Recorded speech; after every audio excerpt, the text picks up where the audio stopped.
Hello, hello, hello, guys, gals, and non binary pals.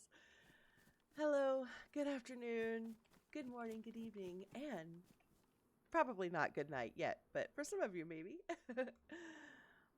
How's everyone doing today? Hey, Slangani. Yes, sweetheart. Sweetheart Slan. How's work going, love? Make sure all my sounds and everything are good to go. Um, we're having a special midweek edition. I know I usually do Friday evenings, but I think being flexible is always a good thing. We don't have to be married to Fridays, right? So we're we're gonna be talking to Happy Bombs today, which I'm super excited about. I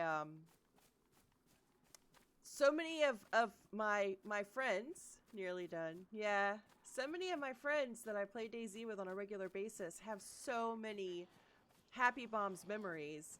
He seems like a real kind of like central pillar to DayZ. Um, and the more that I heard my friends talk, the more I wanted to learn about Happy Bombs. And, you know, he's always been nice in all the interactions that I've had with him. So I'm excited. I'm nervous, but I'm excited. I get nervous at every interview. I know it seems weird. Like, I decided I wanted to interview people, and I ask, and then I get nervous, but I do. I think it's just nature, isn't it? It's just the nature of the beast to kind of get nervous about doing that stuff. God, I really need some clothes. I think that Happy Bombs is gonna be fresh. You know what? I should just be fresh too, honestly. Um, if he's gonna be fresh, I should be fresh because I'm not far off. Hello.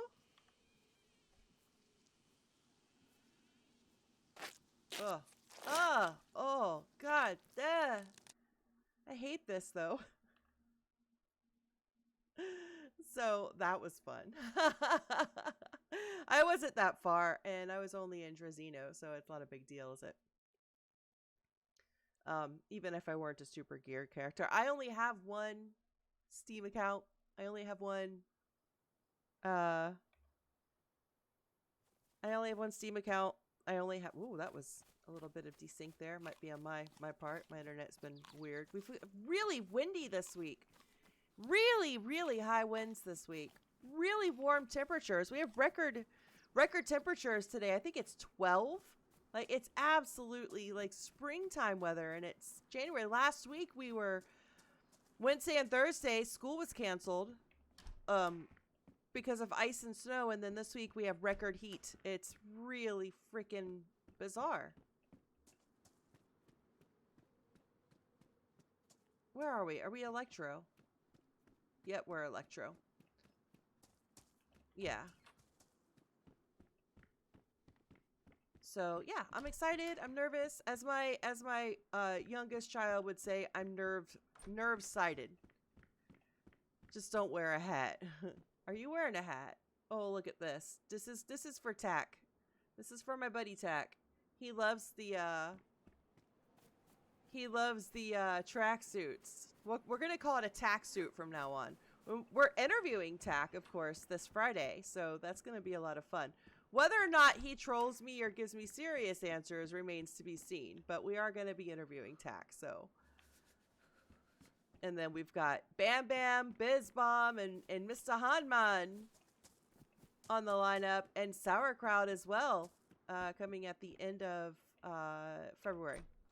So we've got a lot of really great personalities and a lot of really interesting people with whom to speak.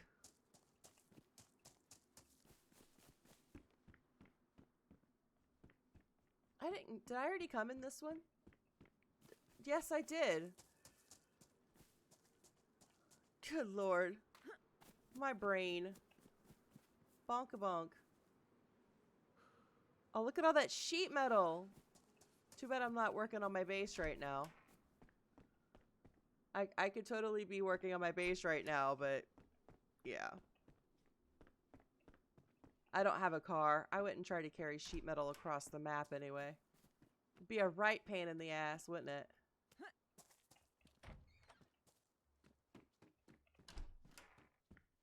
So we're just gonna hang about. We're gonna hang about until, oh hey, that'll come in handy. A handy candy opener.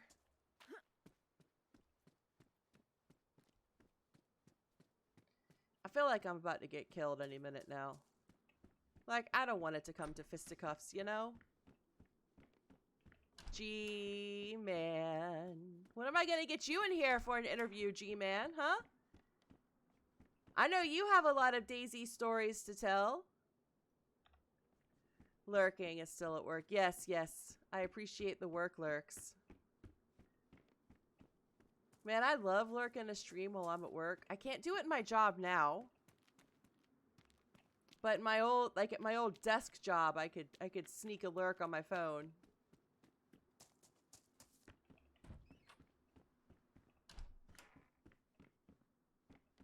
And I would say usually I could do it during the planning periods, but because I'm a sub, every time there's a planning period, they're always like, oh, Miss So-and-so had to leave. Can you go fill in for her during your planning period? No one wants to listen to me. I, for one, I quite miss your voice. I quite miss talking to you. I miss hearing you.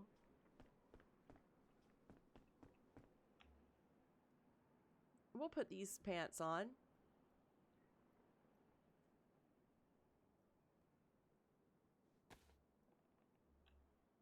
I look like... I don't know what I look like. With the capris, I feel like a woman in my 60s. Like, I feel like that's a... My mom wears capris. Oh, see?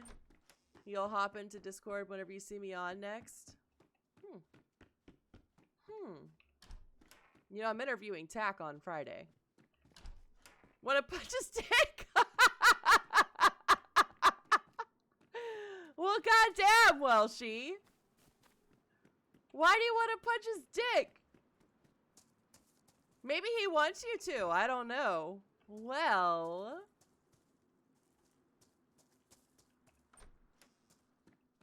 What did he ever do? There's nothing ever in here. Look, we're gonna be a flat capper today. How about that? Yeah, I see that little Derringer there. I don't care. You should 100% ask HP why he didn't have bases on 0 for so long. Are y'all gonna get me in trouble with HappyBombs? I do take questions from chat. Do not make me ask controversial questions. Is that gonna be a sore subject, or is he gonna laugh about it? We're both in Discord. I don't know if he's ready or not yet though, because he's still muted and deafened, so I think he's probably still getting his... He has like the whole intro, because he's a professional and he's good at stuff.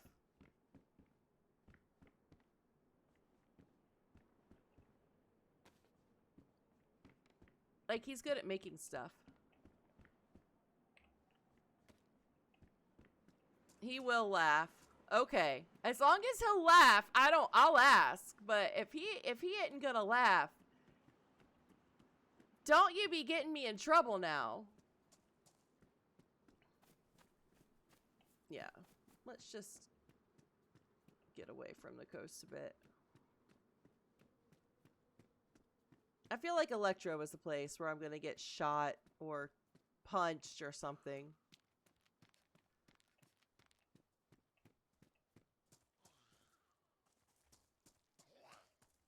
Hey, Linda.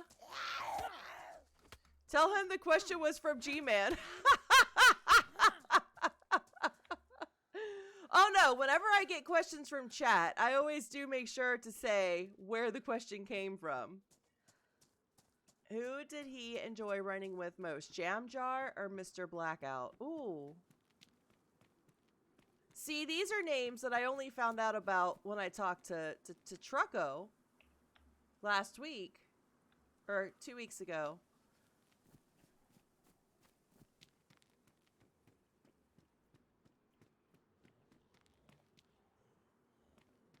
There's a lot of Zeds there. Jam Jar was a great laugh. Yeah, I was hearing a bit about Jam Jar and Mr. Blackout from Trucko. And I'm you know what? I'm really glad that I talked to Trucko kind of before I talked to HappyBombs, because Trucko gave me some ideas for some new questions to ask, right? Blackout maybe buy a PC in 2013 for date. Really? See, it's funny how it kind of all comes back to these, like, there's like a central group of people that a lot of memories are built around, and I've been finding HappyBombs as one of those people. He has so many of the people that I've interviewed and people that I just run with and people that I just talk to. His name just comes up over and over and over again. In the early days of HappyBomb servers, it's always that. And like, that's something I really am eager to talk to him about. Like, you know, well, that's a tourist map. I thought it was gonna be a milk packet. When he first started doing the servers, he probably had no idea that they were going to be kind of like the home of so many memories and of so many friendships forming, you know? That's got to be really cool. Wolf names comes up, just call that guy Belland. It's funny, I don't, there's still so many people when people say their name, I'm like, who? What? I never heard of them before. He didn't at all, and better he didn't start them to get where he has. Yeah. Yeah, it's wild. It's wild. I mean, he's kind of a lot of people's, not just memories, but let's be honest, a lot of people's income comes from being able to play on Zero servers too. Like, when you think about it that way, he provides not just servers to play on. Like, he's actually providing something kind of economically important to people too, which is wild to think about for a game.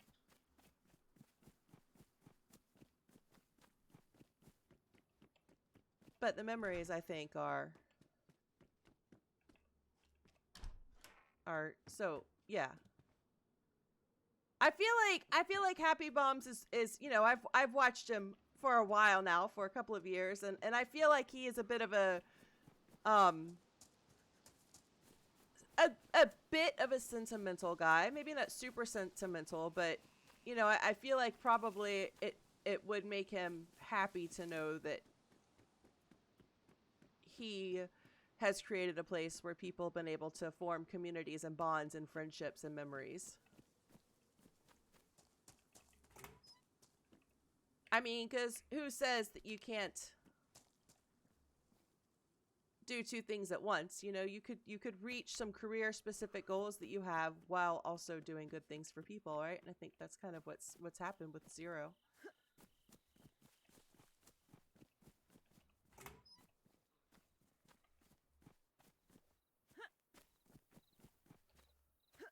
So yeah, I'm looking forward to kind of getting into discussing all of that. Tracksuit pants. Too bad they're nasty. Yeah, my pants are in pretty decent shape, so I'm not going to change them out. I'm not quite sure where he's going to be when he spawns in. Yeah, especially the events. Yeah, the events really did it. I cannot wait to ask him about... When I asked Trucko, he couldn't really remember, so I'm going to ask HB. I'm going to keep asking until I find the person that remembers how the Zeleno boys came about. That's one thing I've always wondered. And I keep hearing so much about, like, the Thursday showdowns and the death squads. It sounds like so much fun. So I'm definitely curious to learn more about those from his viewpoint. And, you know, if any of those were kind of like the jumping off point or the inspiration behind the Daisy events that he's created. Thunderous Overload. Oh, wow. A bot. Yep. Let's, I'm not. Thank you, Slan, because I don't have my mod settings on, and I was going to have to, Thunderous Overload would be an excellent name for a porn star, though, wouldn't it? Great fun, unless, like me, missed the memo and ran into a squad. Right, well. Yeah. At work, hiding in. Think I've been caught hiding in. Oh. Well, hello, person who's caught Welshie. I think that you should go really easy on him. Hello, hello. Oh! Oh, my good Lord, you scared the hell out of me. I have that effect on people. Oh my God. I need to turn him down just a bit. Wow, Discord had you at like 120%. Oh boy. Yeah, not good.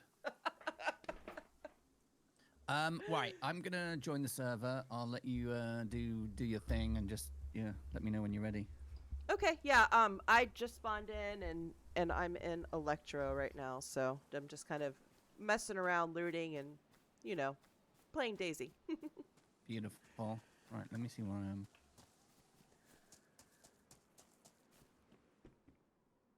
I think I'm in Prig, so I can head back that way. Yeah, I can run towards Prick. Nice. Of course, it would figure that on a day that I'm not here to build bases, I'm finding nails left and right. Of course. Ha! So yeah, whoever has caught Welshie should just watch with Welshie. Or else I'll put you on my naughty step. Right, there we go. Audio sorted. Right, beautiful. Here we are. Yay! Oh, okay. I need to get my list of questions. You had a good morning? Yeah, it was nice. How about you?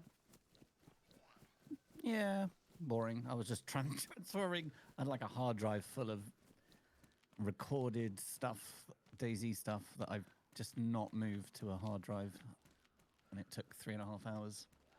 Oh my goodness, I know. That's why I don't move stuff. I dread doing it, and then it gets worse and worse and worse. Yeah, it was like 900. No, it was like 750 gig, I think. It was like, oh my god. Oh my goodness. Our libraries are going to store shelves of SSD cards instead of books at some point. Oh no, that's depressing, bro. Hey, Quebec, how you doing? What's going on? So I really, really appreciate you chatting with me. I hope I wasn't too persistent. No, not at all. It just fell off, and then I forgot all about it all last year. Guys, gals, and non-binary pals. Evie, you are how watching you doing? Poetry Slam 78. Welcome in. If you're a lurker, Thank you please so feel free much. to I can't remember lurk. yesterday. If you're a It's chatter, terrible. please feel free to chat. But either way, you will always find chill vibes Hi, and lots of Barbuda. laughs here. How you doing? Grab Welcome. some snackies and come hang out. That's a really loud alert. I'm so sorry. I had loud sounds in my ear for a minute. Yeah, I'm sorry I couldn't get started this morning. My my kiddo just hates riding the bus. Hello, madam. And I feel bad making him, So yeah. I'm such a softie. I'm such a softie when it comes to my kids. Hello, madam. Thank you so much for the follows. Welcome in, everyone. How are you doing today? Hi, Jawaza. Hi, Evie. How you doing? We are interviewing HappyBombs today. So you guys all came in at a really, really good time. We are just getting started. We haven't asked any questions yet. Hello, madam. Did you start with a fresh character today? So I was in Drazino and I was nearly fresh, so I just decided to F11 and yeah, like I think I got killed badly over the weekend, like 3 times. In a very fun way, but yeah. It wasn't success as far as me staying alive. Twice I got sniped trying to go into my base. Oh, really? Yes. Wow. I've not seen it. I've not even looked really, but Oh yeah. Both times I had the lock in my hand about to reattach it. oh no. Yeah. With the code on it, ready to go. Yes. Oh, is the one taking it over? Oh, well, I mean, they tried. Yeah. Luckily, I've got some friends, so Oh, okay. so we were able to get it back for now. But I think that's one of the most fun things about having a base is the constant back and forth with it. Yeah, you never know. So thank you so much for the raid. I really do appreciate it. And everyone who came in and followed, I appreciate you as well. I'm so sorry if I missed anyone or missed anything. We're just getting our conversation started and meeting up with HB. So yeah, we're having a great time. So because my interviews, I don't know if you've seen any of them, but they kind of really center around like gaming in general and memories and Okay. It's all good stuff, but we'll kind of start from the beginning. What got you into playing games? What was the earliest game that you can remember like going, wow, this is the coolest thing ever? Yeah, the coolest thing ever. Funny. I remember not necessarily the coolest, but games were kind of in my house when I was growing up. I remember my dad having the little Pong thing on the telly. The two white sticks and the square ball. You had to knock it. I remember that. Yeah. So I remember that was probably the first gaming thing in my house as a little kid. First coolest thing, blimey. I tell you what was cool is that this is really sweet. We had a ZX Spectrum 48 rubber keys. Me and my brother got that one year as a shared Christmas present. And my dad, you know, I don't know if you got it where you were, but when we were kids, you used to go to the library and there'll be books that would have make your own computer game on the Spectrum sort of thing, and it would be like pages and pages of code that you were supposed to type in. Oh wow. And you could make your own little games. It would take hours. It would take days to type all this stuff in. I'm gonna but die. You could basically make your own computer games, like really basic. And my dad made a computer game about me as a little nature boy going to the woods and the forests and catching fish and stuff like this. It was one of those you type in something like... That actually like walk down legitimately road, brought tears to my and eyes. then it would move to the next section of the story and stuff. That's gotta be one of the sweetest and coolest and like tears to my eyes things I think I've Isn't ever that heard. cool? That Yeah, is it was special. called Nature Boy. It was about me going to the forest And on and ZX2. going Hi, fishing Jack. and stuff. And you had to like type in what you were doing, what you wanted to do next, and yeah. So were you a nature kid? Did you like being outside and stuff? Well, that kind Yeah, of has carried totally. over into adulthood, hasn't it, with your gardening? Yeah. So I grew up in the kind of southwest of England. Lots of woods and forests and pellets. rivers and stuff like that. So Pellets. is that you at these houses? Yeah, I'm hoping that one of these Zeds has got some food on them because Okay, there right, was no. none to be had in Electro. Yeah, so it's quite countryside-y. So yeah, grew up that kind of thing. That's so cool. Yeah, okay, I think that would make just about anyone really get into games, though. Like, Yeah, that makes it really special. Aw, come on. yeah, but special, kind of cool. Hello, this is me. Oh, okay. I don't know. We had NES, like Nintendo things as well, and on the Spectrum. They Hey, used to be Ivan, how you doing? amazing games. It's been a long time. Oh God, you're not looking too good already. I know. Come on, you noob. I know, right? It would have to be today of all days.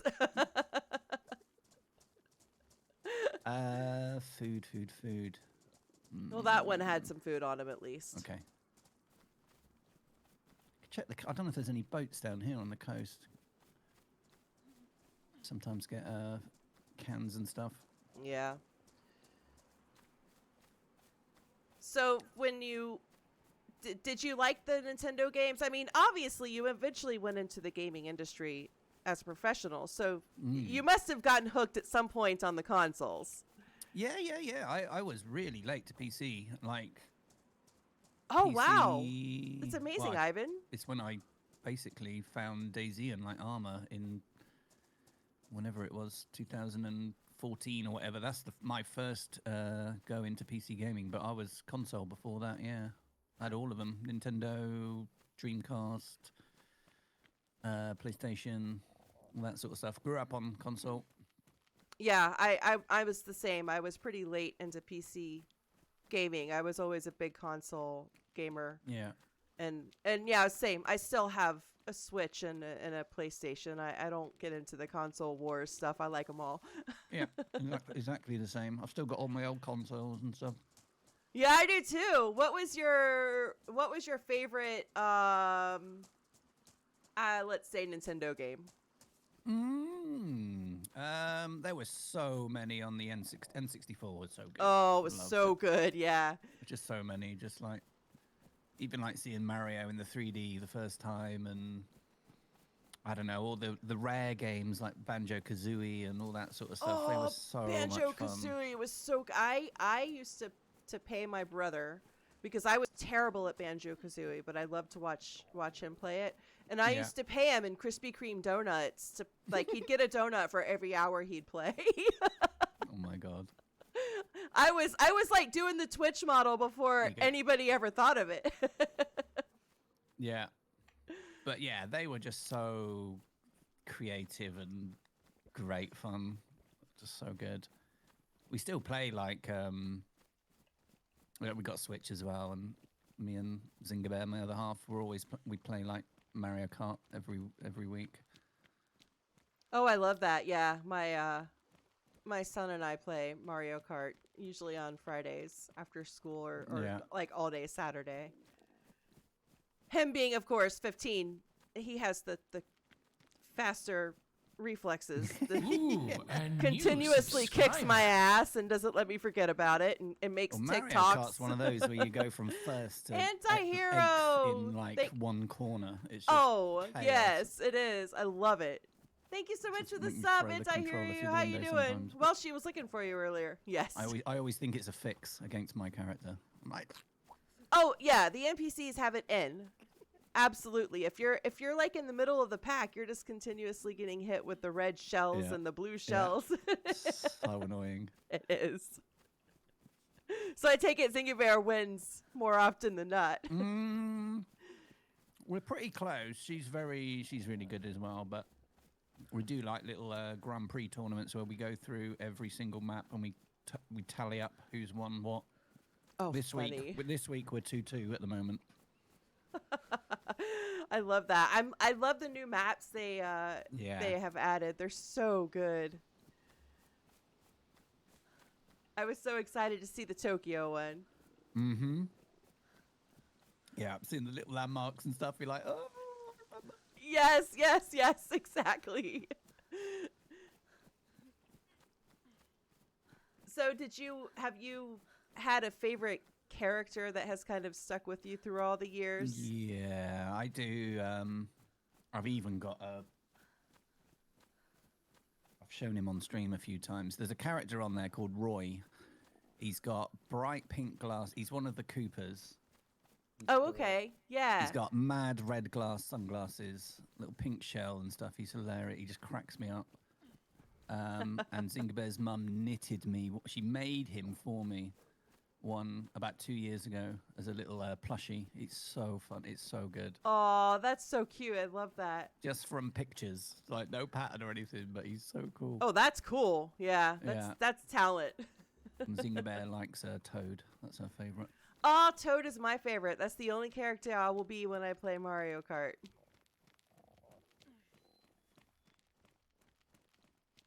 What happened?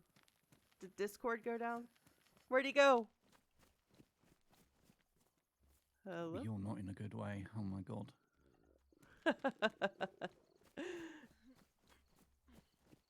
Yeah, it was just those 2 zombies.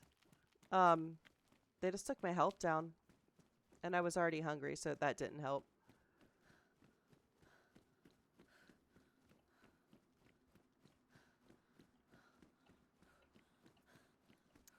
Am I? Yeah, okay. It says we're still connected, but he wasn't responding. So with all of your consoles and stuff, I was reading recently that the world's largest video game collection has over 20,000 titles. Oh my god. Where do you think yours lands in that? Well, I tell you what, we moved about half a year ago from the southeast back down to Devon, and we had a garage full of stuff that we hadn't looked at for like 10 years, I'm telling you. It was boxes that, you know, when you move house and you take it and then you never look at it. Yep. And I've always kept, so when I did work in the industry and that, I always kept games that I'd worked on, always kept a copy of them. We'd get like freebies and stuff like that, but I also had all my N64 games and Dreamcast games and PlayStation, hundreds of them, boxes and boxes and boxes of them. But when we moved, we were like, are we ever going to play this? Are we gonna... So I ended up selling or just giving away to like charity shops and stuff like that. Pretty much everything. Wow. Apart from the ones that I'd worked. Did I keep all the ones I'd worked on? I can't remember, but there was just like boxes of PS3 games, and I think we kept all the N6. I think it was more the PlayStation 2 and PS3 stuff. Yeah. I probably wasn't going to play ever again. So I don't know how much we got left now. Still got quite a lot, but yeah, we just gave it away. I was like, I'm not going to play it. Can't forever keep moving and taking boxes and boxes because they're heavy, man. They're so heavy. Yeah, that's true. I think I'm going to face something similar because my stuff has all been in storage. Yeah. When I moved to Japan, I just took a suitcase, put my whole house in storage, and I've got consoles and games and DVDs and probably VHS tapes in there. Yeah. It's been in there for 12 years. Exactly. I don't get that emotionally. Zingaber's different, but I don't get that emotionally attached to a lot of stuff. Some stuff I do, but so it was quite easy just to like, I'm not going to ever play this. I'm not going to look at this again. So we got rid of it. Yeah, just made the move a bit easier. When you're moving, that's when that's when you want to just purge everything. I always do that, and then after I moved, I'm like, oh man, I kind of wish I still had that one thing, but yeah, even if I still had it, it would just still be in a box in the basement, so it doesn't really do much good. Some kid will walk into that charity shop and see all those games and be like, wow, games from the late 1900s. Cool. Oh, God, don't say that. Zinga was telling me something. There was something, she watched something the other day, or she read something that there was a professor, it could be an age, but I don't know. It was this teacher anyway, and they had to do an assignment on something. I can't remember exactly what it was. And they said to the teacher, is it okay for us to use material from the late 1900s? And that sounds so old. But it's horrible. It's still old. It's not. That could be like 1990, but it's just weird. Yeah, I substitute teach, and I was in a classroom a couple of weeks ago with I think they were 14 and 15-year-olds.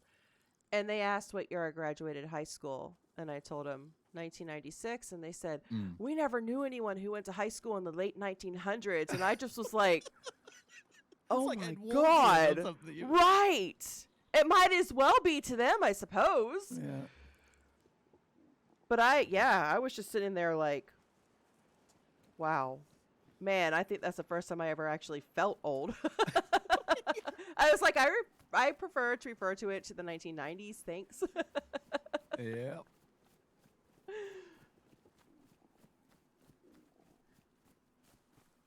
So, do you have any games that that are just kind of like purely yours that you'll never stream, that you just like to play for relaxation, or like I play Minecraft and it's just to completely disassociate from the world. Like it's not something I can ever stream because I'm just kind of there. Do you have anything like that? So I don't really. I've not turned my PS5 on for a while actually, but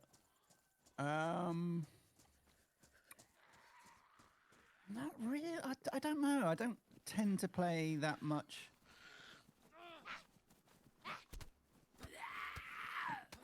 Oh, two things at once. Can't talk and fight. Who's the bag? Oh, you got a bag. See, I used to play, I guess before I got into the PC stuff, I used to play on the telly, the console and stuff quite a lot. 'Cause obviously that was the only thing I had.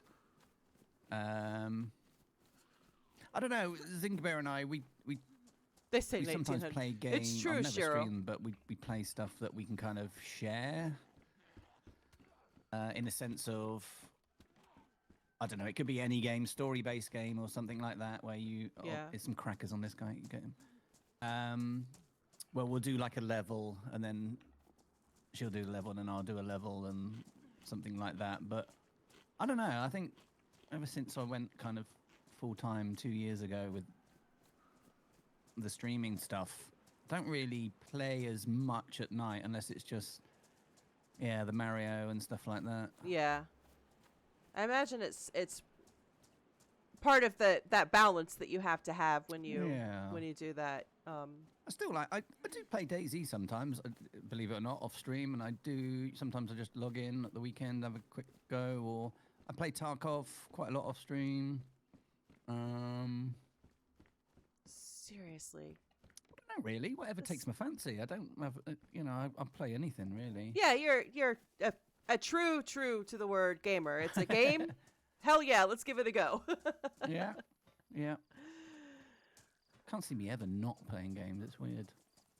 Yeah, it's funny whenever I'm at the school and I'm talking to the kids, and we talk about, what do you do when you're not working, Miss Teacher Lady, and like, oh, I like to play computer games or console. Wow, my mom so cool. doesn't game, and I'm like, okay, but she probably did at some point. I mean, people who were kids in the 80s were really kind of the first generation to have consoles in their houses. So, of course, we're all gamers now. Yeah, no, totally. So, DayZ, you started playing... Did you play Arma first, and then you just got into DayZ, or...? No, I kind of saw DayZ on... I've no idea how I found it. It must have been... Well, it had been... When did I find... Basically, I found Twitch, and I found DayZ on Twitch when it, like... I think I first played DayZ 2014, so it would have been 10 years ago. So that must have been when it kind of first came out. I have no idea how I can't remember how I found Twitch or DayZ, but it must have been in... We used to get like these at work. We used to get the kind of gaming industry...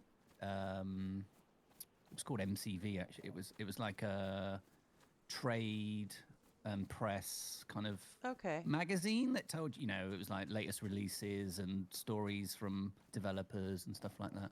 I guess there was like a Twitch piece in there or something, and I probably just logged onto Twitch for the first time and was like, what the hell's this? And yeah, I found DayZ that way, and then watched it for a bit. I thought, what the hell is this game? This looks wild. Never seen anything like it before. Obviously not a PC gamer, so I had no idea if that was normal, real people in the world. Right. Yeah, that would have been. People that you can talk to and stuff like that. Oh, wow. Yeah, coming from a consoles. You wouldn't believe this. After I had the meat paste and both those bags of salty sticks, I'm still flashing red. Oh, my God. Food. I think my character is just like, F you. We'll get some food up here, hopefully. So yeah, who was playing on Twitch at that time? I don't even hell, I didn't discover Twitch until like 2019. I was a YouTube kid for sure. Gotcha. Well, back then, I guess I was. Crikey, I think one of the first people I was watching was like a guy called Shrooms, and then you'd get people that used to play it back then. There was like Mr. Blackout and all this kind of lyric was playing it, and people like that. Yeah, I've heard of Mr. Blackout. Actually, Trucko was the one who told me about him first a couple weeks ago, and I'd never heard of Mr. Blackout before that. Yeah, there was like a little bunch of people that used to play it together quite a lot.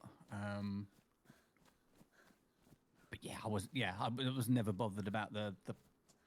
Well, actually, I used to watch Shrooms quite a lot. He was probably like the first person I sub to and stuff like that. He was a German streamer. Well, I imagine it was a fairly new game. Yeah. There probably was a limited amount of players playing it. Yeah. I'm kind of not really knowing what the whole Twitch thing was as well and stuff like that. And but yeah, that's kind of how I got into DayZ. It was just seeing it for the first time, thinking, what the hell is this? This looks like fun. Yeah, and then like building, I don't know why I did it, but I tried to build a PC, bought all the parts, no idea what I was doing, just followed a YouTube video. That's fantastic. Yeah, I didn't break it either. That's adventurous. Yeah. Shitting myself when I was making it. I bet. I don't want to break it. But yeah, I made like a really basic PC and started playing it and started streaming exactly the same time. Just thought, I want to try this. Oh, wow. So you just went all in. Like, yeah. Let's see what this is about. Just wanted to try it, really. Yeah. Just as I was obviously full-time work, and it was just once a week for a couple of hours, and just did that for years, really. Just a little hobby on the side. That's really cool. When did it kind of click that you thought to yourself, I'm kind of tired of being in the corporate world, and I think I want this to be a thing? 2 years ago, I think. Was it? That's just about when I started watching you. Yeah, it's when I gave up my job 2 years ago. This will be my 3rd year now, going full time. Yeah, I don't know. I always had that. I wonder, because I stream like once a week, Tuesday nights, and then I did Thursday nights as well. After work, I'd get home from work and just play and try the streaming game, and then somehow got partner doing that just twice a week. And it was always in the back of my mind, like, what if I actually spent some time doing this? What could happen? Yeah. Yeah, and I was at Sony for like almost 21 years, and I was just getting fed up of it. And yeah, I mean that's a career. That's a legitimate like retirable. If you're in the military, you typically retire after 20 years. So I mean, yeah, it was just one of those. It was just one of those points. It was like just kind of naturally came to an end at Sony. I wasn't enjoying it anymore. Yeah, what I was doing particularly was just to manage, because I worked myself up quite high in the management game, and that's not really what I particularly enjoy. I enjoy managing people and getting the best out of them, making them improve and stuff, but I kind of miss the creative side a bit more, which obviously you do less and less when you get into management. Yeah. So yeah, it just came to a natural end, and I was like, well, I either leave this and go into another big job somewhere, or why don't I just try and do the streaming thing for a year and see what happens? I mean, so you're getting into your 3-year. Apparently, it was a good move for you. Yeah, I'm still enjoying it. I'm able to pay the rent, pay the bills, put some food on the table. So that's as long as I can do that, you probably find yourself like less stressed. Yeah, 100%. Yeah. It's more in my control. It's not necessarily. Oh, there's a potato Poe. Get it? Hang on. Good, because I've got flashing red health. I'm about to get fucked up. Let me get this one. Oh, come on. Won't let me get it from that side. Give me the potato. Oh, come on. Yeah, I guess working for like a big company has its massive benefits, but the stress and stuff like that is huge. Well, I guess at some point you get to diminishing returns. If you've gotten as far in your career if you've gotten everything out of it that you wanted, then what else is there to do? Yeah. So you can just carry on and do it for the money and earn a good wage, but be a bit unhappy and stuff like that. And I was just like, I can't be bothered. I'd rather be skint. I'd rather have just get by, but actually feel mentally better and everything. So that's what I decided to do. Yeah, I think that's fantastic. I think that you took a really big risk, and that's massive. super admirable, because I think a lot of us don't. We do the what if game a whole lot and never take that plunge, and that's really cool that you did. I'm not saying it, I'm really enjoying doing this, and I'd like to make more content. I like to make videos and stuff like that, but I just don't really have the time at the moment, so I need to work better. Might talk about that later and stuff, but yeah, we definitely will. But at the moment, I'm kind of enjoying it. It's not to say that I don't ever have to go back to work and stuff like that, or do something on the side as well, Right. to survive. But I think that's probably one of the most important things in really any job, but I think especially in a creative type of job, is the flexibility. You've got to keep your mind open to changes coming down the road. And you probably, if you were in management and you were dealing with a lot of different personalities, and I know that you were in Japan as well, dealing with different cultures, you probably have a lot of that flexibility already built into you. Yeah, you definitely have to have that in your pocket, as it were. But I'm a designer by heart, and kind of worked my way up into like the management and strategic side of the creative process, as it were, and less hands-on designing as you're expected to do. But I've always got that creative stuff in my back pocket if I need to. Well, I don't know if anyone would want to hire an old goat like me anymore, but and I don't mean goat as in greatest of all time. I mean like a hairy little animal. But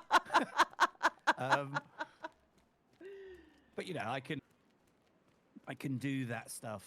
I can, I've worked in branding for a long time. I can do.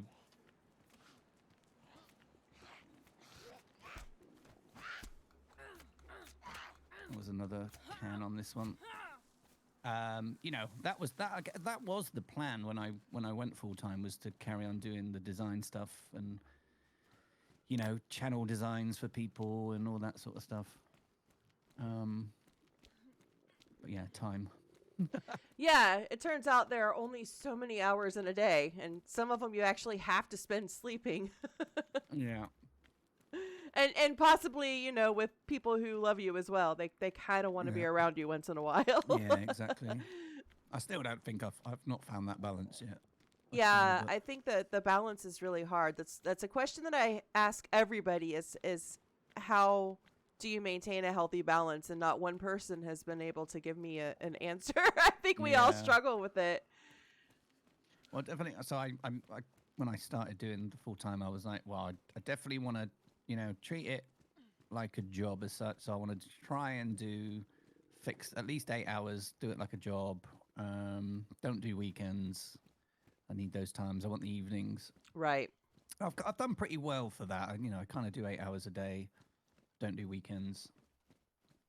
Yeah, I think having boundaries and being able to stick to them is important. I think it's really difficult. I noticed when I started streaming, it wasn't that hard, but when I started having people that wanted more access to my time, like in Discord and such, before I had boundaries, it was a lot of time spent just online. Yes. before you realize it happens. You're not even aware it's happening until you're like, yeah. wow, I've been online. It's like 3 a.m. Yeah, 100%. But yeah, treating it like a job where you're like, okay, these are my hours, and once these hours are over, I'm going home from work. I'm done for the day. I think that's really a kind of a key to finding some balance. Hey, Yeah. Royal Beach, what's up? How you doing? So kind of we're I got a little bit off the topic of DayZ. I want to kind of Yeah, sorry. no that's stuff that we were going to go to in anyways, but I don't want to. I'm sorry. I have ADHD and my brain will be disorganized. I try not to let it. I just go off on a rambling tangent. I try not to let it impact other people, but sometimes it does.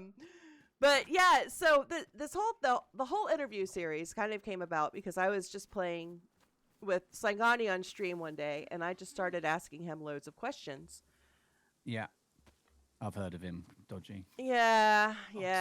He's one of those shady characters, but he's got the accent. What can you do? But I was asking him.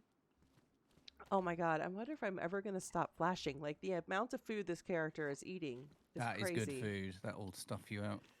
But I started asking him loads of questions just about DayZ because I only started playing in 2021. I'd never heard of DayZ before that.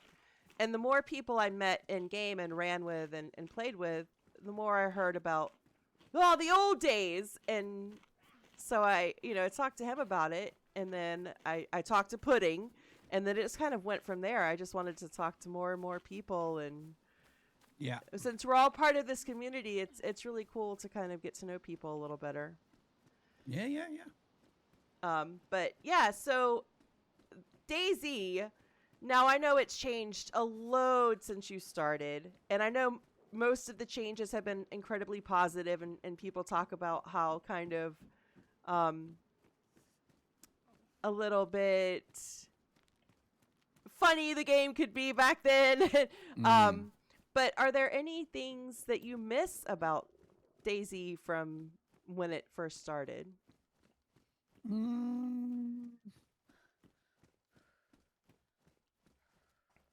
I think something that's gone from the game is, and I'm guilty of it as well. You know, I love the PvP and stuff like that, but I think a lot of people start playing it with that as their main goal. And of course, you can play it however the hell you want. I love Home Depot and I love painting. I feel like back when we first started and stuff like that, it was more about meeting people and running as a group and just having some ridiculous fun, rather than trying to find the first gun you can find and shoot someone. And I think that's why I did, like, it was nice playing some vanilla last. I was saying I put the vanilla server up, but playing some vanilla last week with the community, it was more about just running in a big group and not just doing stuff and not shooting people and stuff like that. I don't know. Yeah. I fondly look back on running in, and that we used to do it with Purds, and there was a whole bunch of us. There was loads of us, but you'd get like 10 or 12 of us running around dressed like we are now and just causing mayhem on the coast for hours and hours and hours. You wouldn't get off the coast sometimes. It was just so funny. It's, I've heard Fish kind of said the same thing about how different it used to be at the coast and how kind of chaotic it was. And a lot of people have said the same thing. They kind of miss the interaction because now it's very much it's half a thingy there. You still it's weird. I try to find that balance of that stuff, and not I'm one of those players that is not KOS all the time, apart from I might do it in a melee base or something like that, or yeah, I'll always try and talk.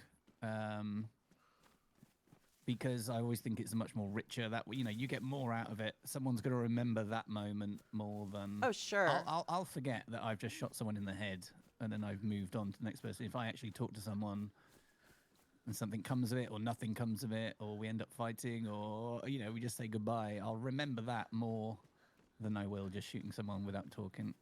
Yeah, I agree. I ran into you one time, and Don't tell me I shot you in the face without talking. No, you actually didn't. But I think it was at the well in Grishino, if I remember correctly. And I was drinking at the well, and I saw you pop up across the street, and I nearly passed out. I was like, oh, well, I'm going to die right now. And I usually don't run solo. I'm still really scared of this game. And I was running solo for whatever reason that day, and I didn't realize it was you at first. And then somebody had to meta in my chat, and then I was like, don't tell me that. Now I'm even more nervous. But no, you had one of those crazy long coats on, and I think you were looking for pigs. You were wanting to craft something. God. And but then we ended up going to the airfield and getting sniped. But it was a very quick, like, I think 10 or 15 minutes. But I remember being at that well and looking up and seeing you and being like, nobody ever lives at the well in Grishino. But no, you talked to me and didn't kill me. It was really nice. Yeah, I don't know. I remember those. Oh, friends. Oh my God.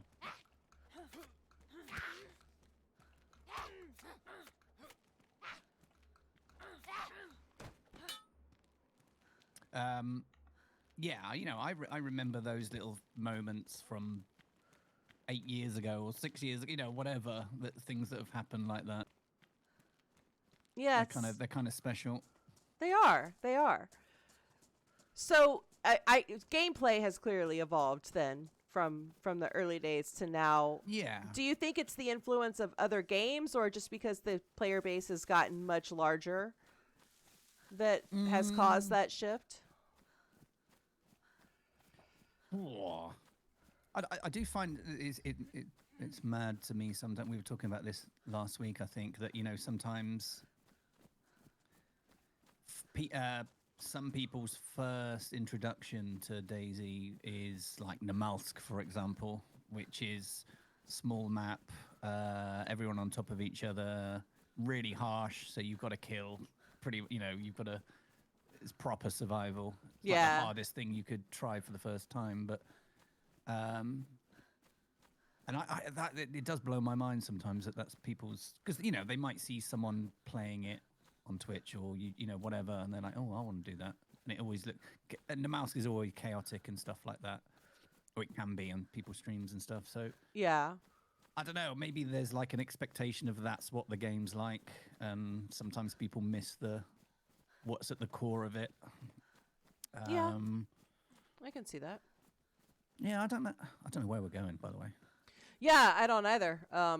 I'm in familiar territory here, but yeah, I'm not going over there. I'll probably get killed. That's another deadly well over there. What's the password? Let me know. Password of Zelenogorsk. What's the safe word? Let me know. So speaking of Zelenogorsk and DayZ, now I'm very curious, and I did ask Trucko this question, but he could not remember. Do you know what the origin story of the Zeleno Boys is? Do you know how that came about?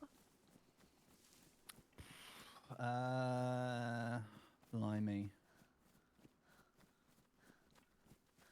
No, there was a bunch. We used to play like years and years and years ago. Digi and that would. I don't think Trucko and that were there then, but Digi used to play with a few peeps, and he always used to hang out in Severograd. And we had base building, stuff like that, so he was building like watchtowers in the forest and platforms to get on all the houses in Severograd. So they had bases up there and that. So there was a bunch of them that started up there. I imagine as their group sort of grew, they kind of found another spot which wasn't as far as Severograd, that they could kind of make their home, I'd imagine. But I don't know. You'd probably have to ask them. I But guess I'd probably have to ask Ditch then. If, yeah. It's Severograd boys doesn't quite roll off the tongue quite as easily. Nah. You know? But they had like a big base up there. Yeah, you'd always find Digi on a roof in Severograd. I with a think guy it's called fair to Drew say and- that. Oh, okay, yeah. I've actually just recently met Drew. Yeah. Yeah, I think you can still find Digi on a roof sometimes. He's always on a roof. I'm usually his target. Yeah. But yeah, I imagine because like Zellies are good. It's really good for like heli crashes. It's really good military. It's kind of near the coast, so you can get back quick, and it's just kind of like a Yeah, good it's spot. super fast run back from the coast. I Yeah. think it's like 15 or 20 minutes if you spawn at Prig and run straight back. It's not Yeah. long. I know that they always talk about, and we run together a few nights a week and hang out, just not streaming, just hanging out. But they always talk about all the early days of HappyBomb servers, the Thursday shootouts, the death squads. They really, they make me so sad that I missed out. They make the death squad sound like the greatest things of all time, and I would love to see a death squad event happen one day. It purely stopped because, like I said, I used to stream Tuesday nights and Thursday nights after work, and so it was just a nice. We'd make one of those nights like once a month or whatever, one of those little mini events. But then I moved to daytime streaming, so there's not as many people around there is people around in the day, but it always felt like a nighttime thing. Yeah. So that's kind of the only reason they stopped. It's just a shift of hours of me, but yeah, they were good fun. They were good fun. So what's the difference between like just roaming around the map in a group and killing people and a death squad event? Was it a specific? Did you sign up? Yeah, so it started. I would, get 5 people who used to hang out in chat, or 5 people I knew. We'd roll around in the same outfit. We'd have I made like some custom magnums that you couldn't get in the game. They would only be available for that night. Like a really cool sort of black and white skull design on the handle. Oh, cool. We had special jackets and stuff like that you could only get for the night. A backpack as well. And yeah, so if you killed a member of the death squad, you would you could take their stuff and you'd have it until you died. Because you couldn't get it on the server any other time. So I did that, and then I was like, Welcome back, I don't just want to be in the squad all the time. I want to be hunting the squad as well. So I would say, Puds, your turn to make a squad. You go and find 6 people, and we'll all hunt you this week. And then Digi did it, and it kind of went like that. They all start together in one spot. I'd pick a town that we would be around, not exclusively, but we'd be around that, and people could just come and try and hunt us down. And woe to anybody on the server at this time who was caught unawares. Yeah, well, that was it as well. People wouldn't have a clue what was going on.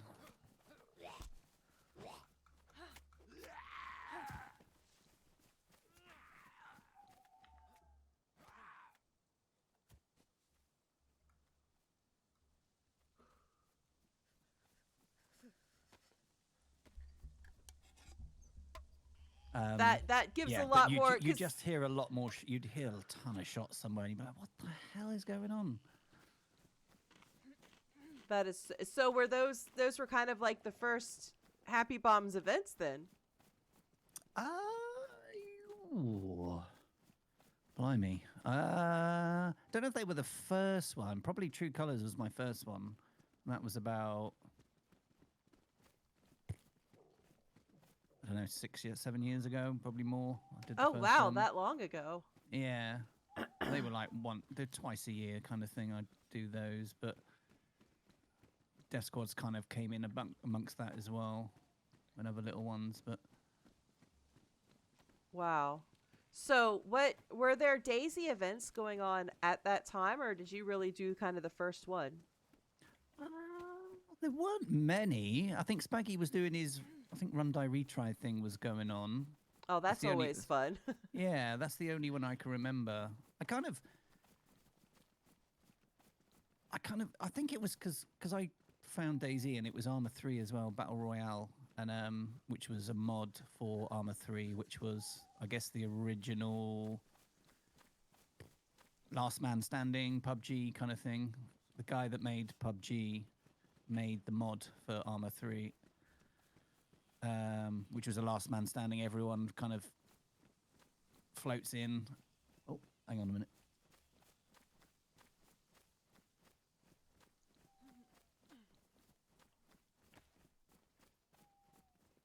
Sorry. Yeah, but it was almost like a little competitive Last Man Standing thing on Arma 3, and that was the other game that I got into with the PC gaming. That and Daisy. But you would Hi, Nick. have, Next, Nick. How you doing? Welcome in. Kind of like a few years later, the developer of it, he gave a few streamers the ability to like watch from the skies. You could watch, almost like shoutcast it. Oh, okay. So no one had done that at all in like a Daisy event, and I just thought, that's so cool when you can be in the sky and watch these things happen. So yeah, I feel like I was probably the first one to do that. Almost not esports, but just like make it something.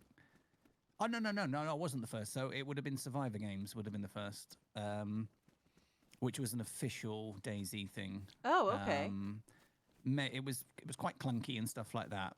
Sorry, but yeah, they had cams in the sky and stuff like that, but no one had done it in the community.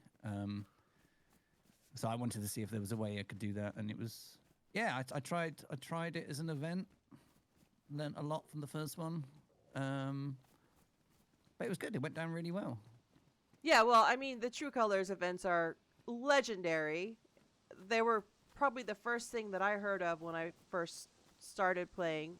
Undead gifted me Daisy, and I was only playing Planet Coaster. Like, I don't come from a survival game or PvP. Like, I'd never done any of that, and I hid out on he had a little PvE server at the time, and that's what I did for like 900 hours. Like, I did it for Nice.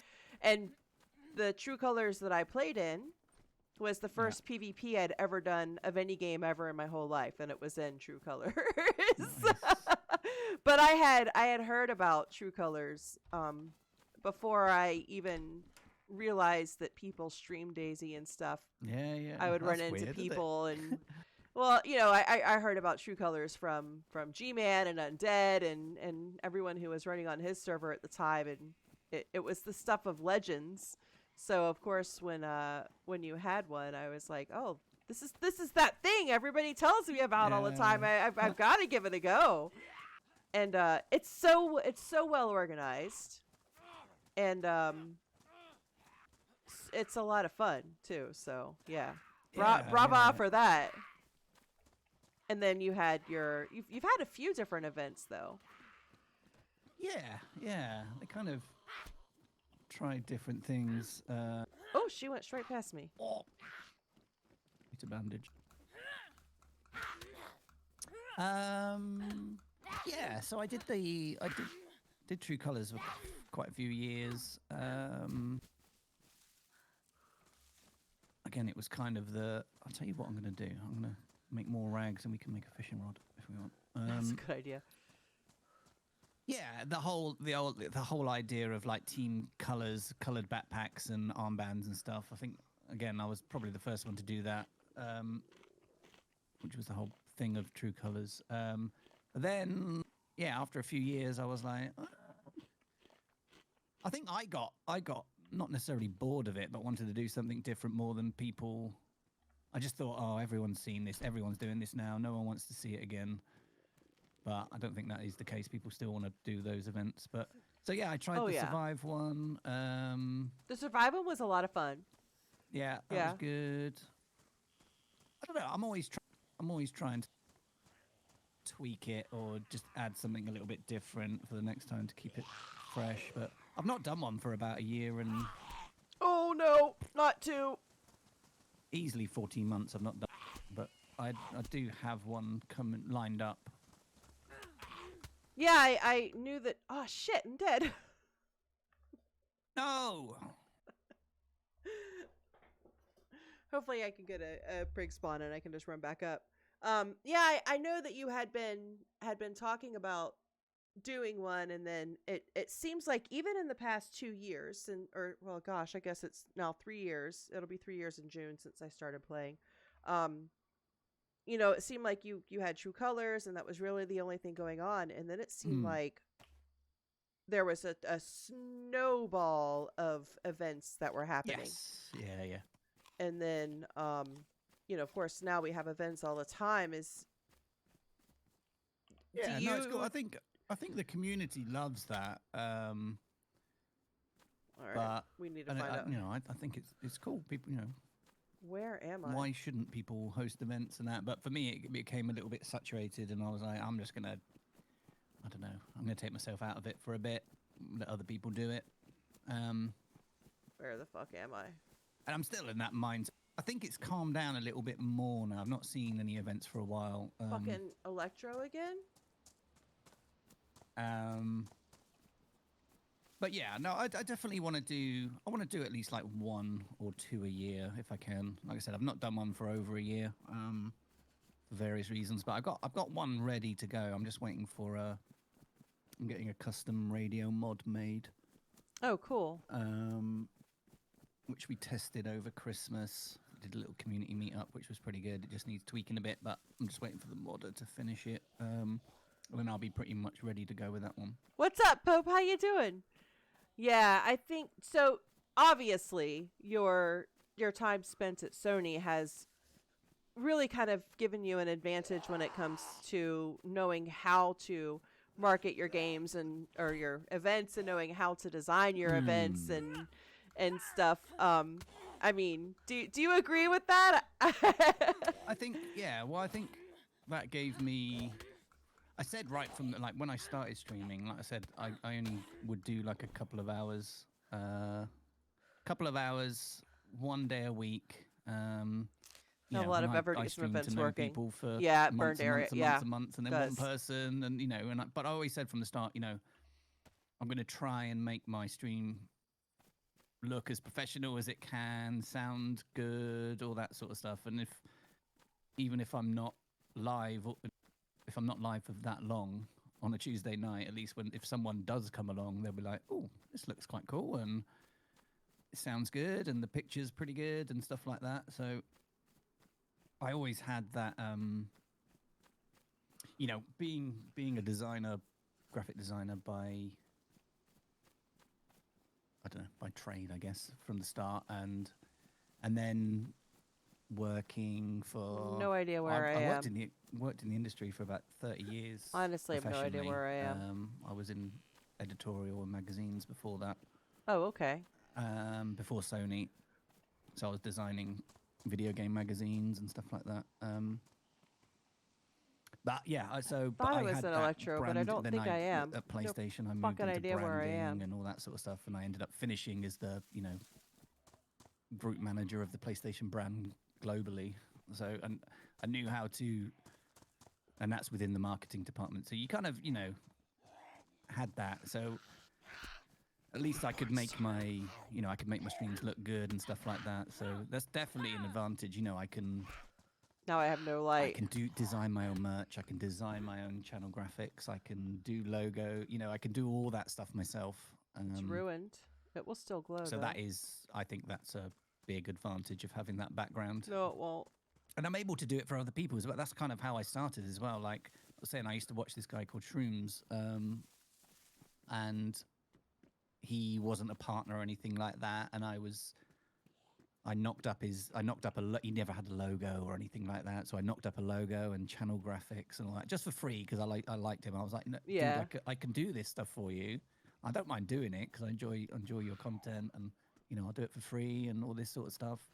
And all of a sudden, his channel looked a lot more professional, and he went on to get partner and stuff. Not saying because of that, but Well, it helps. that kind of image.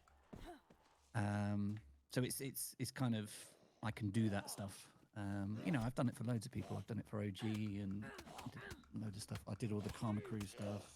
Oh wow, I didn't know that. Loads of stuff I've done. Yeah, I don't really I've not really put it anywhere or talked about it, but done lots of people's designs and channels and that. Well, I think that's one of the things that I really love about the.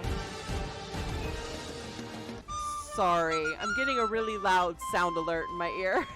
It's so hard. I can't hear myself think. That's one of the things I think. I don't know if it's unique because I've never really been a part of another gaming community as a streamer. Like the other games I play are very, very niche and very small. So there's not really so much of a community built around them like there is around DayZ. But I feel like it's unique when you have a group of people where so many are willing to give their talents and their time to help others grow or just help others out. Like I feel like that's I think it's unique to the DayZ community, but it might not be. But I like it. Yeah, I think. What's up, Trucko? How you doing? Yeah, I think DayZ's got a really nice. Well, yeah, there's a bad eggs and bad side to all things. And communities, but yeah. As a whole, this community is mad. It's just so like something. What's up, Trucko? Anywhere else. What's up, Jack? How you doing? And yeah, I'm gonna kind of respawn. always been a bit like that. I think that's just down to the person as well, that you like helping people. What's and up, stuff like Biz? How you doing? Like I said, something I can do in a couple of hours. Actually, I can do it. Oh, someone who hello, doesn't have that madam. sort of background wouldn't even know where to Chamber start. Senator, how you doing? Welcome in. It's nice. It's nice to help people out and stuff. Yeah, I agree. I don't really have any of those kinds of talents to lend as far as graphic design goes, but I try to help out as many people as I can, and I know It could be been advice. It could be anything, couldn't it? It could be Yeah. advice. And, yeah. But like I have all of my emotes have been given to me by people, and just sometimes just, oh hey Poe, I hope you don't mind, and you don't have to use it if you don't want to, but I designed this because I thought it would look cute for your channel, and it's like nice. wow, it happens so much, and it's a cold game, DayZ, but Yeah. it seems like a large part of the community is actually quite warm. Yeah. No, I agree.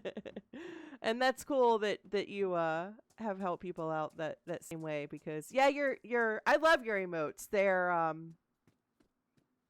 They're cute. They're very like, how the hell do you make a bomb cute, but you've gone and done it?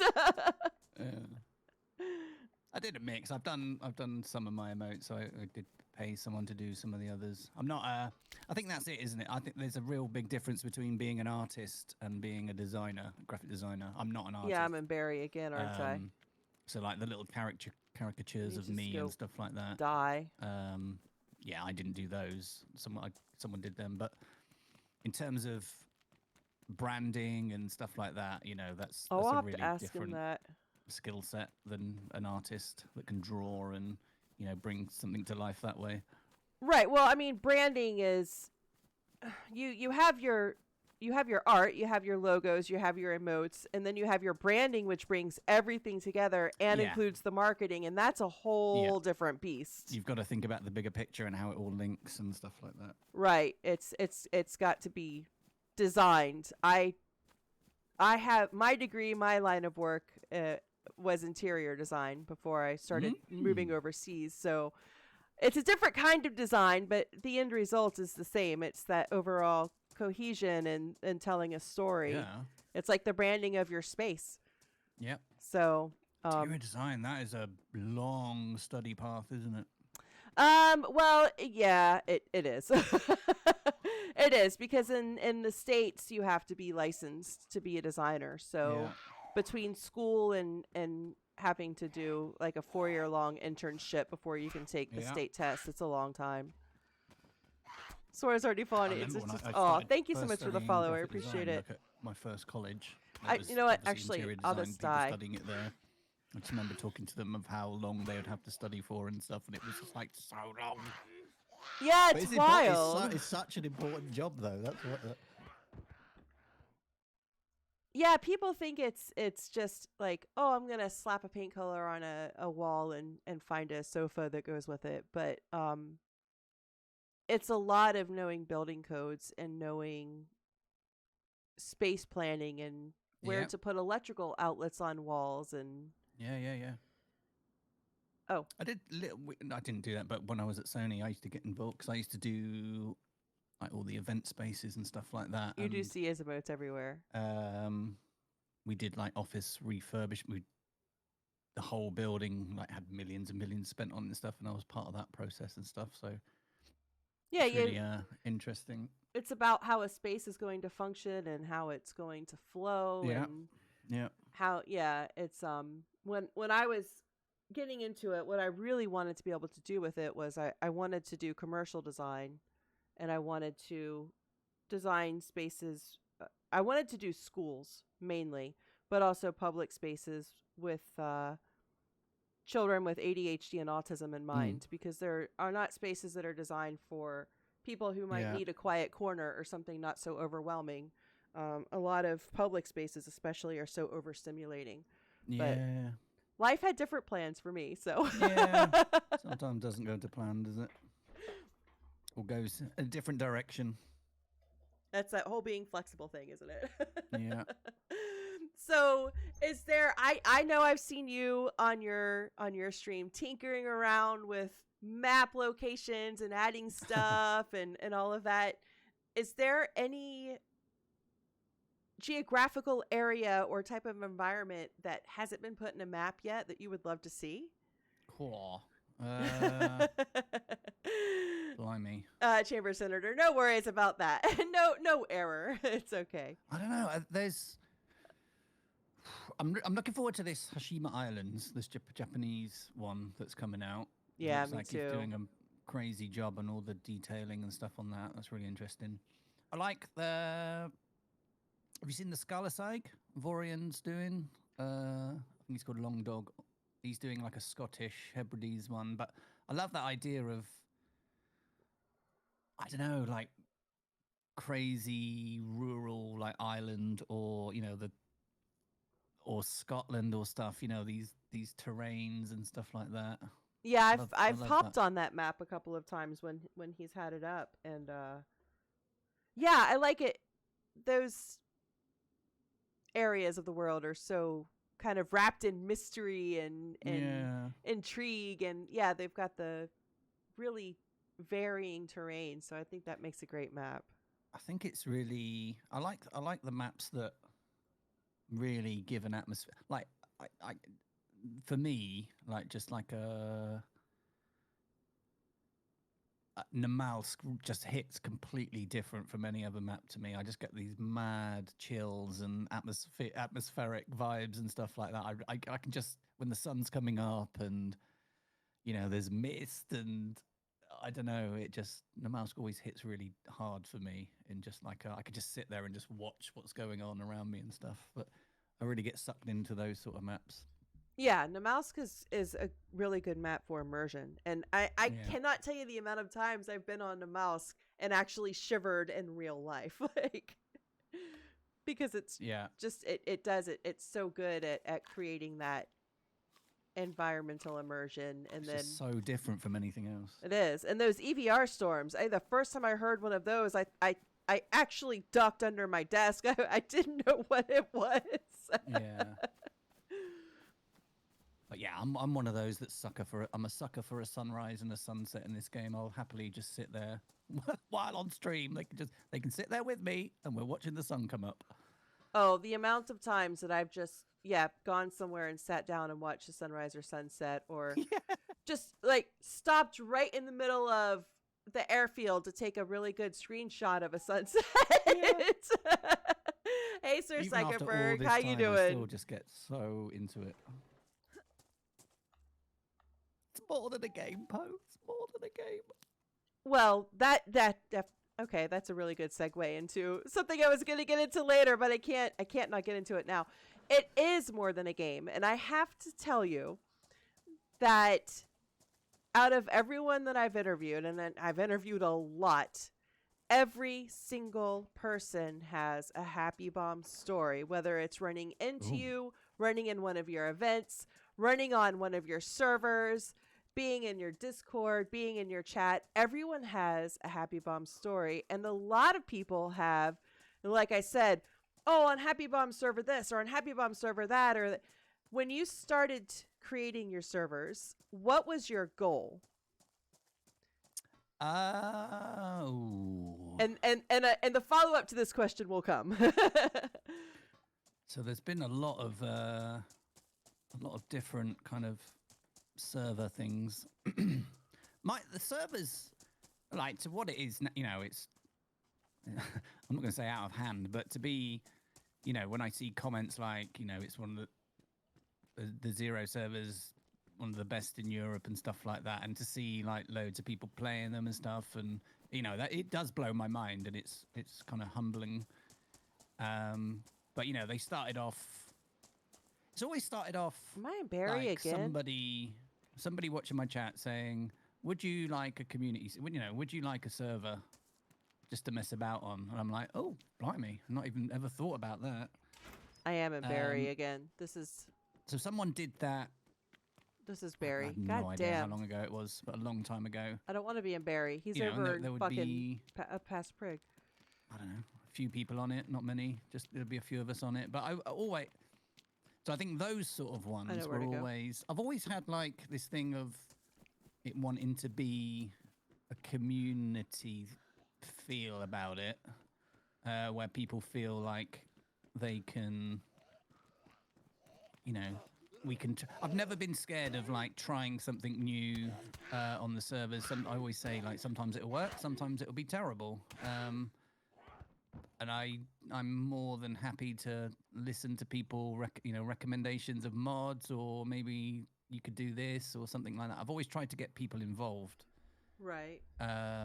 in it for the journey as well. You know, it's not my. I have a vision. It's a strong word, but I've always had an idea. You know, I love the vanilla game. I just, you know, I could play this all the time quite easily, but I also like. I also like I love looting. I love looting in this game. It never bores me. Yeah, don't say. So we, like, you know, there's a term for when your stamina's full, right? It's you've got Happy Bomb stam right now. Like, but I love going into a building and like, oh, Favorite crikey, list. look, and you know, so I love the idea. yeah, of, Bizbomb. I think like, that's a different lot of So people. my servers have always been. I've always tried to keep them lightly modded, and they've gone through various different iterations where we've had modded guns. For example, we've Right. had key cards and all that jazz. And sometimes it's just like a little trial. You just want to test things out. You just want to do something different for because I wipe the Zero ones every 2 months. We wipe, and that's always a good time to like try something different or try something, remove something. I think people like that. We like the idea of maybe trying something different next time.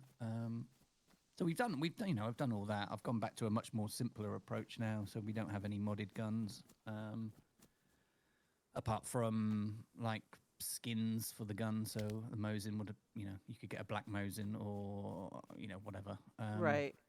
But it's just vanilla guns, apart from a gun which I had made custom for our server, which you have to build yourself. You've got to find all the parts.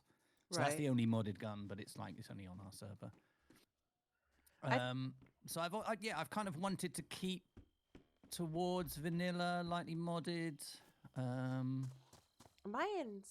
So that's kind of always been the feel of them, what I've wanted to try and achieve. But it's not even half the time. It's just I want to try something. And anyone who has a server has one because they want to do some stuff on it themselves, or mold it in a certain way or something like that. They enjoy playing a certain experience. Oh, Maybe sure. maybe you Yeah. can't get it elsewhere, and it's I don't know.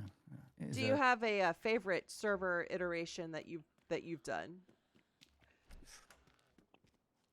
Not really. I don't think. Kind of enjoyed bits of them for different reasons. Really, I'm enjoying.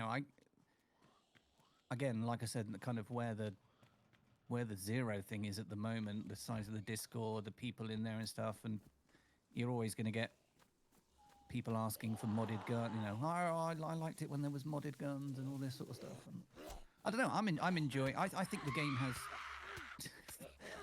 so many guns, and Yes. you end up kind of levitating to the same sort of guns anyway. You always want to get a sniper, which is often a Winchester, which is vanilla, or a Mosin, and then you want something else. So I often think that there's that's plenty fair. of guns in the game already. It doesn't need loads more modded guns. Yeah. So I'm kind of enjoying that approach now, where it's more just skins of existing vanilla ones. I really thought Much more that simpler. the key card was a lot of fun. Yeah, that was good. Yeah. The prison thing and you know what it did? It changed the loot route of the map. It changed the loot routes that people would take, and it certainly got me to move in places of the map that I don't normally go. Yeah. So that was cool.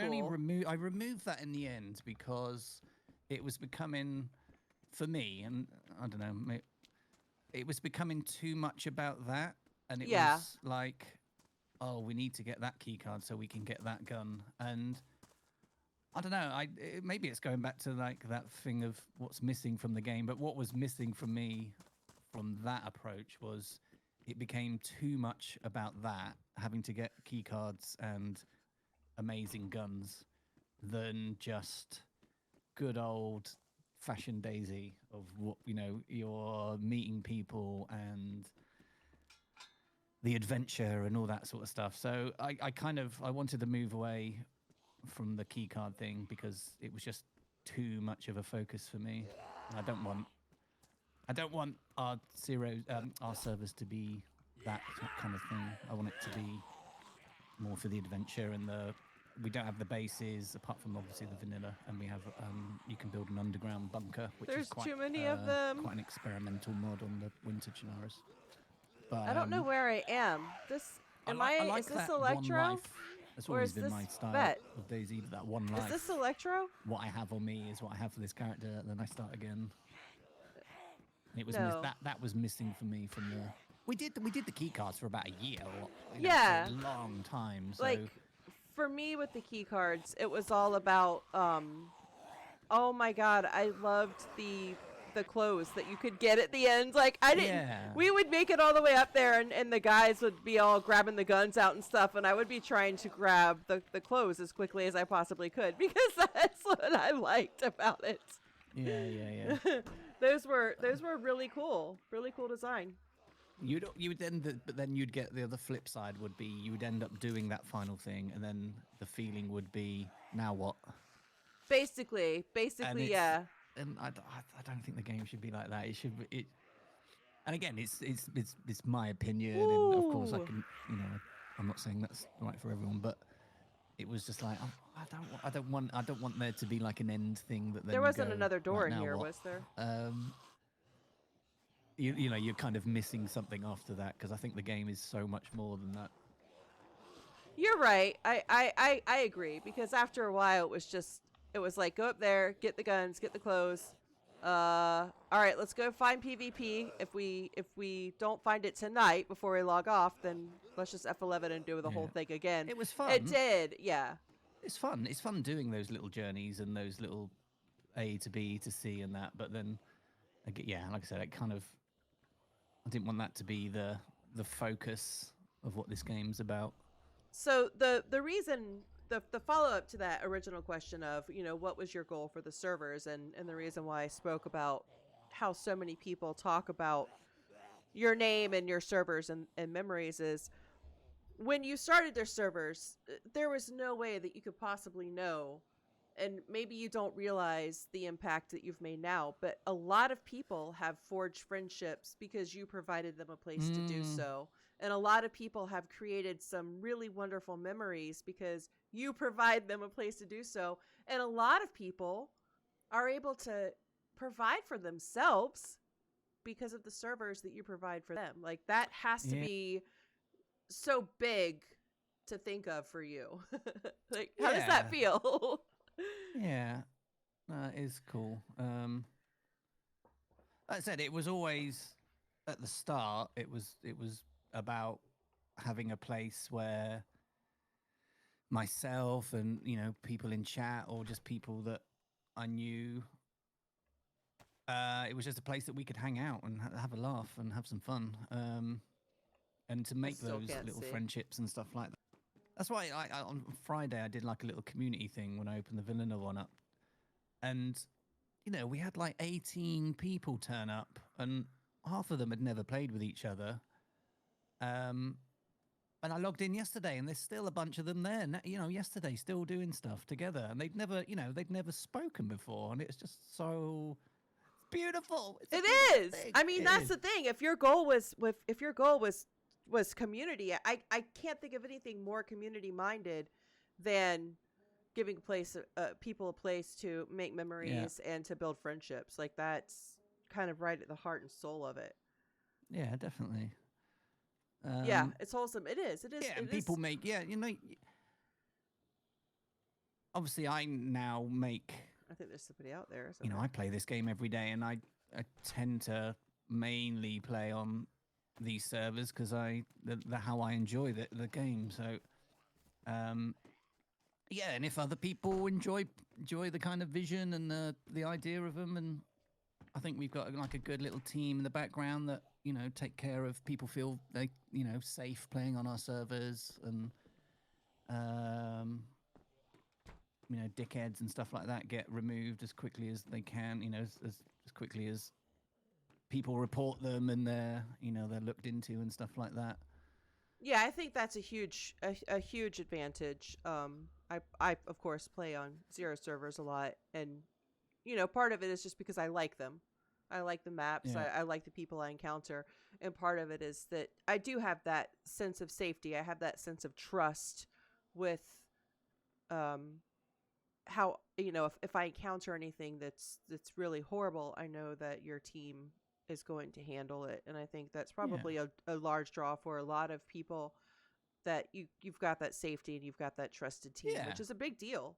It is a big deal. We don't get everything. They don't get everything right. Not everyone's human, and sometimes they get things wrong, but they're the first to admit, and myself included. If someone gets, if something happens, someone's reported something and it's not right, then it gets rescinded and stuff like that with apologies and stuff like that. I don't know. I hate's probably a strong word, but I don't know. We're not like massive personalities or something. We don't have like chips on our shoulders and stuff like that. It's just, I just want a nice place to play DayZ at the end of the day. Yeah, I think that's definitely something that we all want. But taking on a server, let alone what you have 5 maps right now, right? Maybe, yeah. But taking on a server, I've only really seen it from one side. I've never adminned a server before, obviously, so I don't know what it takes. But I imagine you're streaming. This is your full-time job. You have a significant other. You have a life outside of streaming. You have a life outside of Discord, as do your admins. How in the hell do you manage? I can't even begin to imagine the amount of tickets that you get with 5 servers. Yeah. Well, I kind of, from the start, hang on, zombie issues. From the start, I wanted to separate myself, because I play on these servers every day. I wanted to separate myself from any sort of admin stuff. I personally, for me, I don't like it when And even because I pay for them and I kind of own them. I don't know. I feel it might be a bit Tack, look a bit Shouty weird if, Man, Mirror and again, it's Man, probably just my silly Undead. head Yeah. thinking this, but having those sort of privileges and abilities and stuff like that, I really wanted to separate myself from that. I don't want to know Guys, about gals, and non-binary Hey, pals. Tolga. tickets and You are watching stuff like Poetry that Slam and 78. adminning If you're a and stuff like lurker, that. So I please feel don't free do to any lurk. of that at If you're all. a chatter, I just- please feel I free make to the chat. servers, But either way, you will always find chill vibes I and choose lots the of mod laughs sets, here. I make Grab them, some do all the snackies XML and come work hang and all out. that sort of stuff and make them work. But Hey, there's Tolga. Thank you so much team for the of raid. How volunteers you behind the doing? scenes that We're interviewing Happy deal Bombs with all today. that Welcome in, stuff Raiders. and tickets and cheats and whatever. I don't like it when I see like owners of servers posting on Twitter and stuff like this of like admin views and all that sort of thing. I just think Oh, yeah. I get what you're saying. I don't want to be associated with anything. I don't want to have those. I do that stuff when I'm setting a server up and I'm making sure the loot's flowing. Hey, but Dolga that's when it's just Dogs. me on the server. And You're it's lurking. passworded All right, and well, I'm she, making thank you sure for the the guns lurk. are spawning and the clothes spawning. But I don't want to go into This is not I don't want Electro. admin rights and all that sort of stuff while I'm Is playing it? and stuff like that. So I don't know. I see that on Twitter of other servers sometimes, and I just think, not Yeah. for me, that's This is not Electro, y'all. This is weird. freaking but, Svetlo. that's just my. I should have died in the I'm night. bleeding out, I'm not even noticing. That's just my. Yeah. Beliefs, but it's just my. I just don't. I don't want anything to do with that stuff. Yeah, I don't blame you for that. So yeah, I don't do that. But the team, they're all like volunteers, doing the best they can, checking stuff when they can. Yeah, they're amazing. They're amazing. The servers wouldn't be anything without them making it a safe place and all that sort of stuff. Yeah, absolutely. As I imagine, kind of the more rules you have, the more tickets you get, because that's just kind Yeah. of the nature of the beast. And I think probably really smart move to not have the base building just from a time management standpoint. I imagine the tickets on base building servers probably roll in like crazy. Yeah, that's kind of because we used to have base building years ago, and Fuck's sake, I'm and not gonna to get a have good that, spawn. You then have to potentially have a rule set behind it, and then how do you manage that? And then you got people complaining, oh, someone's raided my base and they've taken everything. And then, honestly, half the time was I can't get for a good them fucking was spawn. dealing with just people moaning that their stuff had been taken, stuff like this, and it's like, you know what? This isn't no, but Life I'm is in too Electro short this to, time, so I'm not too far. To worry about stuff like that. So I mean, it really you're right. is. Yeah. It really is. I've heard maybe there's a guy named G-Man that might have been a pain in the ass on servers with base building before. Pain in the ass? What do you mean? G-Man, I think that he was one of those base raiders, wasn't he? that upset people. I don't know if he upset people. He was he knew all the little glitches and spots where you could get in stuff and stuff like that. So he would point those out now and again. But it wasn't a pain. He likes to offer his consultation services to me every once in a while. Yeah. Which is always a good time. I've learned a lot. I've learned a lot in this game. Do you have a favorite DayZ memory that you can pinpoint? Oh,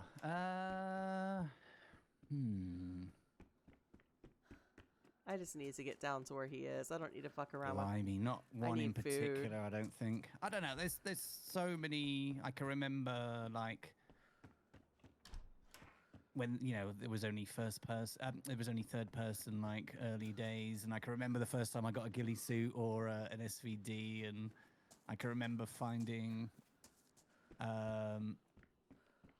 like somebody's tent base for the first time, and that's something I miss. That's something I miss in the game is people. There wasn't really base building or anything like that early days. So the only thing you could do was put a tent in a forest or something like that. And when you used to come across a tent in the forest and it was someone's stash. That was so exciting. So exciting. I can remember the first one I ever found near Mishkino. Oh yeah, And and oh, it's just that's so a good place. cool. It's so cool. But you don't get that as often now. People don't really put tents in forests and stuff. no, no. I found quite accidentally. I was in the woods. I don't even remember where I was, but I was really near to dying. So I was going fishing in a little tiny creek in the woods, and I was crouched down next to a tree, and I just looked over, and there was a crate, and it had M4s in it, and it had food and grenades, and I was like, holy smokes, this is the first stash I've ever found. Yeah. This is the coolest thing ever. Smokey's just reminded me. So one night there was, I think Digi's wife was away for the weekend. So I've got a clip of this. It's so funny. And Digi doesn't really drink much, does he? And No. he was drinking. It was me, Smokey, and Digi. I don't know if anyone else was there.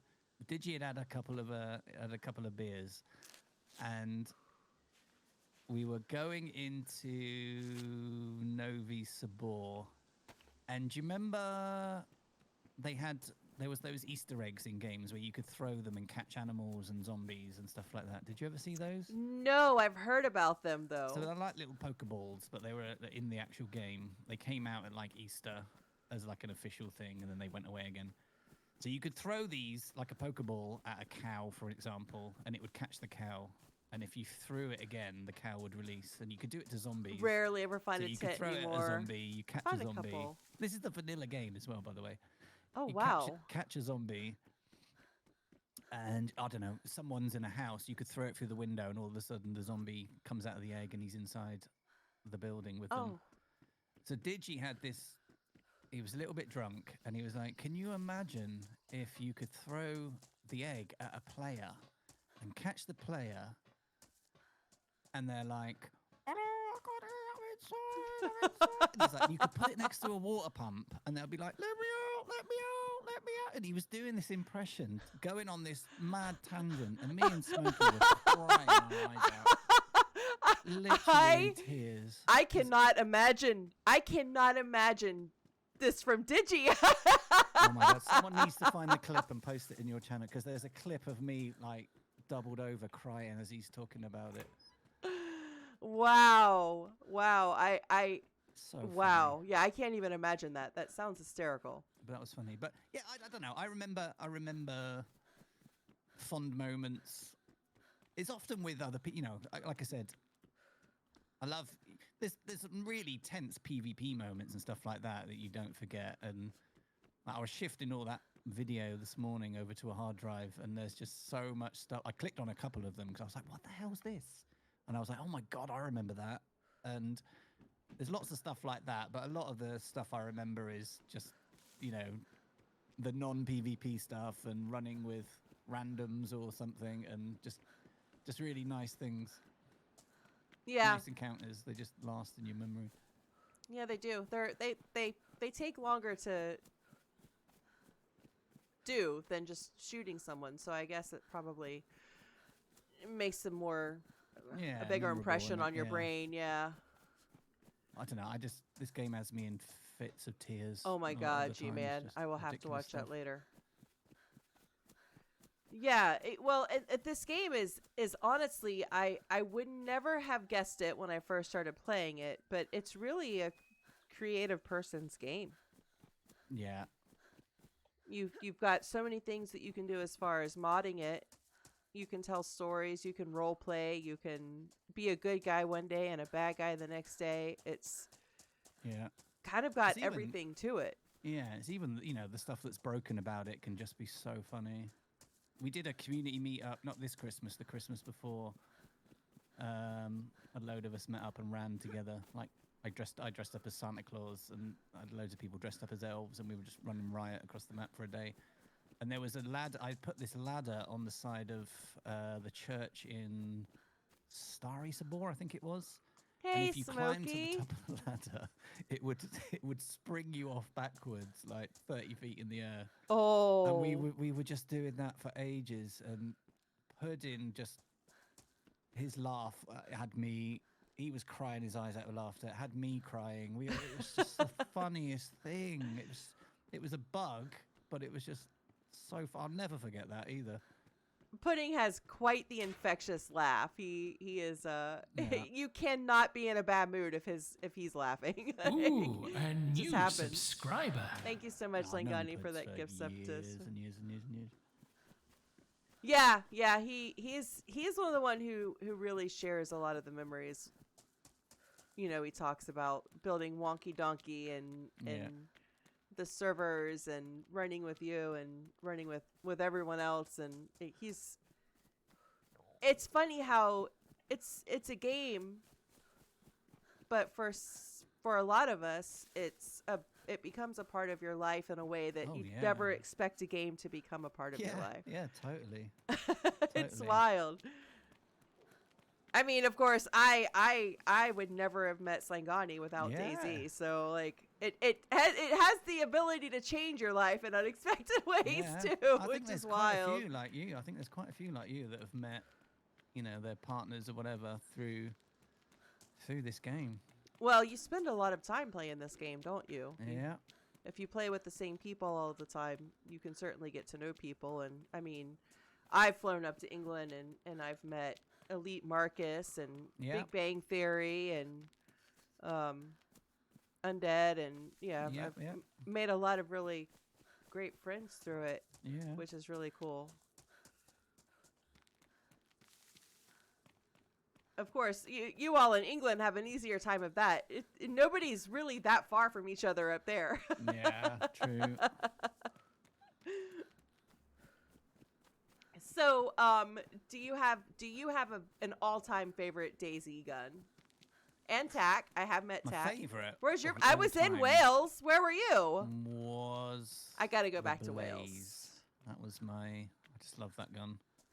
But it's changed, right? I hear a lot of people yeah. say the Blaze is not the same as it used to be. Still good, but it doesn't like the one the shot is weaker now than like a Mosin or something like that. So it's weaker, but I don't know. It's Busy man. It was always Shagging my sheep. go-to.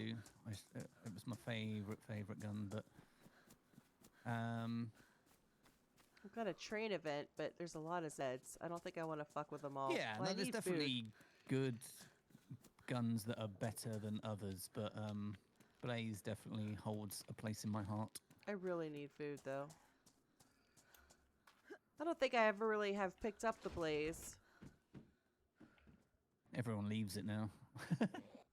Yeah, it's funny. I think I tend to leave it just because I hear other people saying, "Oh, it's not that good anymore." So I just kind of am like, "Oh, it must not be that good." How's your favorite iron sights? Ah. And if you could have any item in DayZ named after you, what would you want it to be? Blimey. Is Blimey a good Well, I thing? do. Is I that a have bad village question or a named good in, question? Deer Isle after me. That's nice. Yeah. I do, yeah. That's because I was the second longest patron of John McClane, and he said, "As the second longest paying patron of Deer Isle, you can have a village named after you." So An there's entire village. yeah. Well, it's like 4 houses. That's it. It's a city, Poe. It's a city.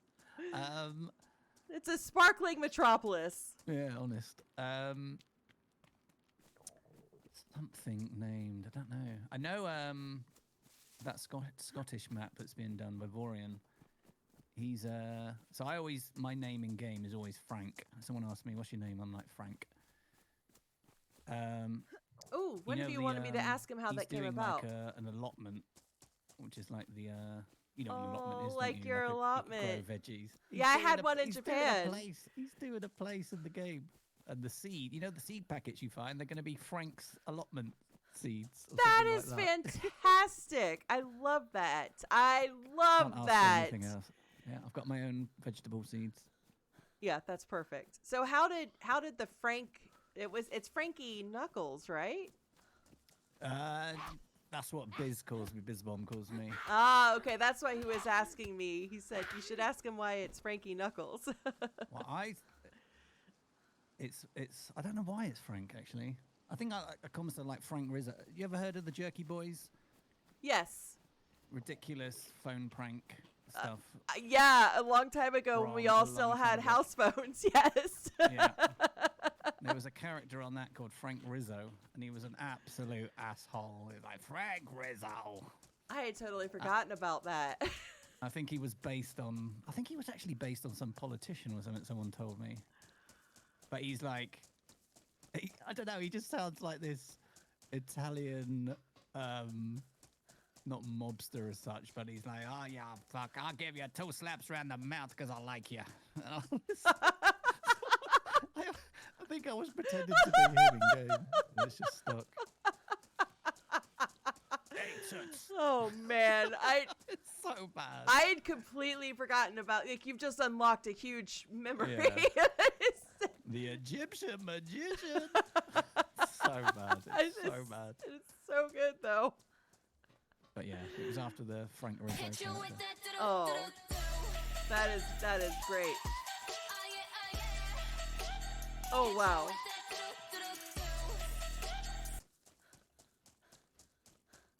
So when you're thinking about, we see a lot of people coming into DayZ and playing DayZ, a lot of people starting servers, and it's really hard to get a server going and get it populated. Has anybody ever asked you for advice on how to start a good server, or if anybody ever did, what would you say to them about that? On said Ronnie and a baseball bat on his back, but except Frankie Knuckles. Ah. It's so difficult. It's so difficult. If that's your goal, obviously it's nice to have. If that's your main aim, to get loads of people on the server from the off sort of thing. It's very difficult to do. Like I said, the first iterations of like my little community server. That would have like 5 people Hey, on it. Shaney offers an architect. Thank you for the alert. I've never been that bothered about that sort of thing. I don't know. I make stuff, and if people enjoy, like I said, the vision or the setup of it, and they try it and enjoy it and come back, then awesome. But I'm happy playing on. I'm not one of those people that needs a server to be full or half full to play on it. Right. I'm really I can I can have fun with my own company, just running around looting and chatting to chat sort of thing. It's DayZ's the perfect game for like streaming and stuff like that, because you can almost autopilot and just chat to chat and you're just having fun. Yeah. So I don't know. I'm never. Well, I put that vanilla one up on Friday or Thursday because I don't know. I was playing experimental. Every time I play experimental, I'm like, oh, I remember when blah blah blah blah. And I just wanted somewhere to play this, and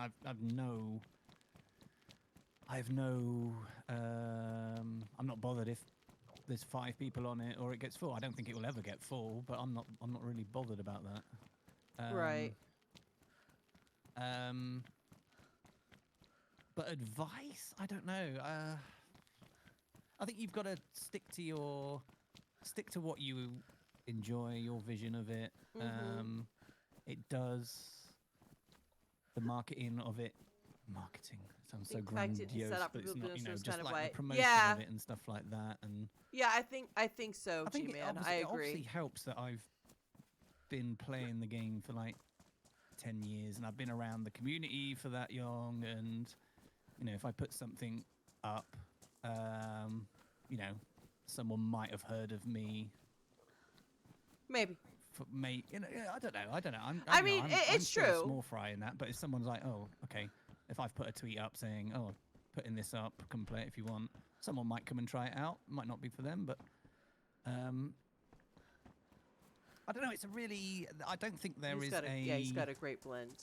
an answer for how to get a server populated, and that I think, and I've never really, again, like I said, when I put zero live for the very first time, that was. Well, Emperor Fox was someone that was hanging out in chat, and he said, "You want a community server just to mess about on?" I was like, "That sounds cool." Then I came up with the Zero idea and the brand and the logo and stuff, and then that was born, just the Chernara server. No one on it. No one on it for months and months and months, apart from me and a few others. And it just grows, doesn't it? There's no. I don't think there's a magic wand or anything like that. I think you got to just stay true to what you enjoy. Don't necessarily cater for everyone, but like I was saying, I kind of from the start I'm not afraid to change it up and listen to other people, and as long as it kind of sticks to my, I would say a lot of people close stick to up a server vanilla, and don't promote but I playing don't on it. mind Right, quality right, of life G-Man. stuff and stuff like that. People can recommend stuff, say that they don't like it or something like that. You know, vote. I do like a vote thing in the Discord. Yeah. Um, I've been a part of a few of those. Yeah. yeah, they don't always come to fruition, but it's good to engage with people and see what people enjoy, and if it's way over what you want to do with the server, then you might say thanks, but I don't think it's right, or yeah, maybe we could try that, or Well, I think at the end of the day, it probably comes down a lot to you believe in it and you have fun with it, and that inspires other people to come have fun with it. You know, like you still enjoy what you're doing and you have a passion for it, and I think that shows. Yeah, I think I just don't stress about stuff like that. At the end of the day, it's Wait a minute. At the end of the day, it's a couple of server PCs that I pay for out of my G-Man, pocket. this is for you. And I'm trying to make nice places for me to play and for others to hopefully enjoy. And if people don't like it or play on it, then it's not the end of the world. It's just a PC. You know, it's just a server. Some people get really competitive about it and like, I need to Rose asked if they've have more players on my server than that server, and I need to talk about it. And I'm just not that game. Again, life's too short to worry about shit like that. Yeah, I agree. But I don't know if I would have realized that when I was 20, you know? Yeah, I think part of that comes with a lot of stuff, life experience and 100%, yeah. Seeing what's really important after a few years. Yeah. 100%, yeah. I just don't get myself involved in all that nonsense. It's not a competition for me. No, I see it the same way. Like there's not really any competition. There's you have your own personal beliefs and goals, and you either have the mindset to help you achieve them or you don't, but we're not in competition with anybody else. I think the more people that are playing this game, talking about this game, you know, whatever server it is, whatever streamer or YouTuber it is, it's good for everybody because it's getting more people into the game. That's good for all of us. That's good for all of us who play it and all of us who stream it. Yeah, definitely. And our servers get DDoS quite a lot by whoever is trying to disrupt them and stuff like that, and so people don't want to play on them and stuff. Again, it doesn't stress me. I think if people are trying to stress me out by making them unplayable and stuff like this, it doesn't stress me out. It's just like, okay, it'll pass. Someone's having a funny moment. Hey ho. Right. I mean, I honestly, I always feel bad when I see servers getting DDoS. I'm like, oh man, that sucks. I've never left a server that was getting DDoSed unless it, had to shut down. It's just, you kind of roll with it.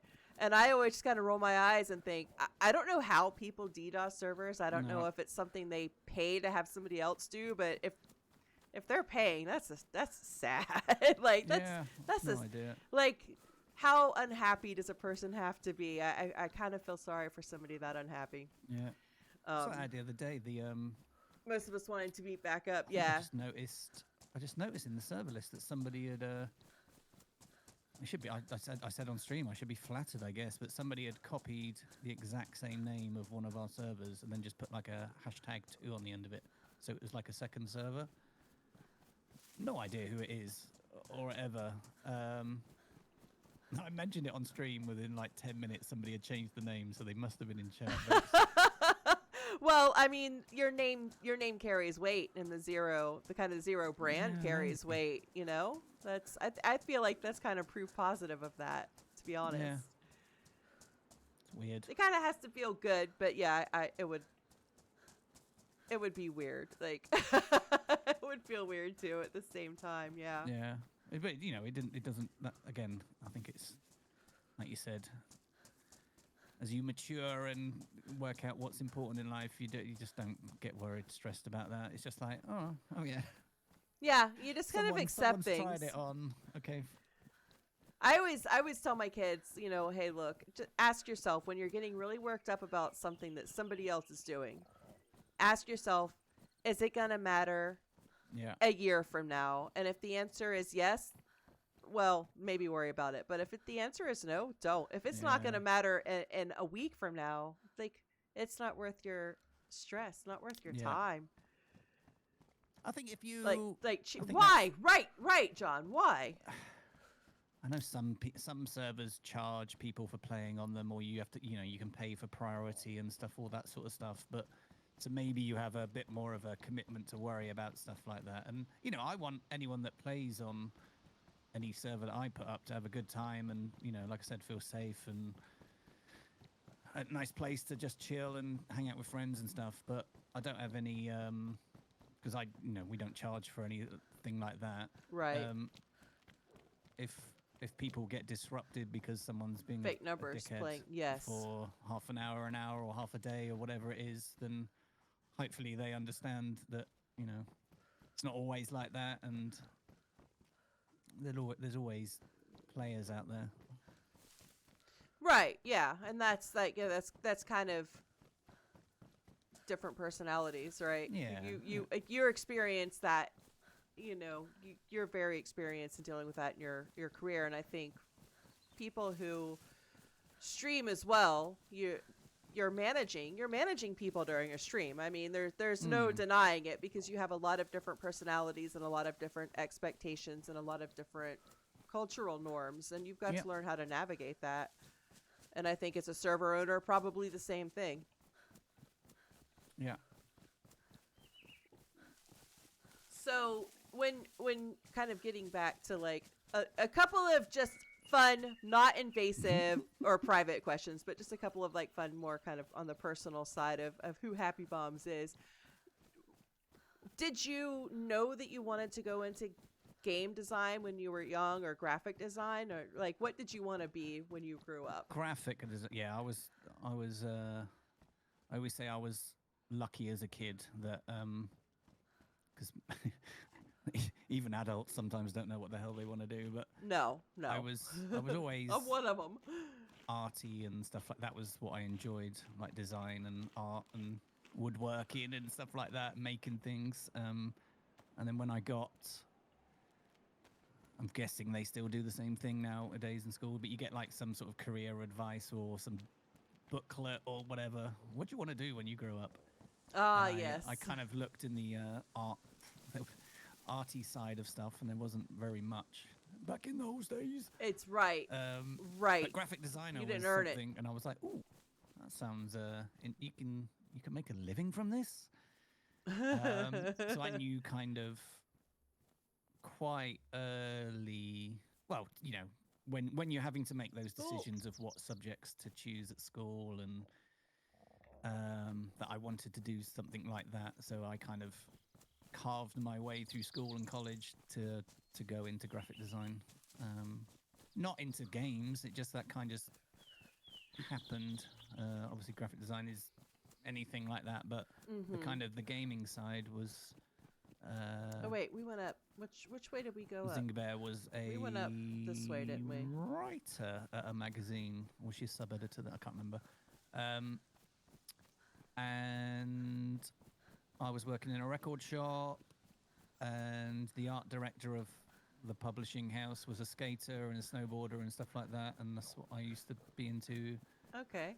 So we hung out for a little bit, and we went skating and snowboarding together, and he was like, "Do you want to come in and do like a little trial magazine spreads?" And I was like, "Yeah, sure, man." And then I got a job from doing that, and they produced video game magazines. So I guess that was my first foot in the video game industry. And then I kind of did that for many, many years, and then did like the side track into actual games company. So, but yeah, never intended to. I wanted to work in video games. It was just graphic design. Well, it's cool that it kind of translated into gaming, since you were exposed to that, with a game that your dad coded for you. And It was, that was something I really enjoyed as gaming. So it was nice. Yeah. Oh man, you're lucky to have such focus, because I mean, I loved interior design, but I've changed my mind so many damn times with what I want to be when I grow up. Yeah. I'm one of those very indecisive people, and I always admire people that know from a young age and have that kind of focus and drive to do it. That's lucky. Yeah, no, I always say that. I feel like I was quite lucky as a young'un and then do all the studying and the college and unis and stuff like that based around a career in mind. That's not many people have that, do they? No, it's nice when it kind of lines up like Works that, out, though. Yeah, it's really cool. I think the management side, I never wanted to be a manager or anything. That's how it happens, though, isn't it? Yeah, it does. It seems like no matter what kind of you start out as, if you're in a corporate field, you're going to hit the management track at some point to be able to keep progressing in your career. Yeah. Exactly. Hey, Tack, how you doing? But you're a people person. Would you say that you're more of an extrovert then? No. I'm a super quiet man normally. It's funny though, because it doesn't come across like that when you're streaming. Yeah, I know. You seem very comfortable and very personable. I think I'm exactly the same now, like talking to you as I would be if I was in the pub talking to you, sort of thing, or having a coffee or whatever. I've always just tried to be me and not be an act or anything like that. So this is just me. I think the job. I think before I went to Sony and the corporate world and stuff like that, I was mega quiet and stuff like that, and I think that whole world and having to present to the president of Sony and stuff like that, or 400 people and stuff like that, you kind of you learn to either hide it or you get more and more comfortable with it. And I'm not an extrovert by any. I know. I'd rather be sat in the back. And that was probably one of my things at PlayStation. I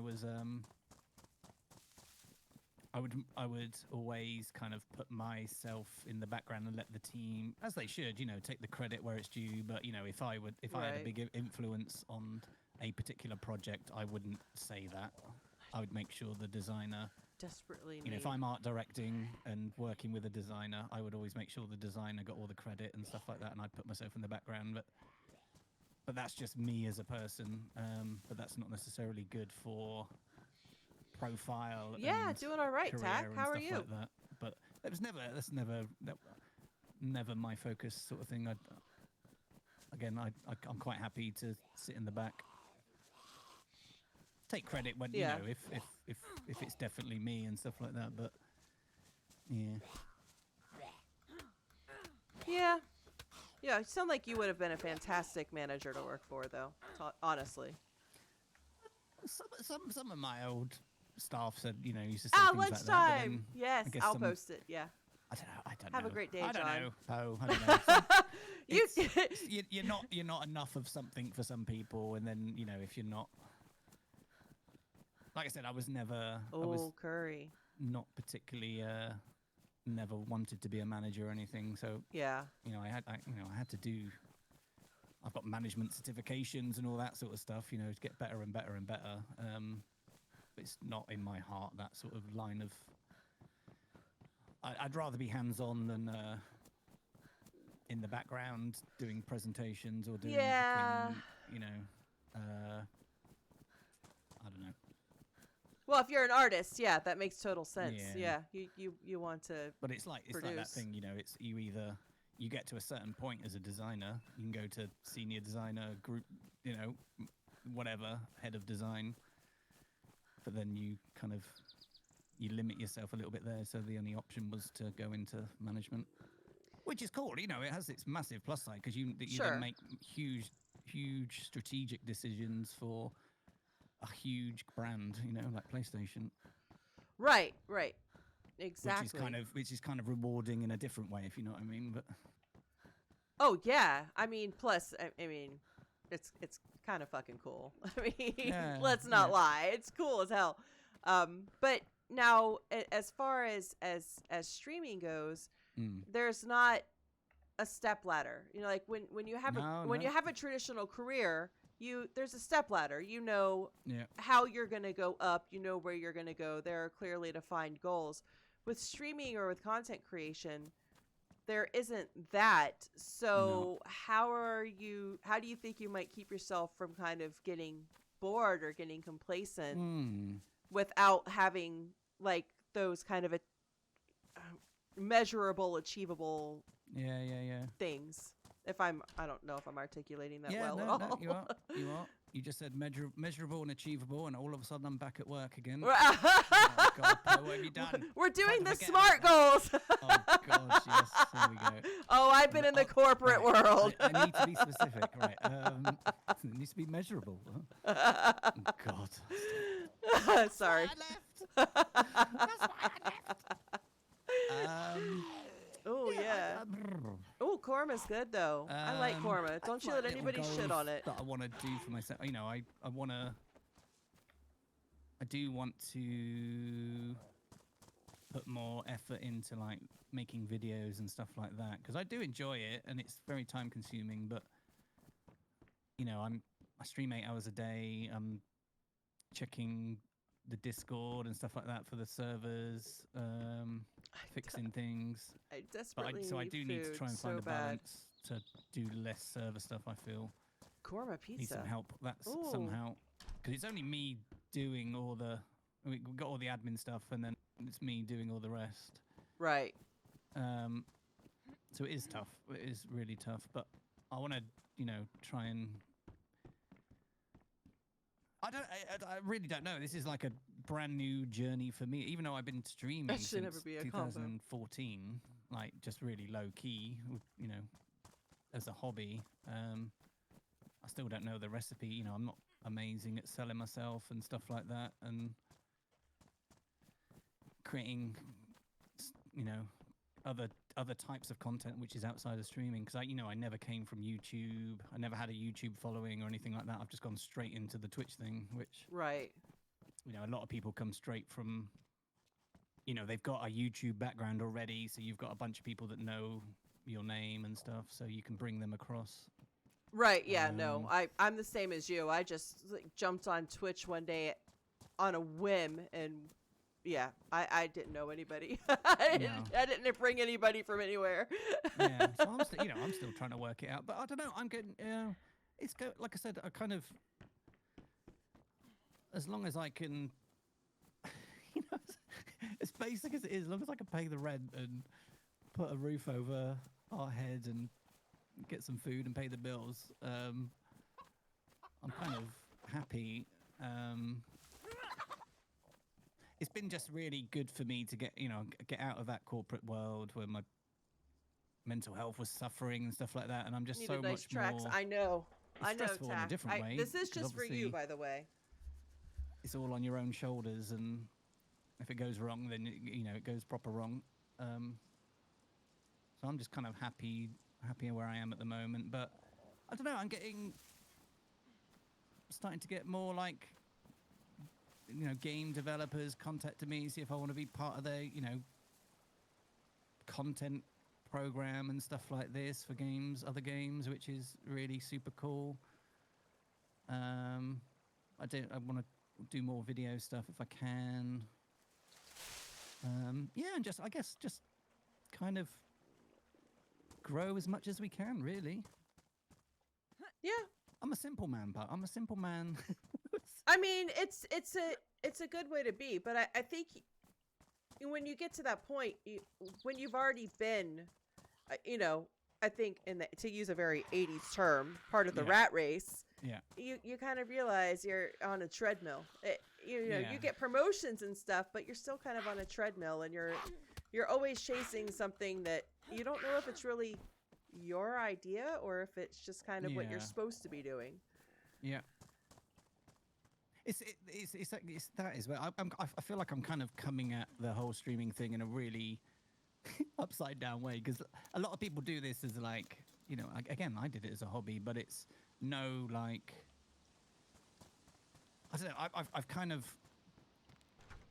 got a big career behind me, and now I'm kind of starting to do this, and it's not like, I'm getting on a little bit, but getting on a little bit. I don't know. You're still a youngin', but yeah, I get you. You're in your 20s and you're just doing a bit of streaming, and while you're at college, and then you get a proper job, and then the streaming's over, sort of thing. So I'm kind of doing it in a weird way where I've kind of done like a massive career thing, and now I'm taking a little side turn, trying something a little bit different, and just see what happens with that. But yeah, as long as I should have kept the bones for fishing.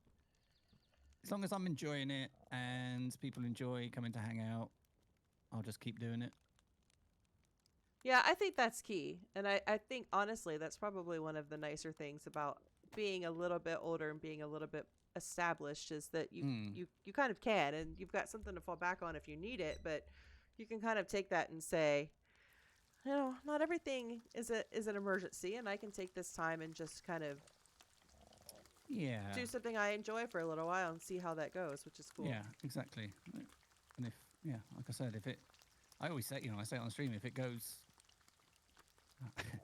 as we like to say, if it all goes tits up and, it starts going downhill, then, like I said, like when I first went full time with this, I was like, well, if I don't try it, I'll never know. And I don't want to be. And that's with anything in life, isn't it? You don't want to be in that position in life where it's like, oh, if only I just tried it, and you just don't know if it will work or not. So this is one of those, I think, for me.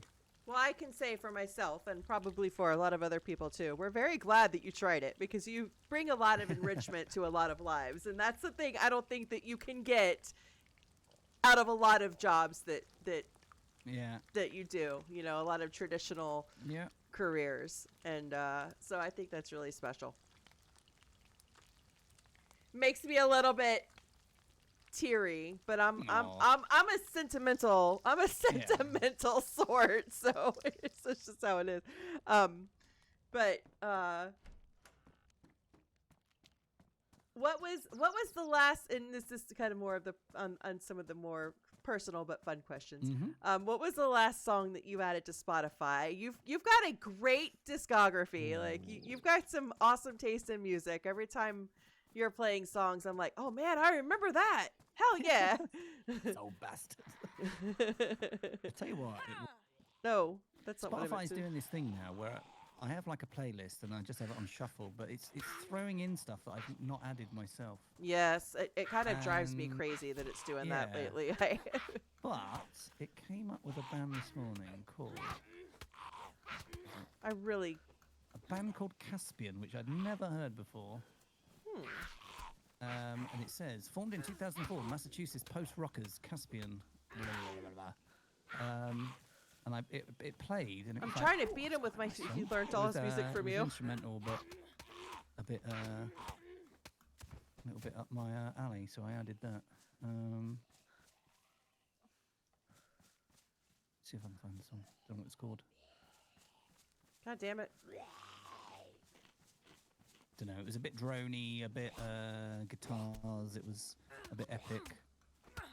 Oh, nice. Never heard of them before.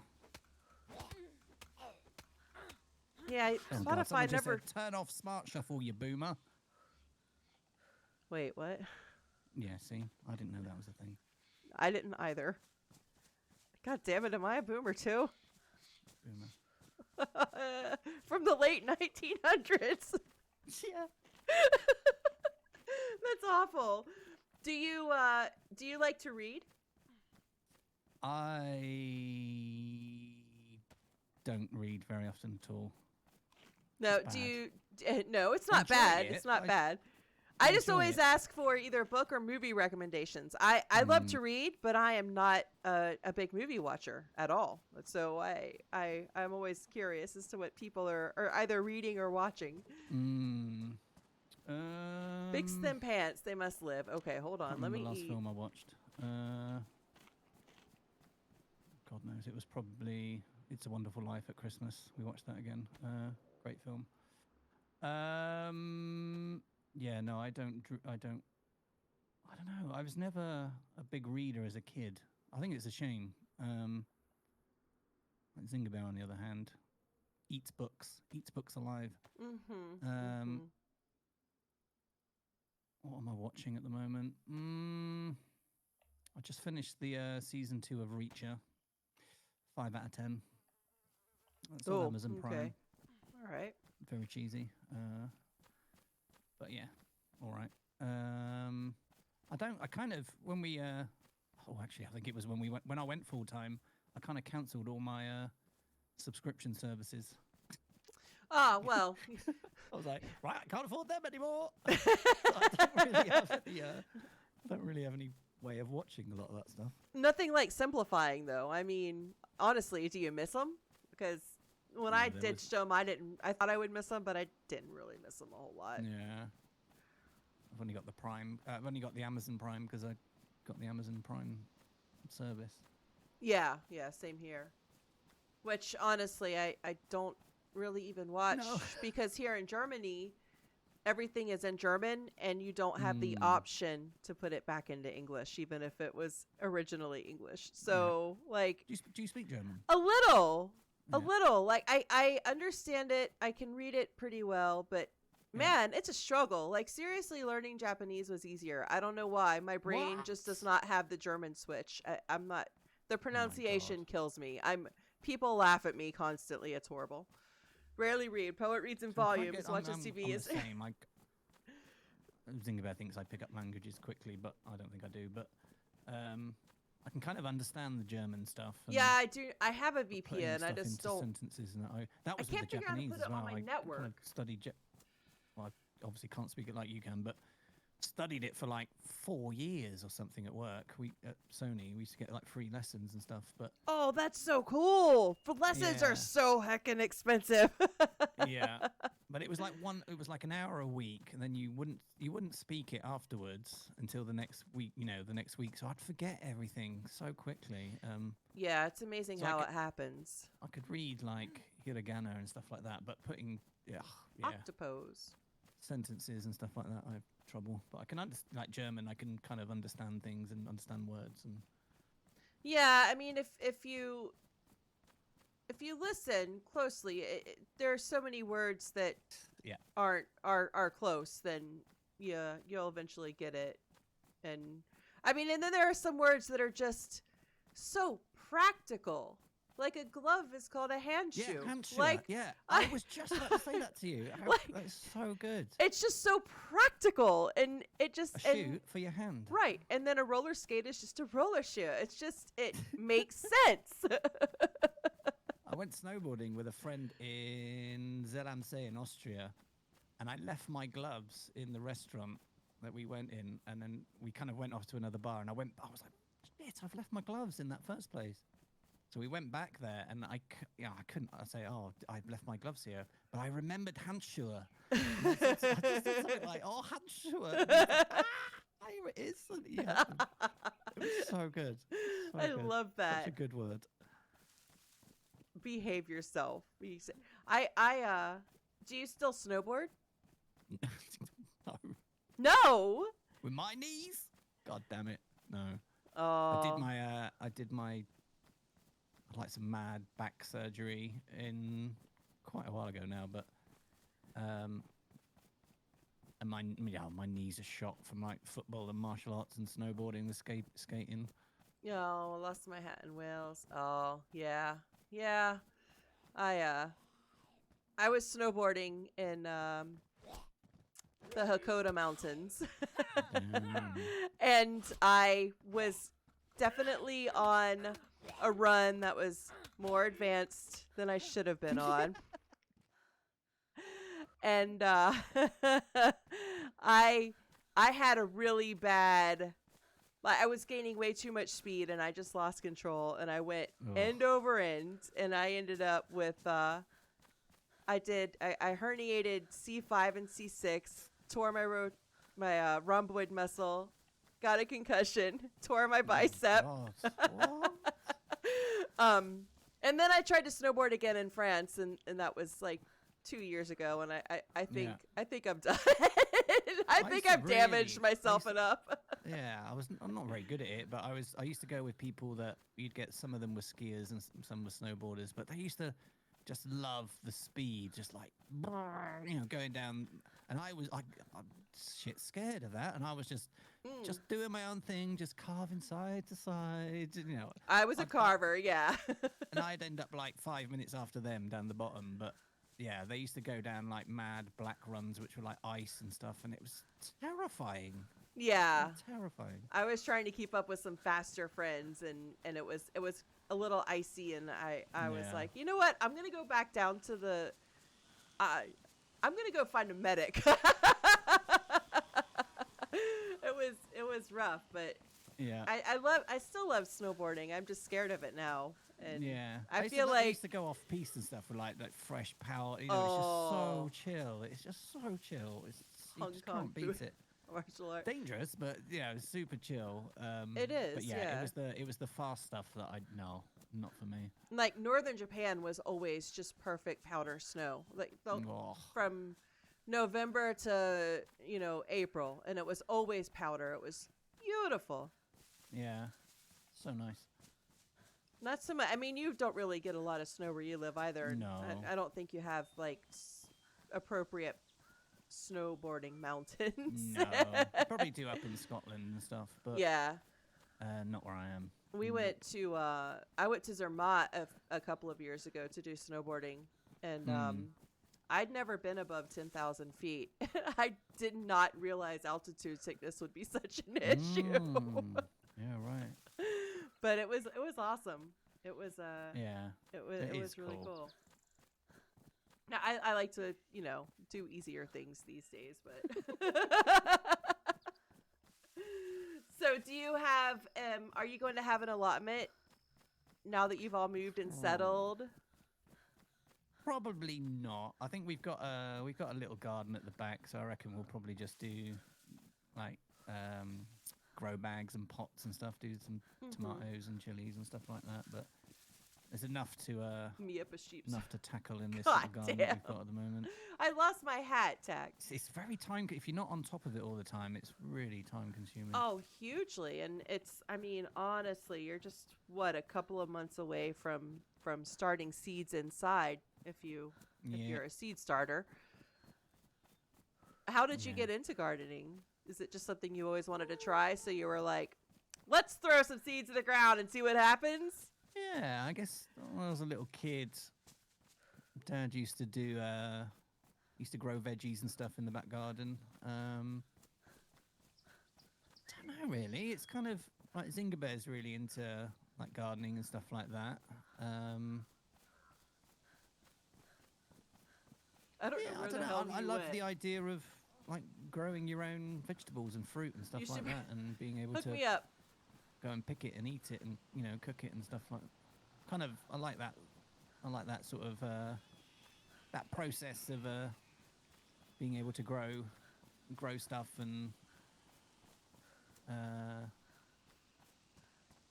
not live not live from the land essentially, but just. I mean, Did it yeah. a few years ago. I Christmas Day. I went down to the allotment, dug up a load of spuds for the Christmas dinner and stuff like that. It was so good. It was beautiful. No, it feels amazing. It feels like you're doing something.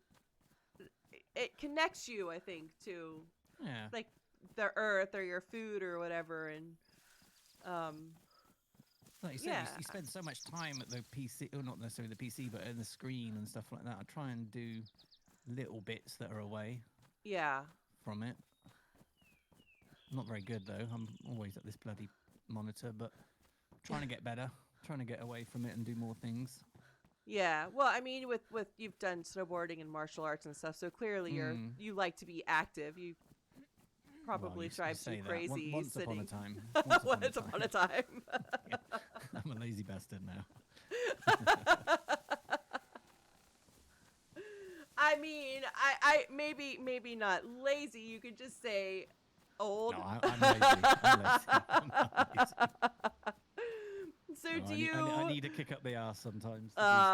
Yeah,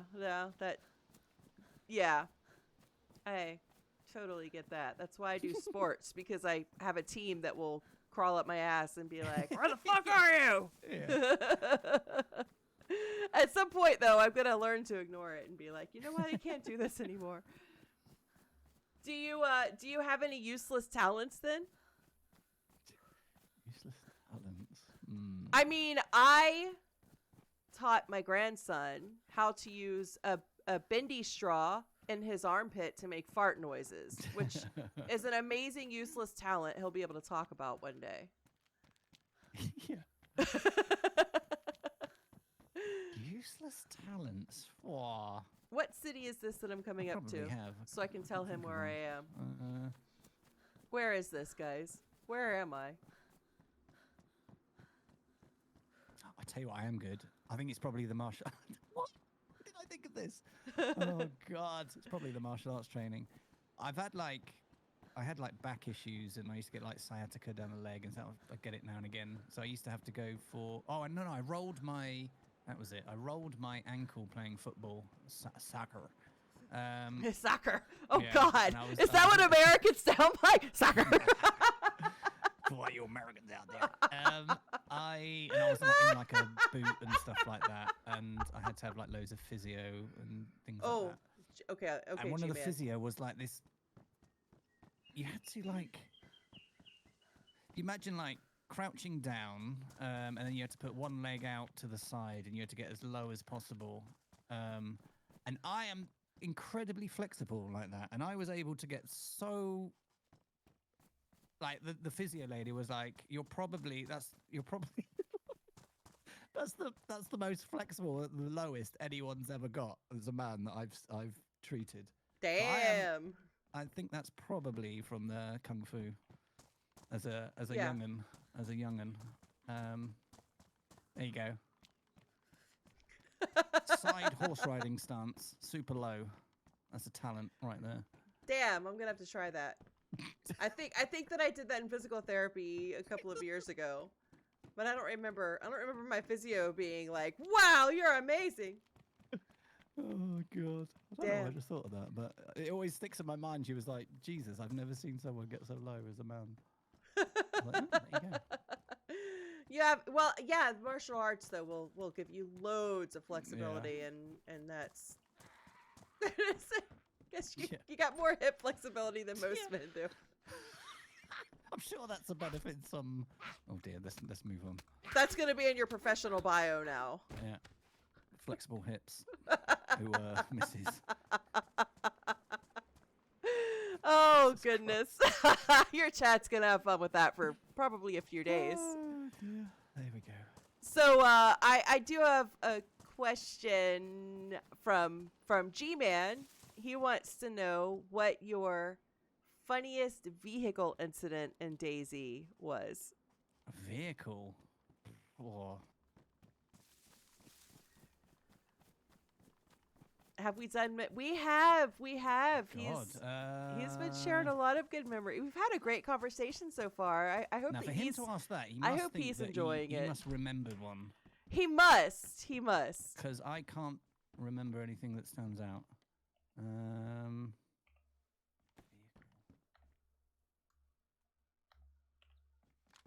Probably bloody last week, actually. I was playing with Bendy Jinxie bombs. and on experimental.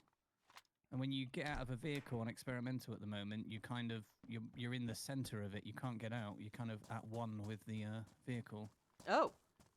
And she started pushing the bloody vehicle from the back, and it just ran forward and ran me over, killed me. That was rather amusing. Pudding says he remembers you and OG getting into a few incidents, especially the drowning one. Yes, that's a good. Sorry, yeah, I forgot about that one. Too many things like that. Yeah. So I'm in Rigovo now. I don't know which way you went. I'm on the airfield. I just. Okay. I'm just kind of running around. Yeah. That's fine. Yes, that was on Keemsey, I think. It was one of the cars where you've got to slide the. That was slide memorable. The front seats forward for the other ones in the back to get out. Oh, okay. And there was myself and Jinxie in the front, OG and Bye, Miss Shani. Pop in the back. And we were driving, and we started getting shot.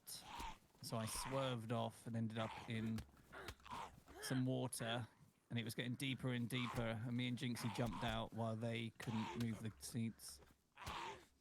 And we were just. Please don't let me fucking die again. OG going, Singing, I'm dead. It was so funny. Again, there's another clip of that. Oh, I bet there are probably thousands and thousands of clips, honestly, after 10 years of content. Yeah. Seriously, why? Why am I getting shagged so hard? I never get shagged like this. And I'm over here trying, playing with a good G-Man streamer. must remember one then. Why not? I don't know. He'll ask. Pudding is saying the Daisy ladder is one of his favorites. Yes. Yeah. Pudding, he was talking about that earlier. He said your laughter was like the best part of that. Yeah, I love hearing about all of the things that have happened and the funny stuff and the quirky stuff, Yeah. and it makes me love this game even more. It's like this. You just can't plan half of the stuff. It just happens, and it's just like hilarious. Like if you tried to do it again, you wouldn't be able to do it. It's just. Yeah, what gets me is that this is not the type of game that I would be typically attracted to playing, because it's a bit more aggressive than I would normally be attracted to. But despite the fact that it's aggressive, and I really have learned to absolutely love PvP, even though I'm still terrified of it, but it's the people who play it are not. There's this quirkiness about DayZ players. It's completely unexpected. Yeah. Taxi Kid, oh, please ask. I will make sure I ask the question Totally last. one Don't of worry. the joys of it, isn't it? There's so many characters and What the fuck? everyone's different. Oh yeah, definitely a lot of characters.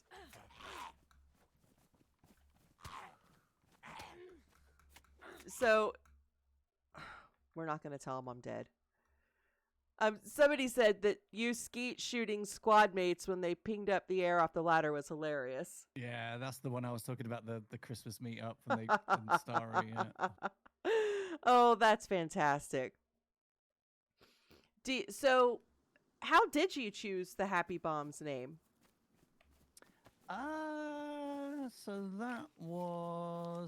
So I started an account in, I think it was 2014, which was based on my real name, but it had like loads of underscores and bloody lowercase, uppercase and stuff like that. Not really thinking too much about it. Yeah. I had an account with that for about a year. I streamed on that for about a year.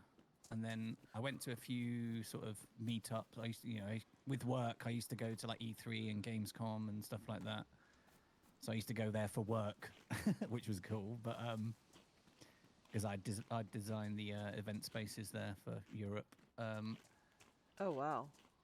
but obviously I was streaming as well, so I'd end up bumping into people who were streamers and stuff like that, people I used to watch and stuff, and I'd end up meeting a few people, and they'd be like, oh, and I'd be going, oh, it's so and so, or I'd meet someone, they go, what's your Twitch name? So I used to go like, well, it's uppercase this, lowercase dash dash, and it was like, oh my god, this is terrible. So I thought I need something different, so I just canned that account after a year.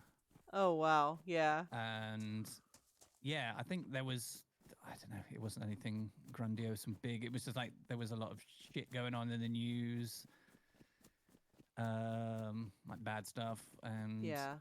there was lots of accounts appearing on Twitch of like, I don't know, Big Dick 69 or whatever, and it just used to crack me up, all that sort of bravado and ridiculousness. Yes.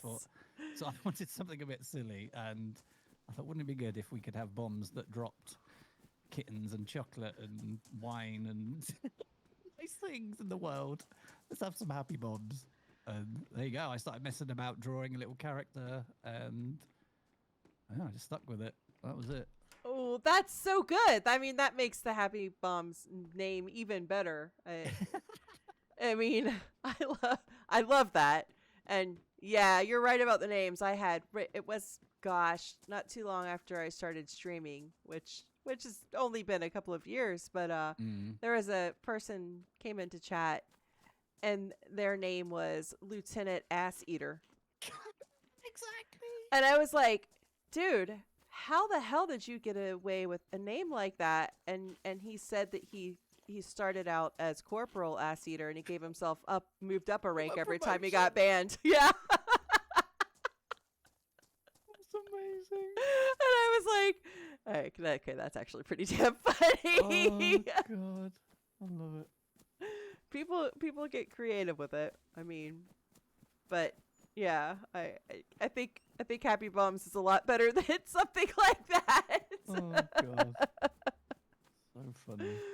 Do you have a favorite streaming based memory? You're all right, Hector. How you doing? Like in-game base that we made or something. No, like I don't know, just something that happened during a stream that was really memorable. I mean, I guess it would be DayZ related too, because that's what you're usually playing. But like I don't know, a specific moment, or like a I don't know, anything streaming. Yeah.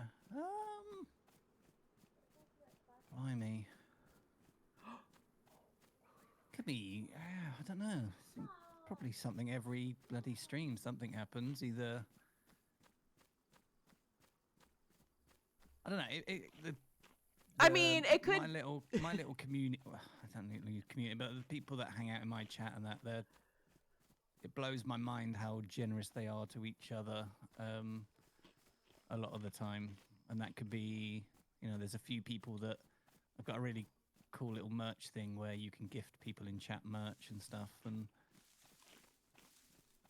sometimes they're giving each other like t-shirts and stuff like this, and it's so cool. It's just like they're so nice to each other. It's got such a cool little community. That kind of blows my mind a lot of the time, just when you just sit back a little bit and just think that, like, whoa, this is someone at home just helping someone else at home, stranger out, or don't know. That's kind of super cool. No, yeah. Well, I think the communities that people have, like when you go into your chat, you always notice that it's a super welcoming environment. Everybody, if there are people in chat, they'll say hello to somebody who's new, or they'll say hello to somebody who's not new. There's not like any, this is my streamer and nobody else can like them. Someone's having a bad day, or they just lost a pet or something, right? And everyone's like, "Oh, I'm really sorry to hear that." But I think that's a reflection on the the environment that you create as well. Yeah, no, I think I agree. I don't have that many assholes in chat, which is amazing. Yeah, no, you really don't. That was apart from G-Man, of course. I mean, he's an asshole in everyone's chat, though. There you go. He said that I wouldn't call him an asshole, but I just did. Love G-Man. Yeah, I mean, you could have chosen when I told you that there was a race car driver in the U.S. named Dick Trickle, and Oh, I God, think you yes. giggled about it for a while. Oh my God. Slan and I were talking about that So last good. night. I was like, we were talking about a name. I cannot remember. We were talking about a name, and I'm like, yeah, well, it can't be as bad as somebody who would actually name their kid Dick when their last name is Trickle. Like, That's so good. I said he could call me an asshole. You So gave him good. permission, huh?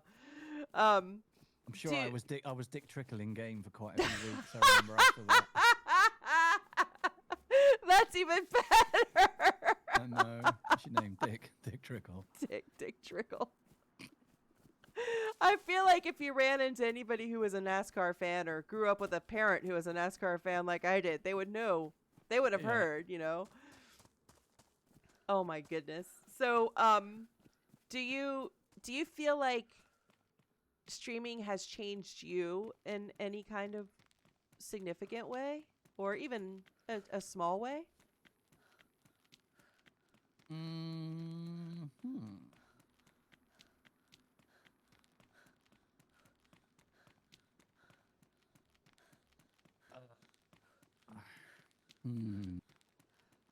don't think so.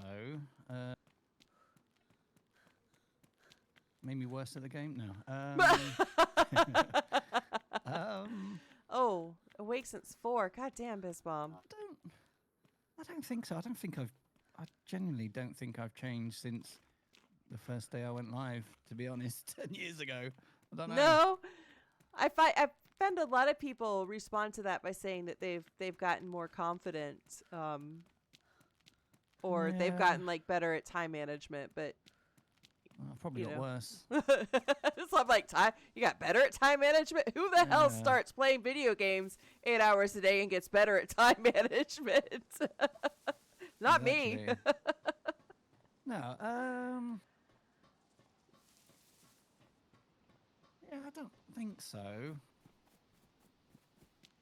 I don't think so. That's No. a crap answer, isn't it? No, it's not at all. It's an honest answer. So I feel like anything that's genuine is one of the things that I really appreciate about you, like from my encounters with you in game and your stream and stuff, is that you're always really genuine. That's a trait that I personally admire in people, something that I seek out in people that I like to spend time around. So Yeah, same here. genuine answer is a good answer to me. Yeah. No, I agree. I can't think of the word. Yeah, kind of navigate and kind of go towards people like that as well. I just don't like pretentious nonsense and all that crap. Right.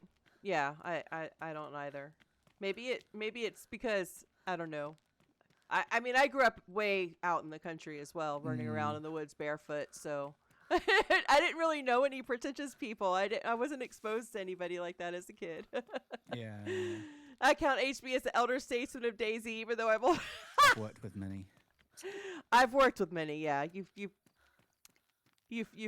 find it. I had actually there was a 14-year-old girl in one of my classes right before Christmas who was, you know, some kids will get a substitute teacher and think that it's time to show off, and she was not being nice, and you know, so I told her she needed to calm down or whatever, and she said, my dad is a lieutenant commander and you're nothing, and I don't have to do anything you say because my dad's a lieutenant commander. And I was like, God. well, I'm not in the military and I don't care. Like, all I need you to do is just do what you're supposed to do and not be a problem for the next 30 minutes, and then we can all go on Christmas break for 2 weeks. Like, You drop the mic, you drop the chalkboard, and just walked out. I mean, you know, I just kind of looked at her and raised my eyebrow and bit my tongue because what I really wanted to say was, oh, fuck off. Yeah, exactly. Fast to say how to lose your job in 5 seconds. What do you find is a challenge to streaming, though? I mean, it seems like for you, you're just like super laid back and chill, but there's gotta be some challenge. Yeah, no, definitely. You can, you know, I'm kind of. It's awesome when chats flow in and everyone's chatting to each other and stuff like that. So when as always, it can there are quiet times and stuff like that, and having to pick yourself up and get chat going and get obviously today is different before they even say anything. I'm talking to Poe today. I'm not looking at chat hardly. But that can be you've got to kind of pick yourself up again. Sometimes it's just being knackered and because it is your business, and if you're not, sad thing is if you're not live,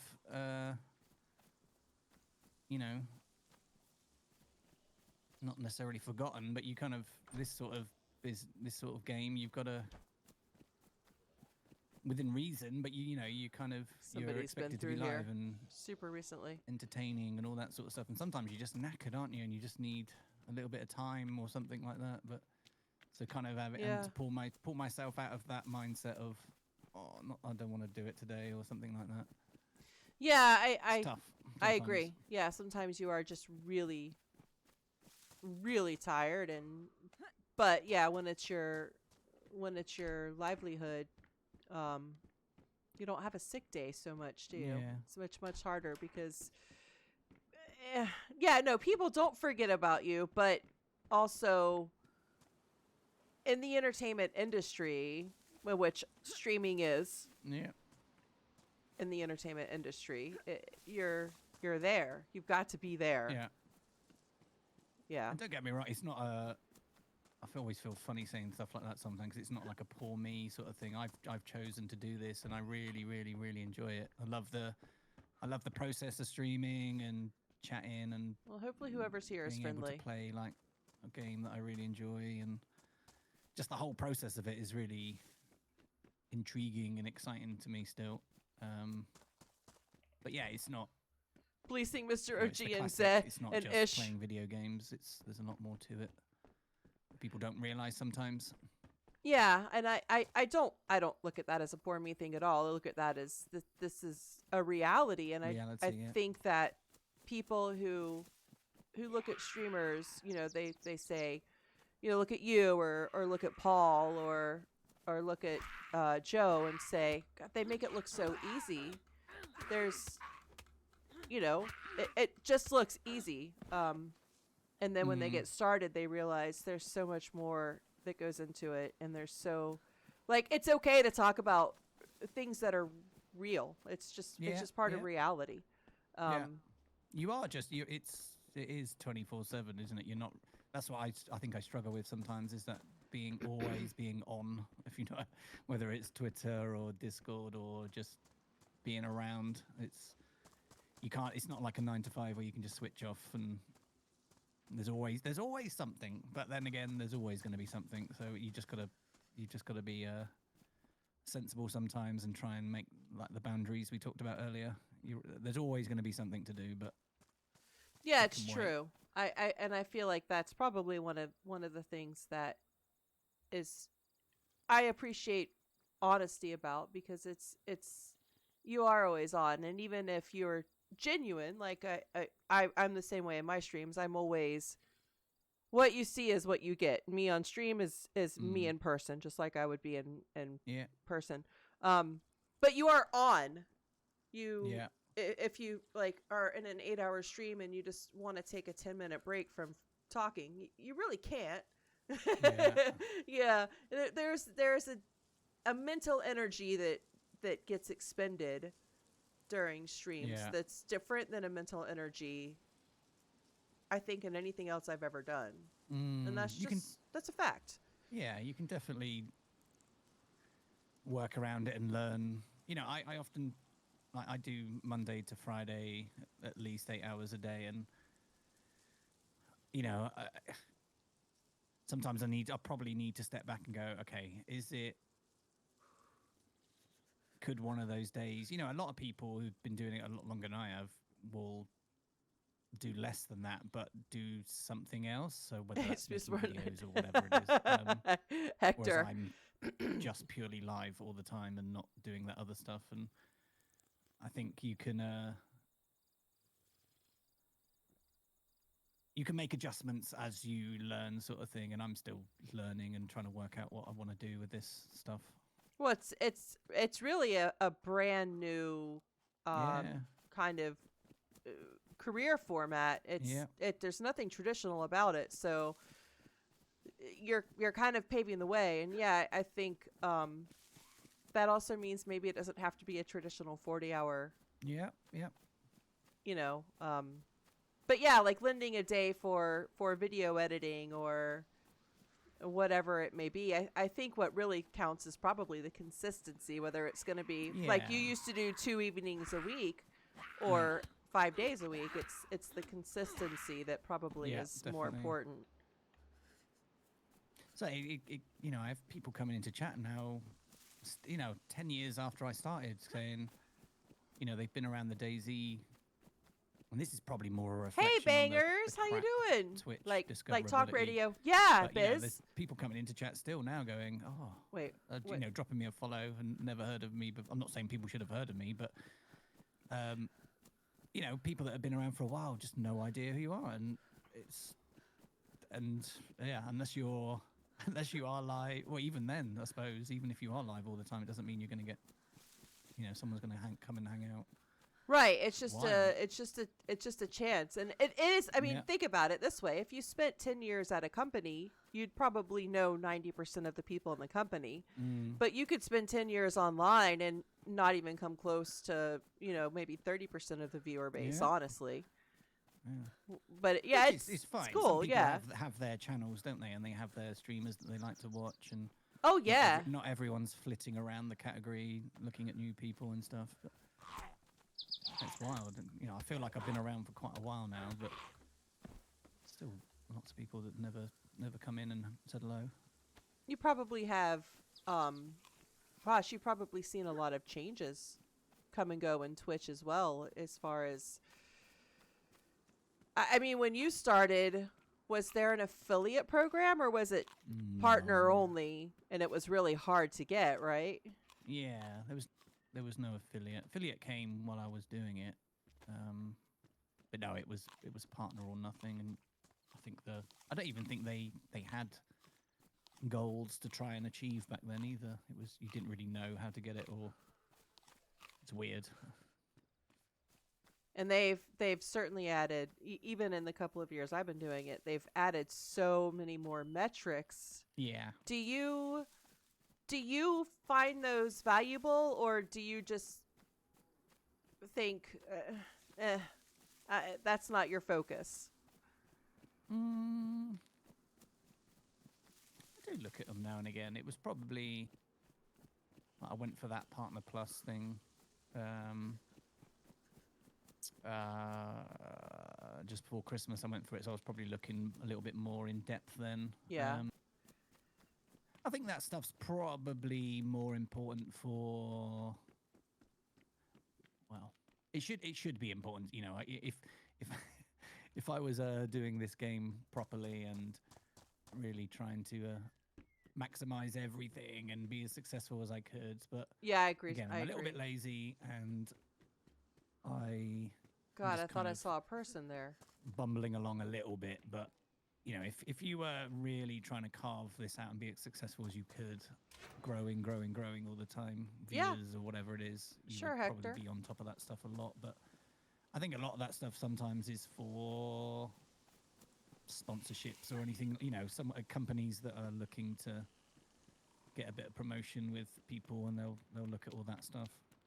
Yeah. I get asked, what's your blah, blah, blah. I have to fill that in to some people, but. Oh, okay. Wow.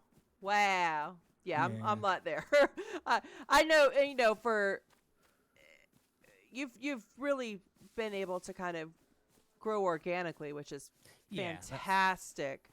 But like you said, you've been doing it for 10 years, and I feel like there are probably some good lessons to be learned in that for people who want to grow organically. It doesn't happen in 2 years or 3 years. No. No, I've done it the hard way, but I've kind of done it my way. Oh God, I sound like bloody. You did Bing it Crosby, your way. I think it was Frank Sinatra, wasn't it? Yeah, it's not necessarily the best way to do it, but it's kind of when you're balancing a career and stuff like that, and it's just a hobby. Never a focus. Never was going to be a focus. Yeah, but I'll it just ask got to him. a point where, like, I hit the partner, and it was a good point in my life where I did try it full time. But if you are actively looking to do this, then yeah, looking at your metrics and stuff like that, analytics is probably wise. Food is good. My Felix was just in here asking if we're going to go to our weightlifting class tonight, which we're not because it's in 15 minutes, but now he's upset. Oops. Yeah. It can be stressful. The metrics can be really stressful. Yeah. But they always say don't look at numbers and stuff like this, which is probably, it is true. I do think that some people focus a little bit too much onto it. they have to. I feel like monthly numbers are more valuable than daily numbers because I feel like you're not going to see trends daily. Yeah. Yeah. It takes a little longer to kind of see trends. Yeah, I always think you just, you need to just focus on what you're doing. Mm-hmm. Have fun. I know it sounds cheesy, but have fun doing it. Well, that's the bit. Even before I started streaming and even before I discovered Daisy and Daisy streamers, the people that I was drawn to as far as streamers and YouTubers go were always the people that were having fun. Yeah. That's how I kind of tried to do it, and I just thought, what happens. But again, I'm just maybe a little bit too laid back sometimes for my own good. But, I'm the same. I quickly have two questions in chat before they disappear up, and I forget what they are. Hector wants to know what your favorite hip hop or R&B song is from the 90s. oh my God! Because you're a music guy like him, so he's curious about that. My Lord. On the spot. Oh, wait, he said, nah, 80s. I'm pretty sure you were a child in the 80s. Were you listening to rap at that age, or were you still listening to what your parents wanted you to listen to? 80s. Wow, my mum and dad had quite a good record collection when I was growing up. Oh, nice. My dad was a big fan of, like, 70s rock, so we had a lot of that. Yeah. I was fascinated by the Led Zeppelin 3 album where you could spin the thingy. Oh, me too. Yes. I would just sit there as a kid, just spinning that, looking at all the pictures. But yeah, they had loads of Led Zeppelin and Sabbath and Deep Purple and stuff. And my mum had loads of like T-Rex and stuff. Oh my God, you had a 2 Live Crew tape when you were 12. Wow.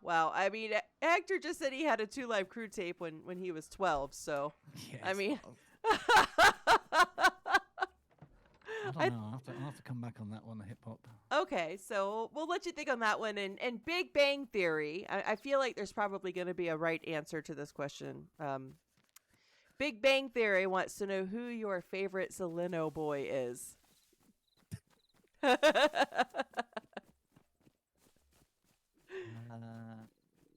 got to be my longest bud. It's got to be Puds. Aww, I love that. He's hard not to love, isn't he?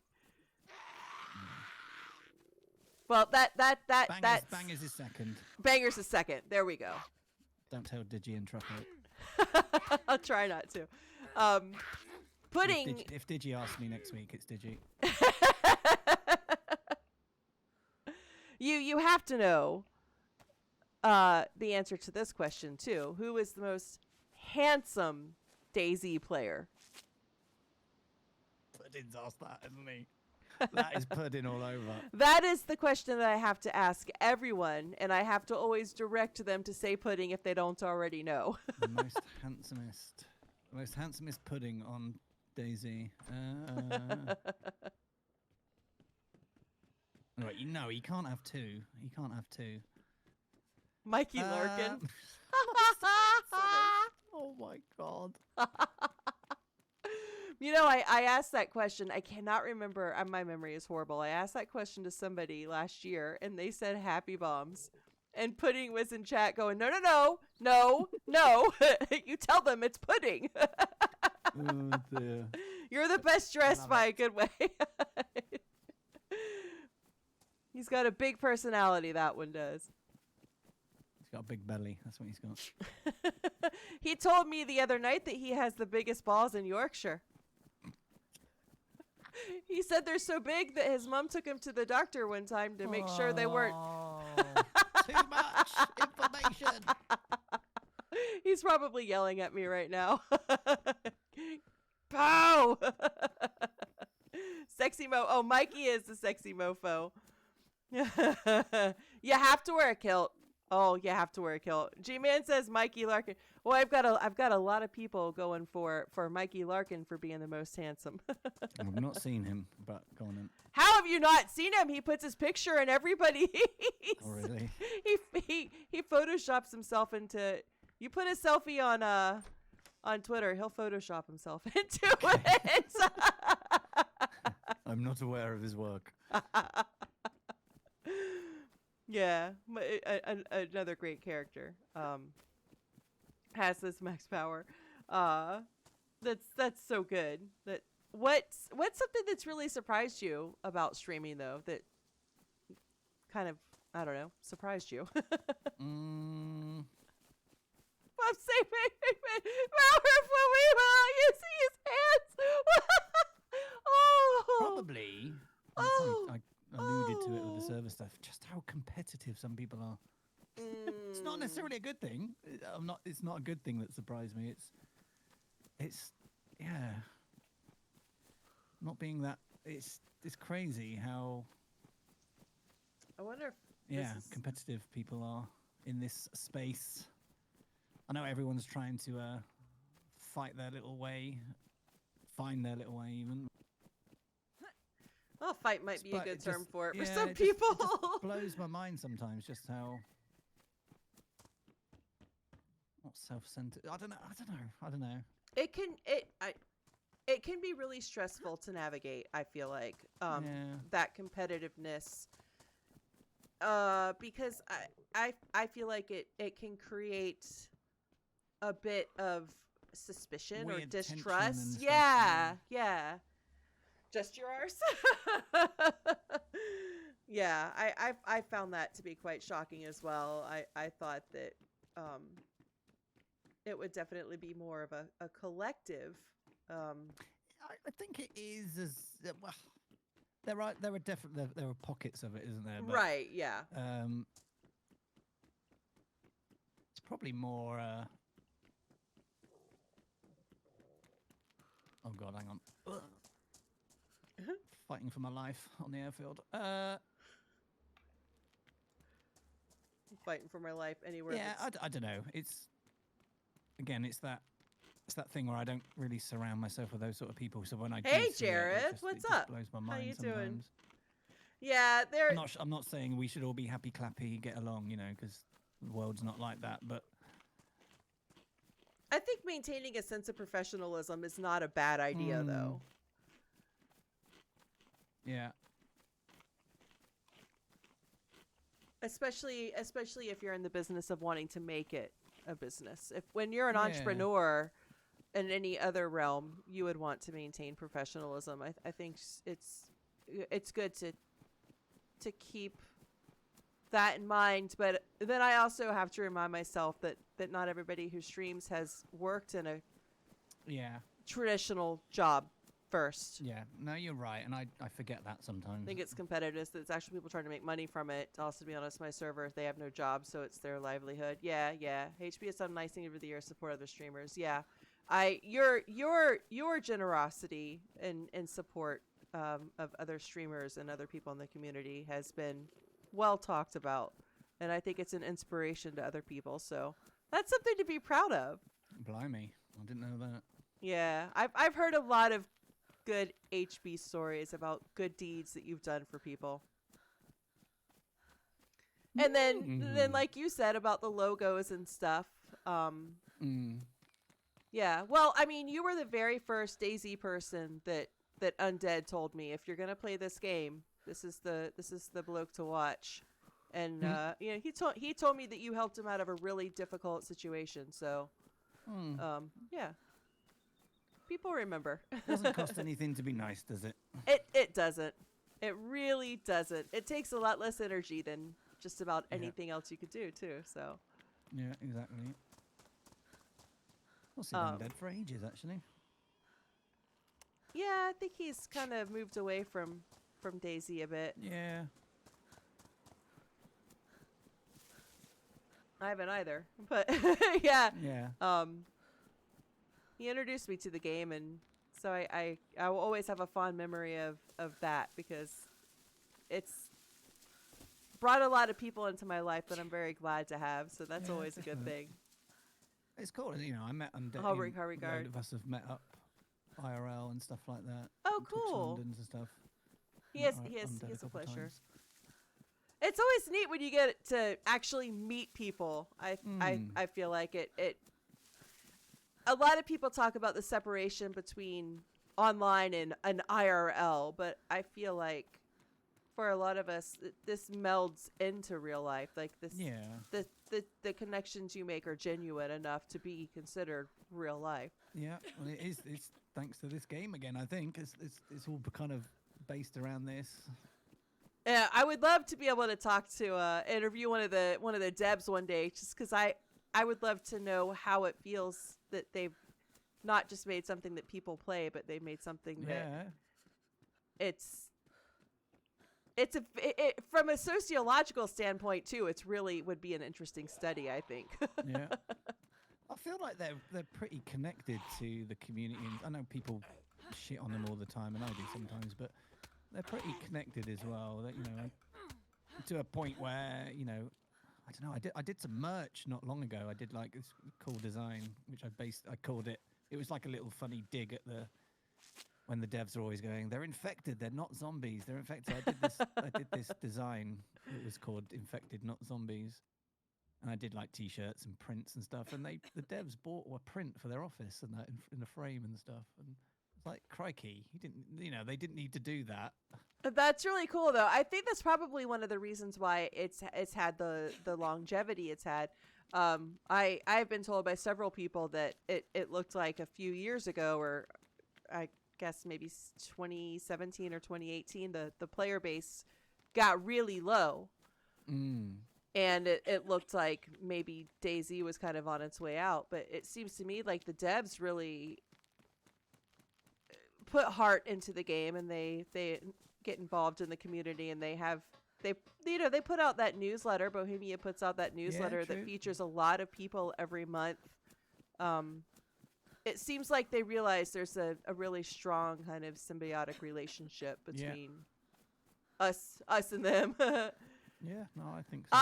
Yeah, he's everything bangers. He literally plays everything. Danger Kev says, which one of your wigs is your favorite? I got two. Fucking fell off of my chair laughing. Oh my God. It was one of the best things I've ever seen in my life. I think the one that Zingabear got last, the massive white one, the Mary Antoinette job. Oh my God. It blew my mind. I really feel like you should do like a yearly wig stream. Oh my God, don't. Have you She got? already said we went out the other day to I always called it Ladies B&Q, which is like a craft shop. Yes. I love that. And she was like, "Well, we got to think about your Easter bonnet and your Easter wig," and I was like, "Excuse me." Like, Oh, well, she's no, they expect you to have something for Easter now, and I was like, "Oh, do not." You make know this what? a thing. Listen, I'm a seamstress. I make all sorts of. I will make you a bonnet. I'll make you a bonnet. It'll be beautiful, and you get yourself a wig. I feel like if you had a PO box, people would send wigs to you. I do need them. I do need them. You need like the wig from Pretty Woman.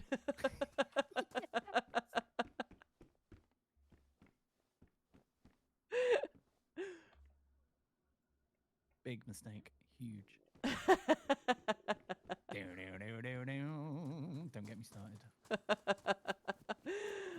man. Yeah, my train of thought just completely derailed. Imagine me in a no. I'm just thinking about all the wigs, like all the wigs that I mean, you could have this as like, I don't know, some kind of a goal. It could be like a wig day. Oh, this is not. I what we mean, this is not what I signed up for. a charity fundraiser, and you, yeah, I mean, you could do so much with it. Like, just you're looking so gorgeous in the wigs, and such an inspiration to us all. I had that white one on for 13 hours. Yeah. Outrageous. How did you? How? Yeah, Because that was. wigs are uncomfortable. God almighty. They're Yeah, it felt hot like and someone they're was itchy. squeezing my head for like 9 hours, and then I think that it just went numb, and I forgot it was even there. They're heavy, yeah. Especially. So funny. Oh, bunny ears like Bridget Jones. Oh, I mean, we're getting all the ideas in here. Shit.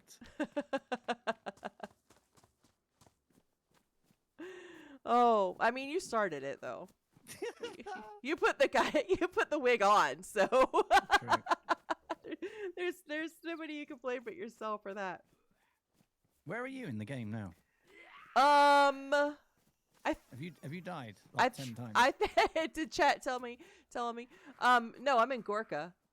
Okay. You were 6-inch for 12. He needs to man up. It's just that wigs are uncomfortable. We should just get you a Hatsune Miku wig. How long were you in Japan? How long did you live there? 5 years. Whoa. It was the most devastating thing to leave. It was. We weren't supposed to leave yet, but the contract ended very abruptly when the government decided to go with a different company.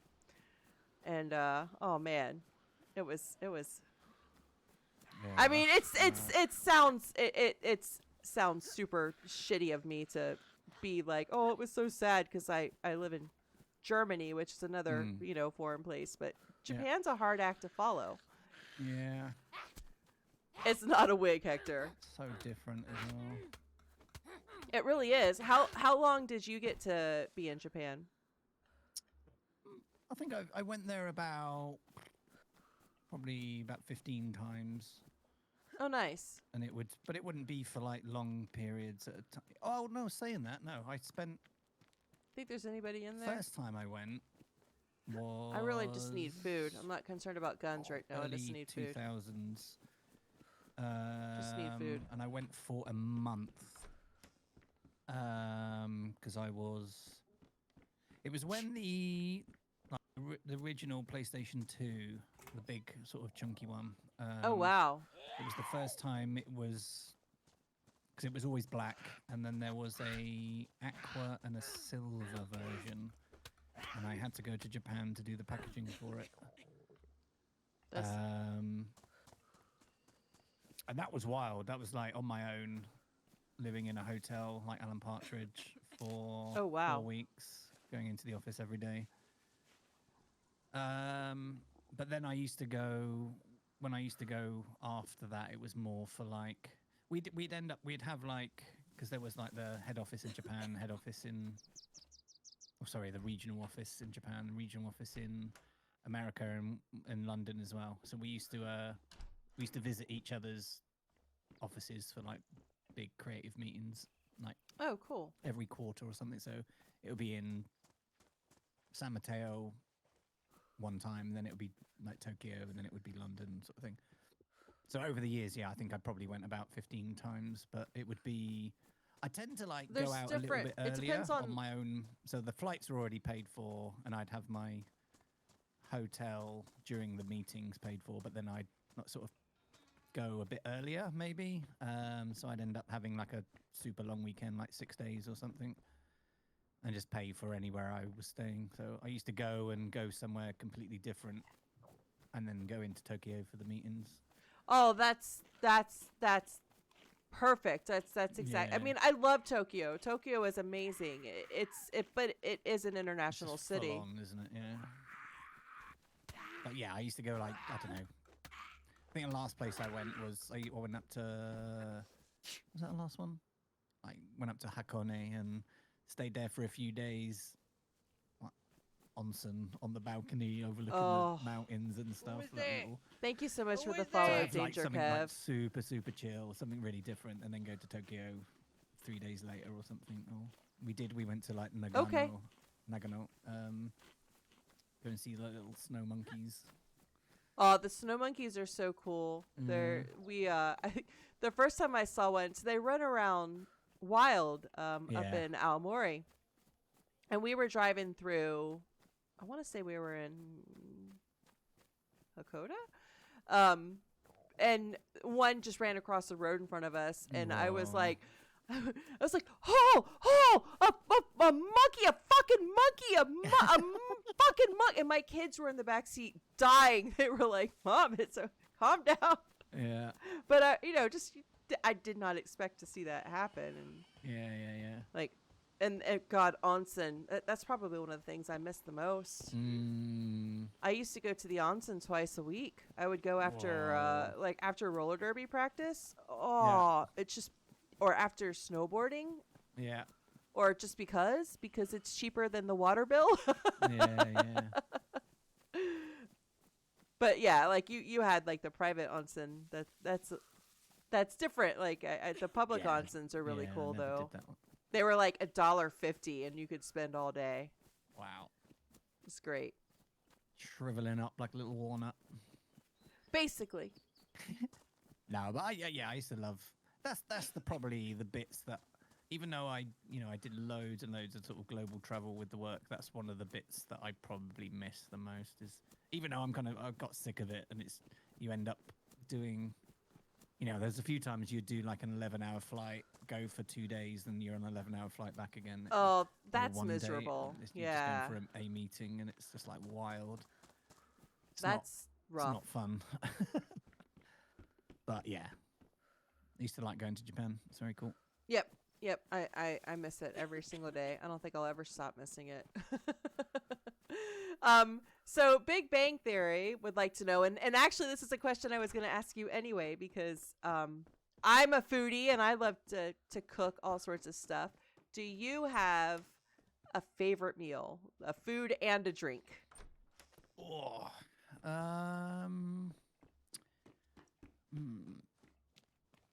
Drinks. Well, I don't drink booze anymore. Stopped drinking booze like over a year ago. I'm mad for like little strong espressos and stuff like that. I'm a bit of a coffee nut. I love coffee. It's one of the, I always say it. It's probably the only thing that I'm a bit snobby about. Is coffee. I'm a total coffee snob. Coffee. I like nice coffee, and I'd rather have nice coffee or no coffee. I feel like I've made it through 45 years of life on this hellscape called Earth. I've earned the right to be snobby about at least one thing, and that one thing is going to be coffee. Yes. Yes. All right. I don't feel too bad now. Oh no, I am an asshole about coffee. I like nice coffee. So yeah, I like. He has an OnlyFoods channel. Good espresso. I got these cute little like the mocha pots that you put on the stove, water in the bottom, filters up through. Yeah. So I got a really cute little one for Christmas. You're right, Hector. Which is it's like a little version of it, the bottom of it, and on top it's got two little spouts, and you put these two little cups underneath it, and it basically pours it into the cups directly on the stovetop. Oh, I just saw one of those on YouTube the other day. Yeah, those are really cool. Yeah, they're really nice. So I always have like one of those as soon as I wake up in the morning, put it on. Lovely. Yeah, I call those like analog coffee makers. I don't have, out of the 3 or 4 ways that I make coffee, none of them are electric. Right, I've got a really nice coffee machine as well. I got a bonus one year from Sony, and oh shit, stupid amount of money on a really nice coffee machine. But I think there's a in the boiler. I think there's a crack or something, so I need to send it off to get fixed. But it's been like I'm so fucked. I'm gonna bleed out. I need a knife. easily 6 months since it's broken. I've not sent it off yet, so I've just been having little mocha pots. But yeah, no, I've got a really nice coffee machine as well. Is it? Can I? Yeah, I wouldn't mind having a good one, but I'm not gonna waste my money on one until I can get a good one. Yeah. Food? Moo Mountains, like the champagne. See, I get mine local. I use a local roastery. I need to go find it. Yeah, I love food. I love kind of like good idea, Mexican-y Biz. stuff, even like Tex-Mex stuff. I love Japanese. But can I cut them food. up with this? I just love food. Italian food. I love food. Yeah, me too. Me too. My fondest memories actually of Japan was we went out for a. I'm running to Starry, by the way. We went out for like a team dinner. I can't remember where it was. And then we went out for beers and stuff like that after it. Can I cut my face to like, mask? I don't know, 11:30 at night or something. And one of the Japanese lady colleagues had friends who had a sashimi restaurant, and she was like, "Oh, we'd already eaten for the night. We'd already eaten, but because we were a little bit tipsy on the old sake and stuff, she was like, "Oh yeah, we should go." So we went there and had this biggest selection of sashimi between us, and it was one of the nicest.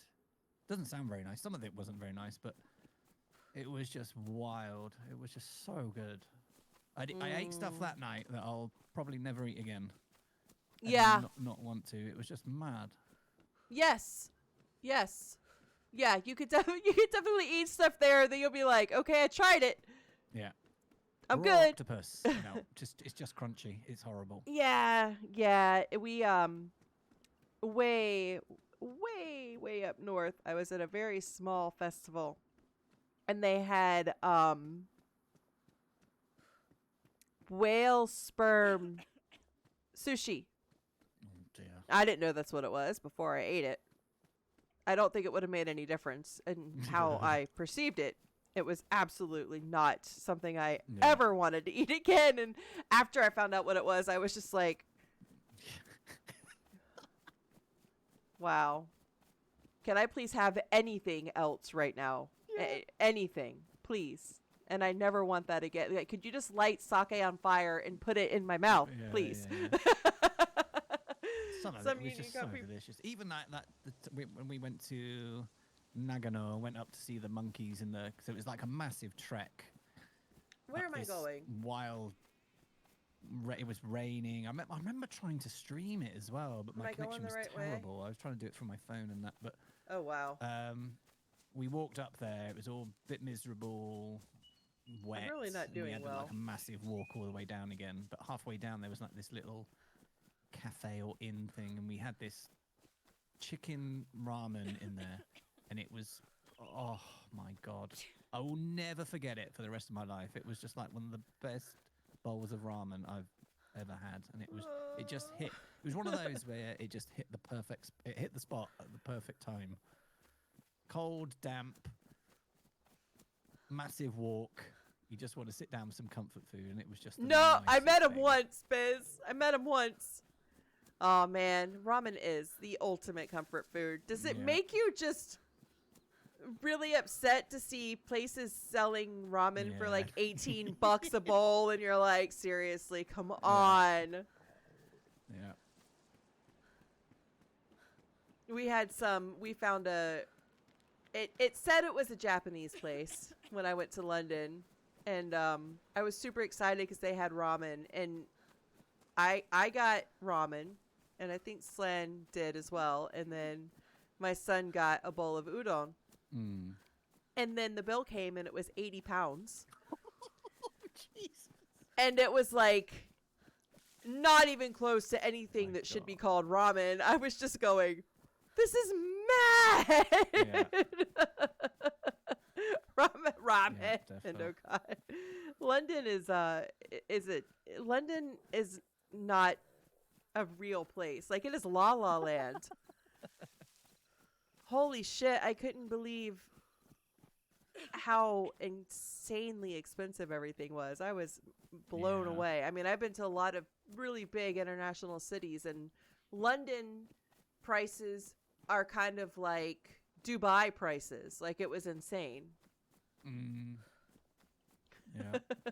Probably the same people who live in London travel to Dubai, so I guess it Yeah, probably probably. makes sense. Like, you just got that Yeah. that wealth. So kind of getting back into the questions, so I don't like waste your entire day here.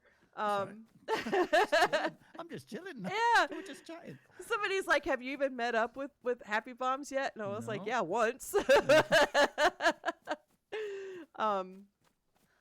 So when you started to get, when you were doing the map modifying kind of a lot last year, was that your first experience with kind of doing the modifying? Yeah, definitely. Just all self-taught, just trying things. It's like things like when London's like the Vegas at the Daisy editor tool came out, that mod. Yeah. Yeah, it's wild what you can do. Yeah, no, I find that stuff really fun. This is so bad. I need You to dump definitely this got to out. find, I've gone way over the top on some things, and then as you do more and more of it, I'll you forget kind of, that's not fresh. I don't know. I think that happens with. Actually, I think that is just part of the journey of this whole streaming thing. Even like things like that, doing like Daisy servers and stuff. Even with my stream setup, I think as when you first start streaming, and again, I always say that there's no right way or wrong way to do it. It's very personal how your stream looks and stuff. But it was probably seen to be not required, but 80% of people you would have, I don't know, latest follower, or you'd have lots of stuff on your screen, camera, and etc. etc. And that really works for a lot of people, and I had that as well. But I think maybe actually, I'm sorry, I'm analysing this as I'm talking. My mouth's opening, but it's kind of maybe as you get more established in that space, maybe there isn't as much of a need to have that stuff on your screen, sort of thing. But Yeah, I'd agree with that. But yeah, I kind of, start to strip stuff back over the years to simplify a little bit more. And it kind of happens with my Heli when I do crash. map stuff as well. I kind of, Why didn't I hear that? I find it almost like another creative outlet, if you know what I mean. It's kind of Oh yeah, like absolutely. if your Planet Coaster stuff, that it's I try now to, like, when I do stuff, it's not necessarily. I like stuff to, like, tell a story or to feel like it's part. This is probably more now than over the years, but now it needs to, like, tell a bit of a story or be a bit meaningful or fit into the map a little bit. It feels like it was part of it. And I'm not a map designer or anything. I don't know, but. No, but you've been like playing yeah. for 10 years, so you kind of know what you value in a map. Yeah. So, I think that it's perfectly valid to say that you are a designer. I mean, you might not make a map from scratch, but I loved watching you. I loved watching you do those streams where you're doing that bit of editing and talking about why you were doing this or that, and then being able to go play on the map and see those places and see how they interact with players on them. It was really cool. Yeah. It's always easy to add, but I think that the key sometimes is, or the success in those little map additions, and that is to then just evaluate and actually we need to pull back a little bit and remove that. You don't need that. Is that necessary? Yeah, that's knowing that's the when art to form, edit, isn't it? Yeah, Yeah. that's the art form of good map designers and stuff. That's when when you're creating something and you kind of stand back, you walk away from it, about 15 feet, take a look at it, be like, oh, this is a little too much here and here. But it's fun doing that sort of stuff, and anyone can do it. I just you just download, you just boot that mod up with whatever map and you're away, basically. You just create and mess about. Anyone can do it. Yeah, that's true. That's true. The Daisy editor, I haven't used it yet, but it's definitely just time for me. Yeah. Like, I don't have the time to do everything I want to do. I know you can relate to that. But you made it look really easy, though. Like, Yeah. you didn't seem to be getting frustrated or anything, so No. do it, yeah. That's just Yeah. with anything. Just using it a I lot agree, and, bangers. I agree. working out how to do little things and shortcuts and stuff. It's like when you watch John McClane doing like Dear Isle stuff or Alteria. I was talking to again. I've mentioned Vorian. I mentioned you a lot today about your Scottish map, but Vorian was saying like the Scalasag. When he watches John McClane doing map editing for like Alteria or that, he's got so many. Oh, hello, madam. Workflows and pipelines and Hello, shortcuts that Elliston. How are you can you? do stuff within. It's that like, would did I take say that correctly? other map designers like days to do. You can do it in like 30 minutes or something. You know, it's just he's so tuned into his little process and that you can make it look really easy when it's just so complicated.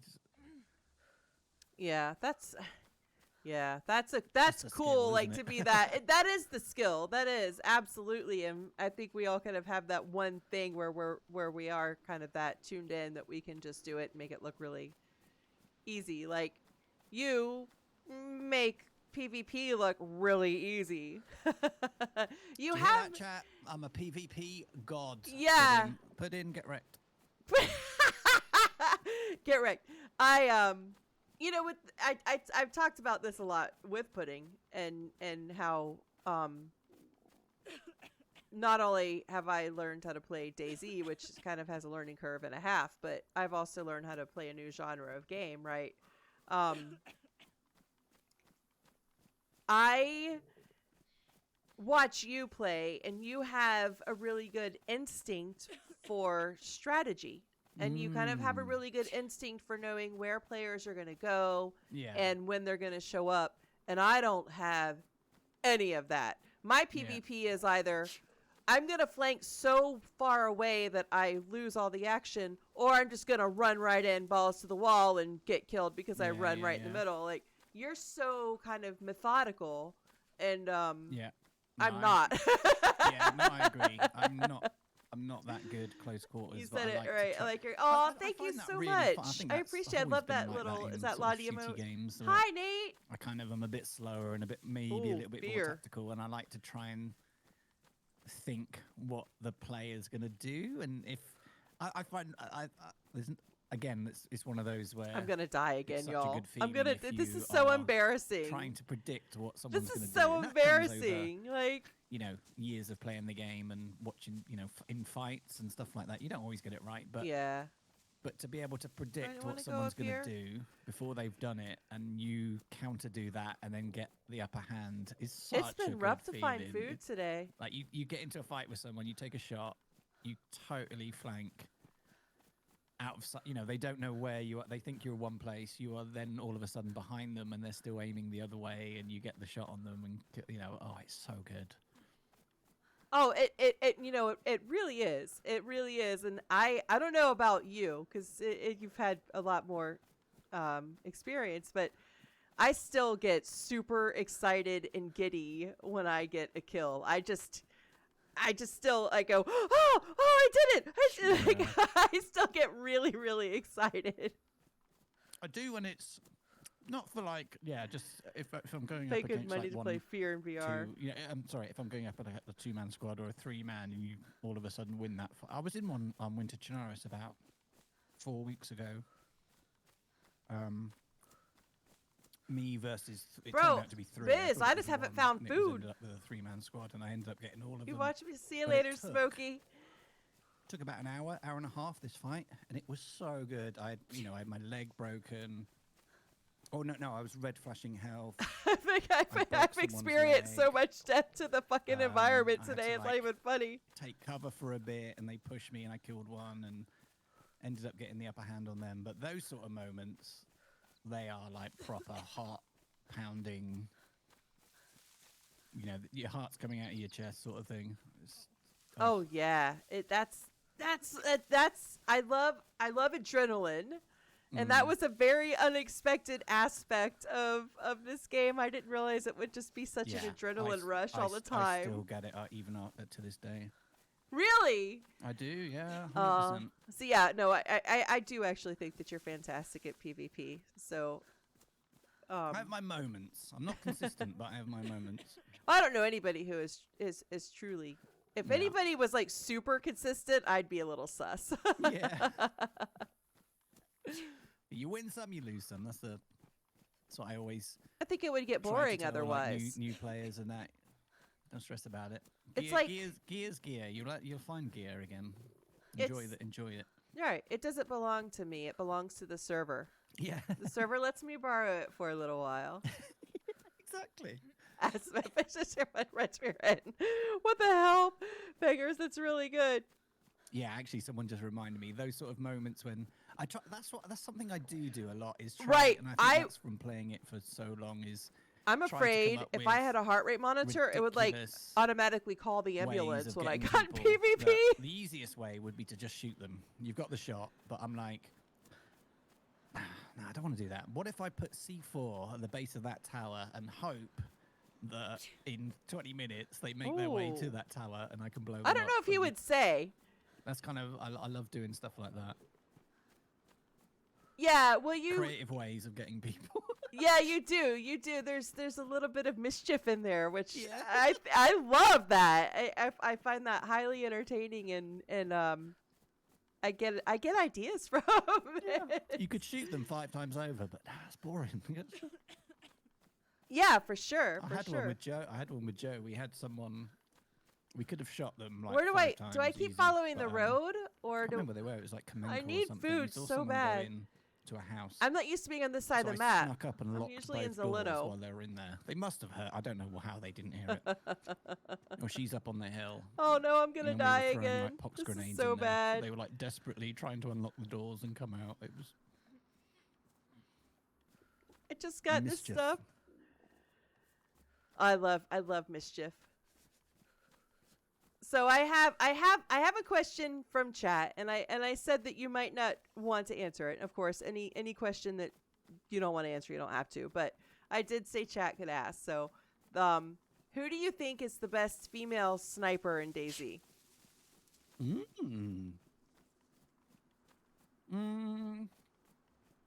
Holly. Yeah. Just still on the power Probably who lines. I've played with and watched. Jinxie's really good. Yeah. Yeah, Jinxie is really good.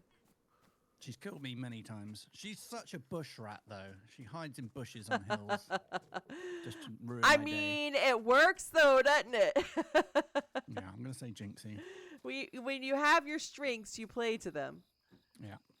There's loads of decent female DayZ players, but who I've played with and watched, yeah, I'll give it to her today. Very cool. Riri and Vinny are very good. Also, yes, bangers. They are.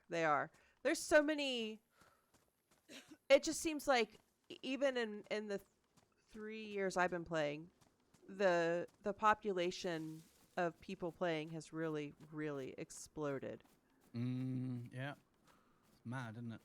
It is. I think it's really cool.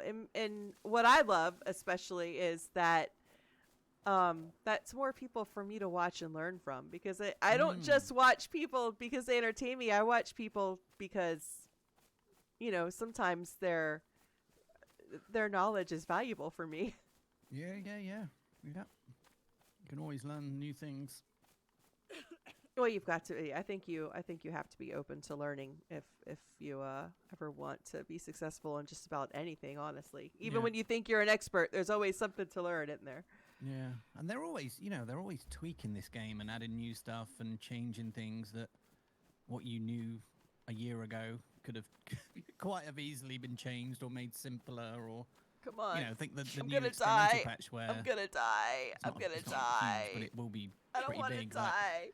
He's you've got gonna ask me if multiple I bleeds, died again. You don't have to bandage You once are and then times stop, 2 True and Colors then champion. apply bandage again. It will just continually bandage if you just hold it down. Oh man, I was on experimental last week, and that bandage feature has got to be one of the best things ever. Like But, that.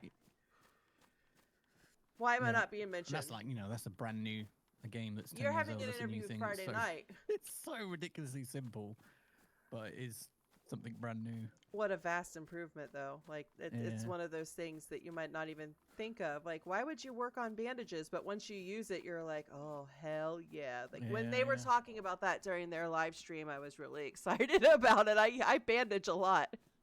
Yeah. I know, Tack. I know. No, I love all those little quality of life updates. What if I was to play truly know the game of a son of respect for once they are good and prove it too? Yeah, well, most people are. Most people are. What's your favorite type of event? Not necessarily one that you put on, but just one that you've participated in, or it could be one that you've put on. I don't do that many, to be honest. I've not even played in my own recently. I've been kind of like admining, but Yeah. I like the ones where We're gonna get to a house and we're gonna find food. We're gonna get to a house and find food. Angle, which was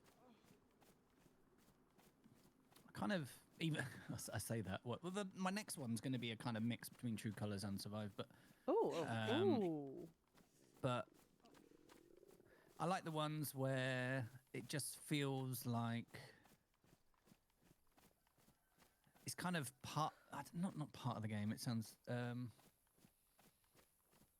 I think a good event for me is that nice balance of PvE survival and PvP as well.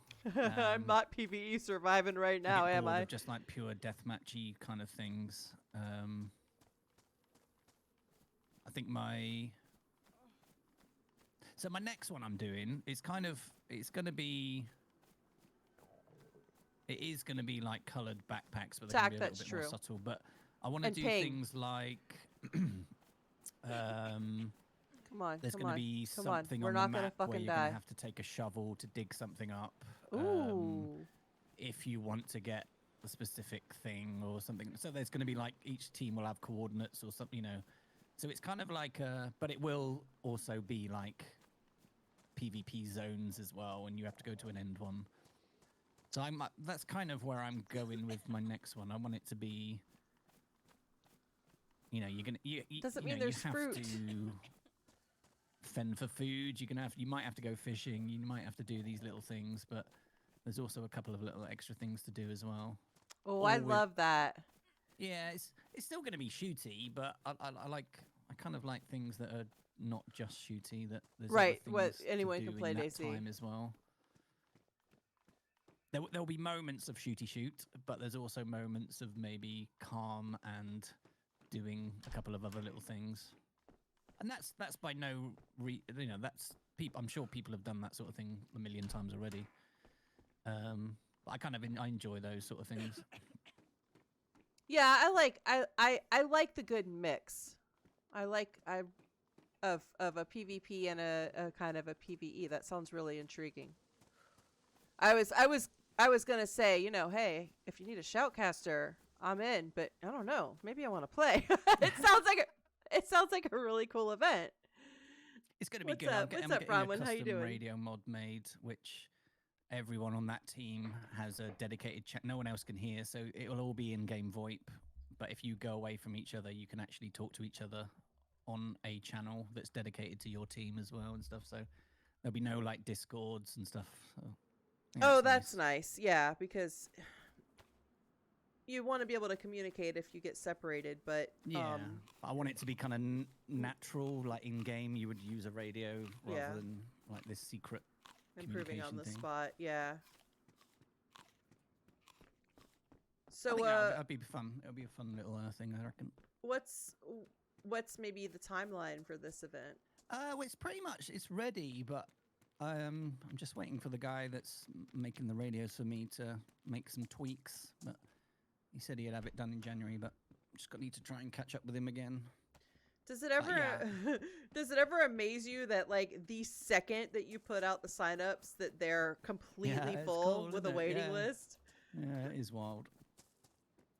Like I know myself, like I make sure that I have all of my information ready to just like paste in there, like trying to get in as quickly as possible, and hope that I'm like everybody else is at work. Yeah.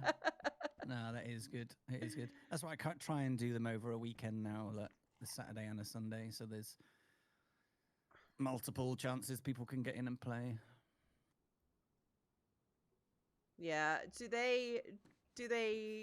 I mean, I know that the events are a tremendous amount of work, and they probably bring you a load of satisfaction. But after a weekend of events, are you just completely wiped out at the end? Not True Colors. Not really.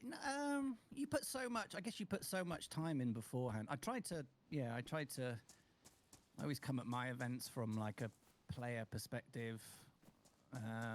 And like people watching at home sort of thing, trying and work out what,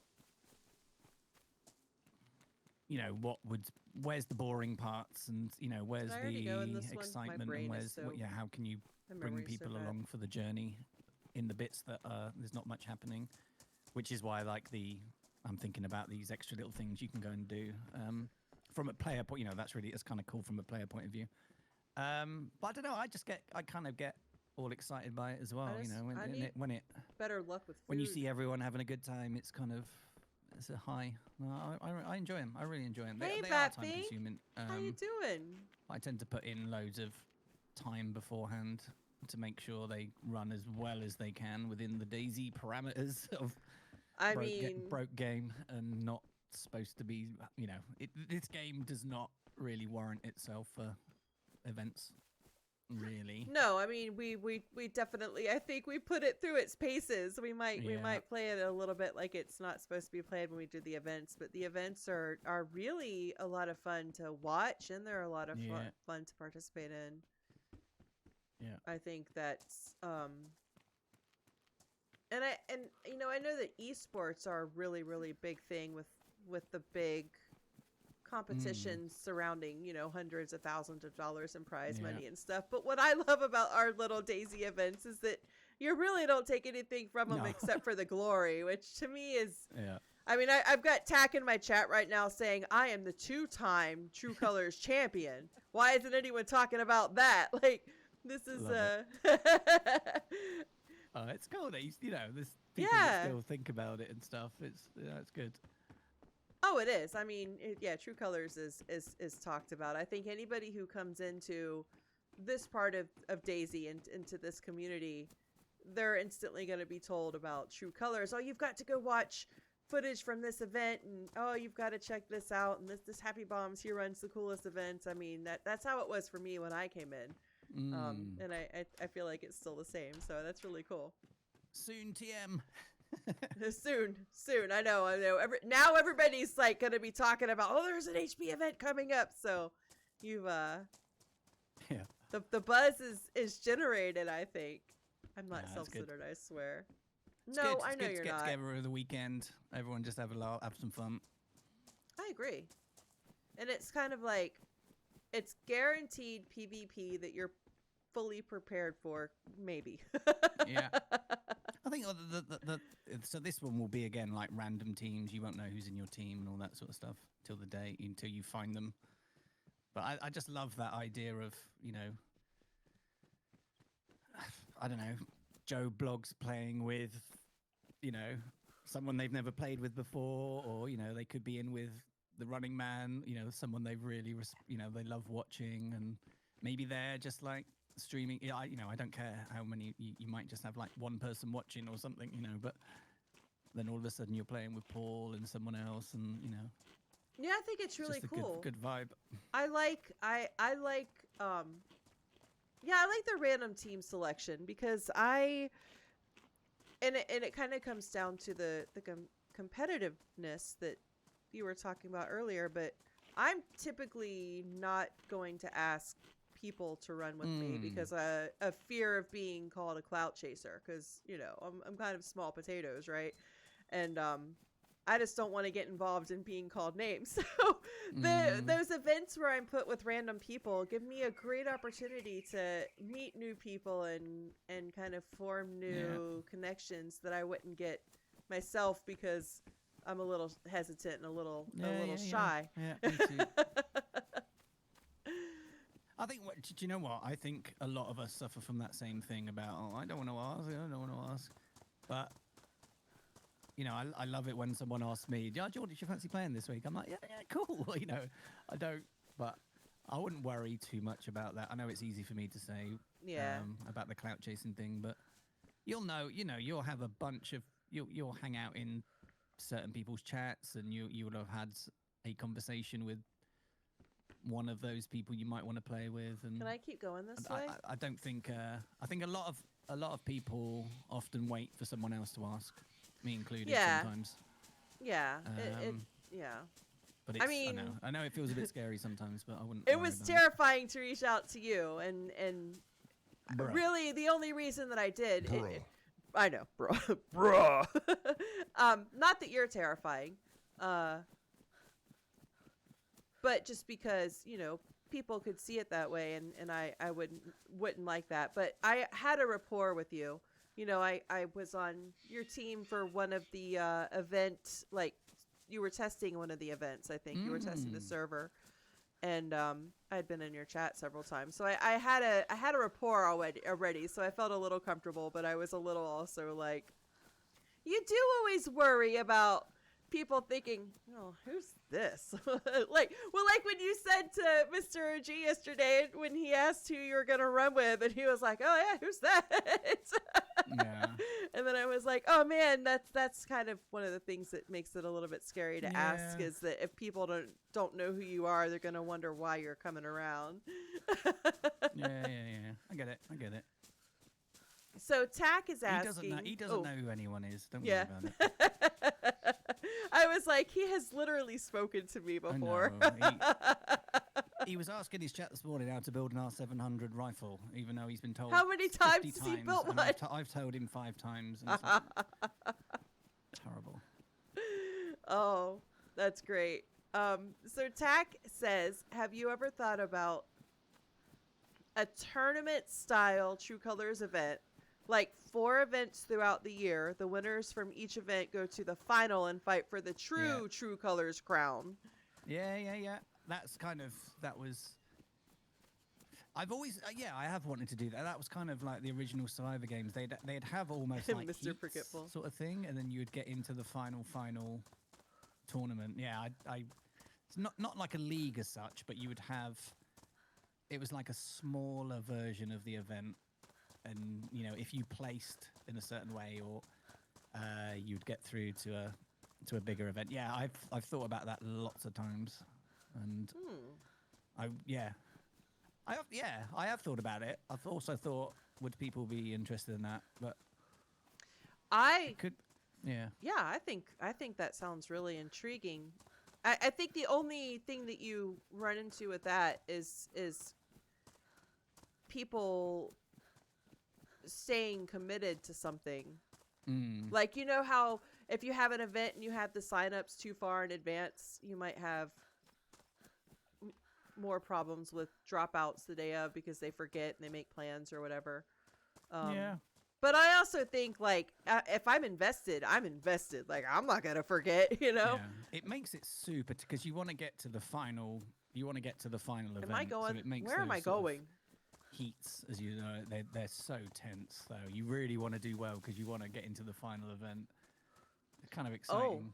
I imagine that the PvP would be a lot more careful and selective, and you're not gonna try to run in being the person who gets the first kill. You're gonna be more kind of self-preserving, and you got much more teamwork and stuff, and definitely. I might think about that a bit more. Actually, I think that would be a fantastic. That'd be really cool. That'd be super cool. Because you'd get certain people going out really early, and it'd be like an absolute shocker and stuff. But it'd be kind of cool. Well, I feel like it's always a shocker in these events.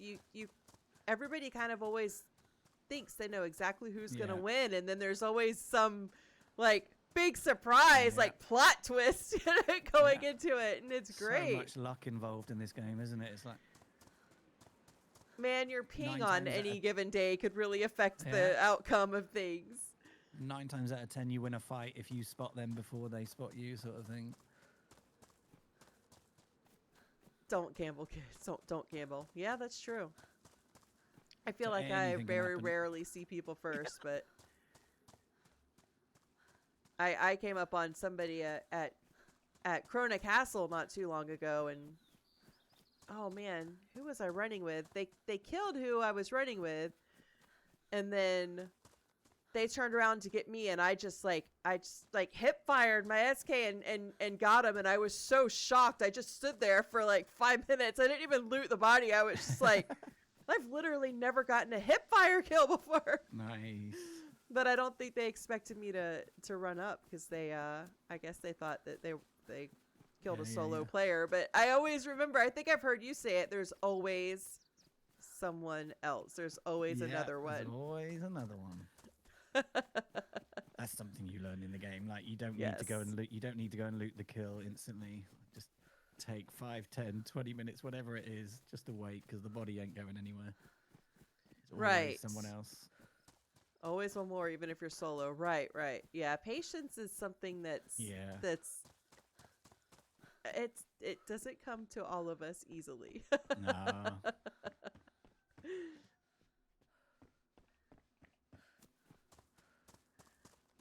Could be just you and the person, but still be one more. That's what I find about servers, and I always get a little confused when people only want to go on high pop servers, because I have found more interaction and more PvP and more adventure on low pop servers a lot of times. Yeah. Welcome back, Pudding. You Like, end up kind of like, all right, we should go here, and then other people got the same idea, and there's 10 people, and then there's like 3 there's 3 in the one spot that you are. I mean, I like I told you earlier when we were chatting in the DM before the stream, I spent pretty much all weekend on the Zero Vanilla Chinaris, and there were several PvP instances, and it wasn't like 80 people on. There was a decent amount of people on, but it was nonstop action. Crazy. It was great. I was like thinking I was gonna have a peaceful day of base building, and figured other people would be at their bases away from me. Yeah. Nah, Especially on a map this size, it's mad, isn't it? it's weird. Yeah, because Chinaris is so massive, but I guess we were all just doing the same thing and trying to collect the same items. Yeah, exactly. It's funny how nails can become the thing that's the source of the PvP. Like, this is the reason why Yeah. you're killing people. You need to go, you need to take them out and steal the nails off the body. So I was surprised when I got killed. The person left behind all my guns. They only took my building nails? supplies. Oh my God. I was tickled. I thought it was really funny. That's kind of Daisy in a nutshell, isn't it? Yeah. Merci buckets, but you were dearly missed. Yes, you were. Well, that's all the questions that I have Alrighty. for you. Well, no, I actually do have 2 more. One is, and I think we've really kind of already discussed it a lot, but what can we expect from HappyBombs 2024? First of all, I want to thank God. I want to thank my mom. Nice. We're gonna give the Oscar speech. 2024.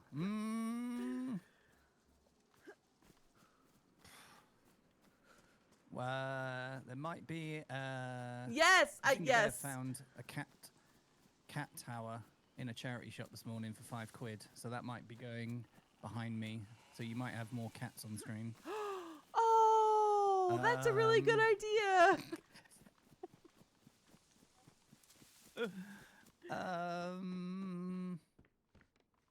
I don't know. I'm looking forward to what the year holds for this game. I think there's probably some pretty cool stuff coming.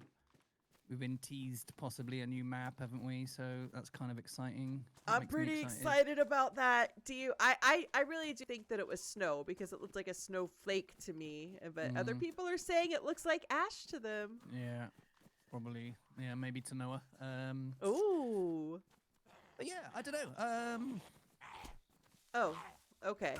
I'd like to throw. That's probably maybe the dream for a lot of people that do this full time is to be able to throw when you've kind of come up on the one game and you're known for the one game, to be able to throw in more and more different stuff. Oh yeah. And not let it. Holy shit. Not let it affect. I'm definitely not at that point, but I do throw in the odd different game now and again. But yeah, to be able to chuck in a few more little varied things now and again. I mean, I don't know about your chat right now, but I would not be adverse to seeing you play a horror game because when you scream, it's the best thing ever. I'll fall off my chair. Yeah, maybe throw in a few different other things this year. I do want to play. I've had it for years. But I know it just got a remaster. But Last of Us 2, I never played it. Played the first one a few times, but I never played the second one, even though I had it. I think I got it from work, freebie. But that game made me cry. Yeah. Yeah. First one did. Yeah. Yeah, I wouldn't mind playing that.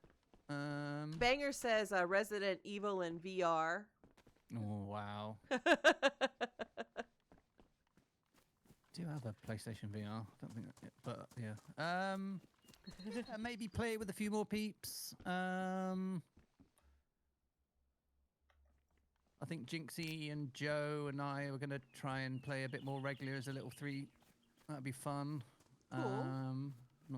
We played for the first time last week or something, but yeah, more video stuff definitely. Whether it's YouTube short, yeah, I've just got years and years and years of footage, just like great stuff, funny stuff, cool stuff. And I'd love to put some of this stuff into videos, whether it's like 60-second YouTube shorts or actual edited videos. I'd love to do a little bit more of that because I feel like I've got so much stuff on hard drives that's still really cool to watch now. Yeah, you got to put it out in the world. Yeah, I want to share that sort of stuff. So yeah, I'd love to do little bit more of that. Yeah, and just be happy, healthy, and have fun with friends. That's about it, really. I like that. And Pudding says, oh wait, he said not to say his name. You gotta say it now. Where are the tin hats? Tin hats. Tin foil hats. Yeah. That's in a mod. We don't have that mod anymore. There was these little. We had a mod once, which was a gun mod, and within it there was little tinfoil hats you could wear.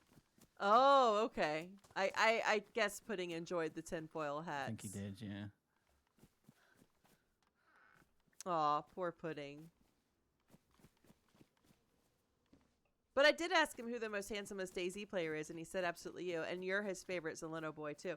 All right, and then the very last question is, are there any questions that I didn't ask that you wish I would have asked? This is like a job interview. Yeah, So it is. Is there anything you want to ask us? Yeah, well, it's just, is there anything that you were expecting me to ask that I didn't ask and that you're just a little sad about? How the hell I could be more handsome than Pudding? Daily moisturizing routine. What is your daily moisturizing routine? You do have amazing freaking skin. I'm not gonna lie. No, it's the camera. Don't worry about it. It's the camera. Yeah. No, not really. No, just been it's been fun just chatting. We haven't we really, we ran had a together. successful run. I don't know what I've been doing for the last 4 hours. I've no idea. I've got the weirdest loot. I don't know where I've been. I don't either. I I'm feel just like running around and talking. I feel like I've been on some kind of bizarre autopilot, and I'm like on a side of the map that I don't know. This is the dangers of always staying in Soleno, kids. You gotta go to other parts of the map, otherwise you'll be like, where the hell? I don't even know where. I don't even know where I am. I've not seen a soul. I've not heard anything. But all of a sudden, I'm geared out of my. Oh my god! I just found a green Mosing with a PU as well. I'm geared out of my mind, and I don't know how I'm geared out of my mind. No, not really. I don't camp It's been an Soleno. absolute pleasure. I might be in. That's not Kelm. Yeah, it's absolutely been a very enjoyable conversation, which I totally thought it would be. I was a little nervous, but I wasn't that nervous because you know how to talk, and I knew that wouldn't be an issue. It wouldn't be like pulling teeth. So, Yeah. but I probably rambled for half of it. no, There we not go. at all. It was fantastic, and I think that one of the things that I really love about doing these interviews is that I get to learn things that I didn't already know about DayZ and about, you know, what it's like to own servers and about people that I consider my peers, but also your community does too. And maybe people who have only discovered you in the last year or 2 or 3 get to hear stories from when you first started, and I think that Yeah. everyone loves that. Yeah, no, nice. Yeah, definitely. Oh, well, Pudding has one more question. He says, in all seriousness, would HB ever put his hand to designing a map? He has the eye for it for sure.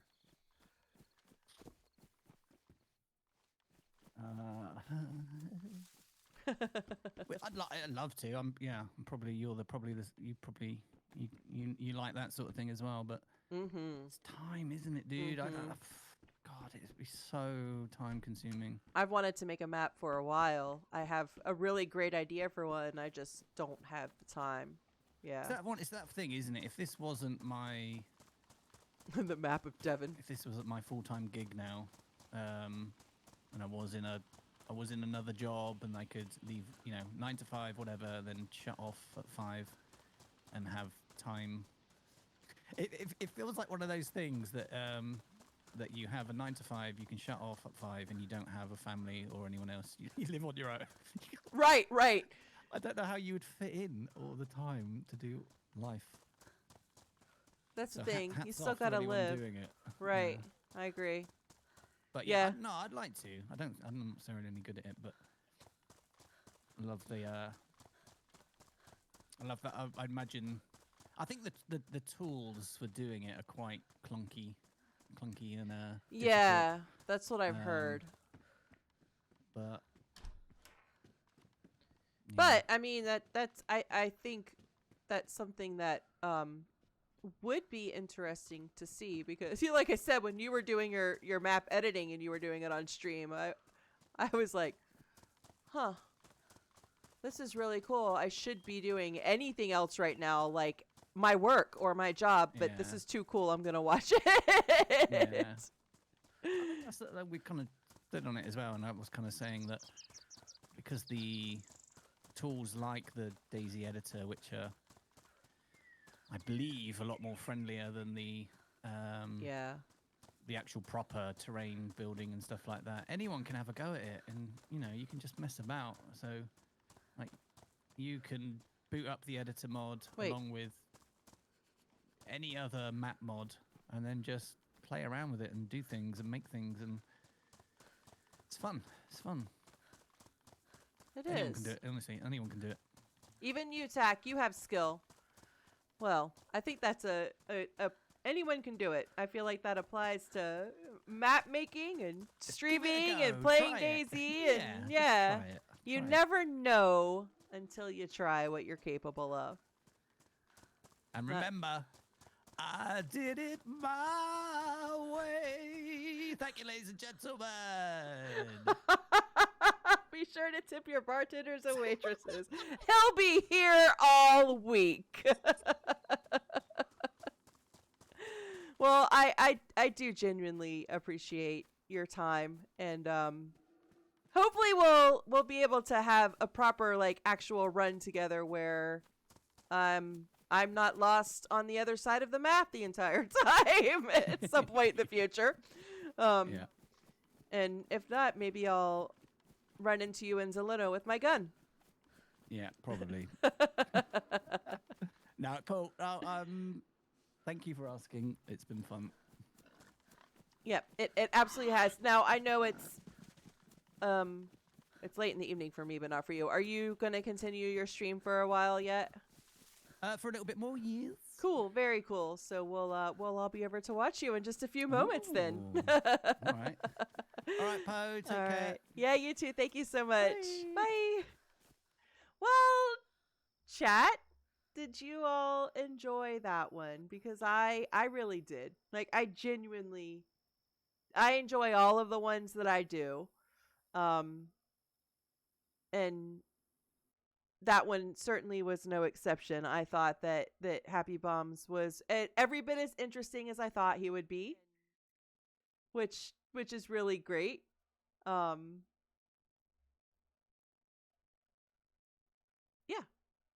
And I hope that you all enjoyed it. Thank you, Biz. I appreciate it. And Pudding, thank you. Slan, thank you. Everyone, thank you so much. Daisy AV, thank you so much for rating when you first came in, and Dolgater, thank you so much for rating as well. And for all of the new followers today, I really appreciate you giving me a chance, and I hope that you like what you see in the future. So we have another interview this week. It's on Friday. We are interviewing It's Just Tack. Going to be a fabulous interview. I've had the opportunity to meet Tack in person, and he is a lovely, lovely human. So I think it's going to be a great conversation with him. And then coming up in February, we've got quite the lineup. We've got Bam Bam. We've got Mr. Hanman. We've got Biz Bomb. And we've got Sauerkraut. So we've got five really, really great community amazing people coming in. Who's that twat? Who's that twat? But yeah, so we're gonna have a lot of fun with that. Should be on tomorrow at some point. Maybe we'll be streaming a bit of our shit show. If we're doing our shit show tomorrow night, I don't know. It's already Thursday. It's really weird that it's already Thursday. But yeah, let's go right to HappyBombs and see what he's up to for the rest of his stream. I really appreciate everyone being here with me today. I really, really do genuinely. Whether you're chatting or lurking, it's always a treat to have you spend some of your time with me, because time once spent cannot be gotten back, and I really appreciate you giving me something so valuable. Anyways, until next time, hugs and kisses and stars for wishes. I hope you all have a fantastic evening or rest of your day. Bye-bye, everyone.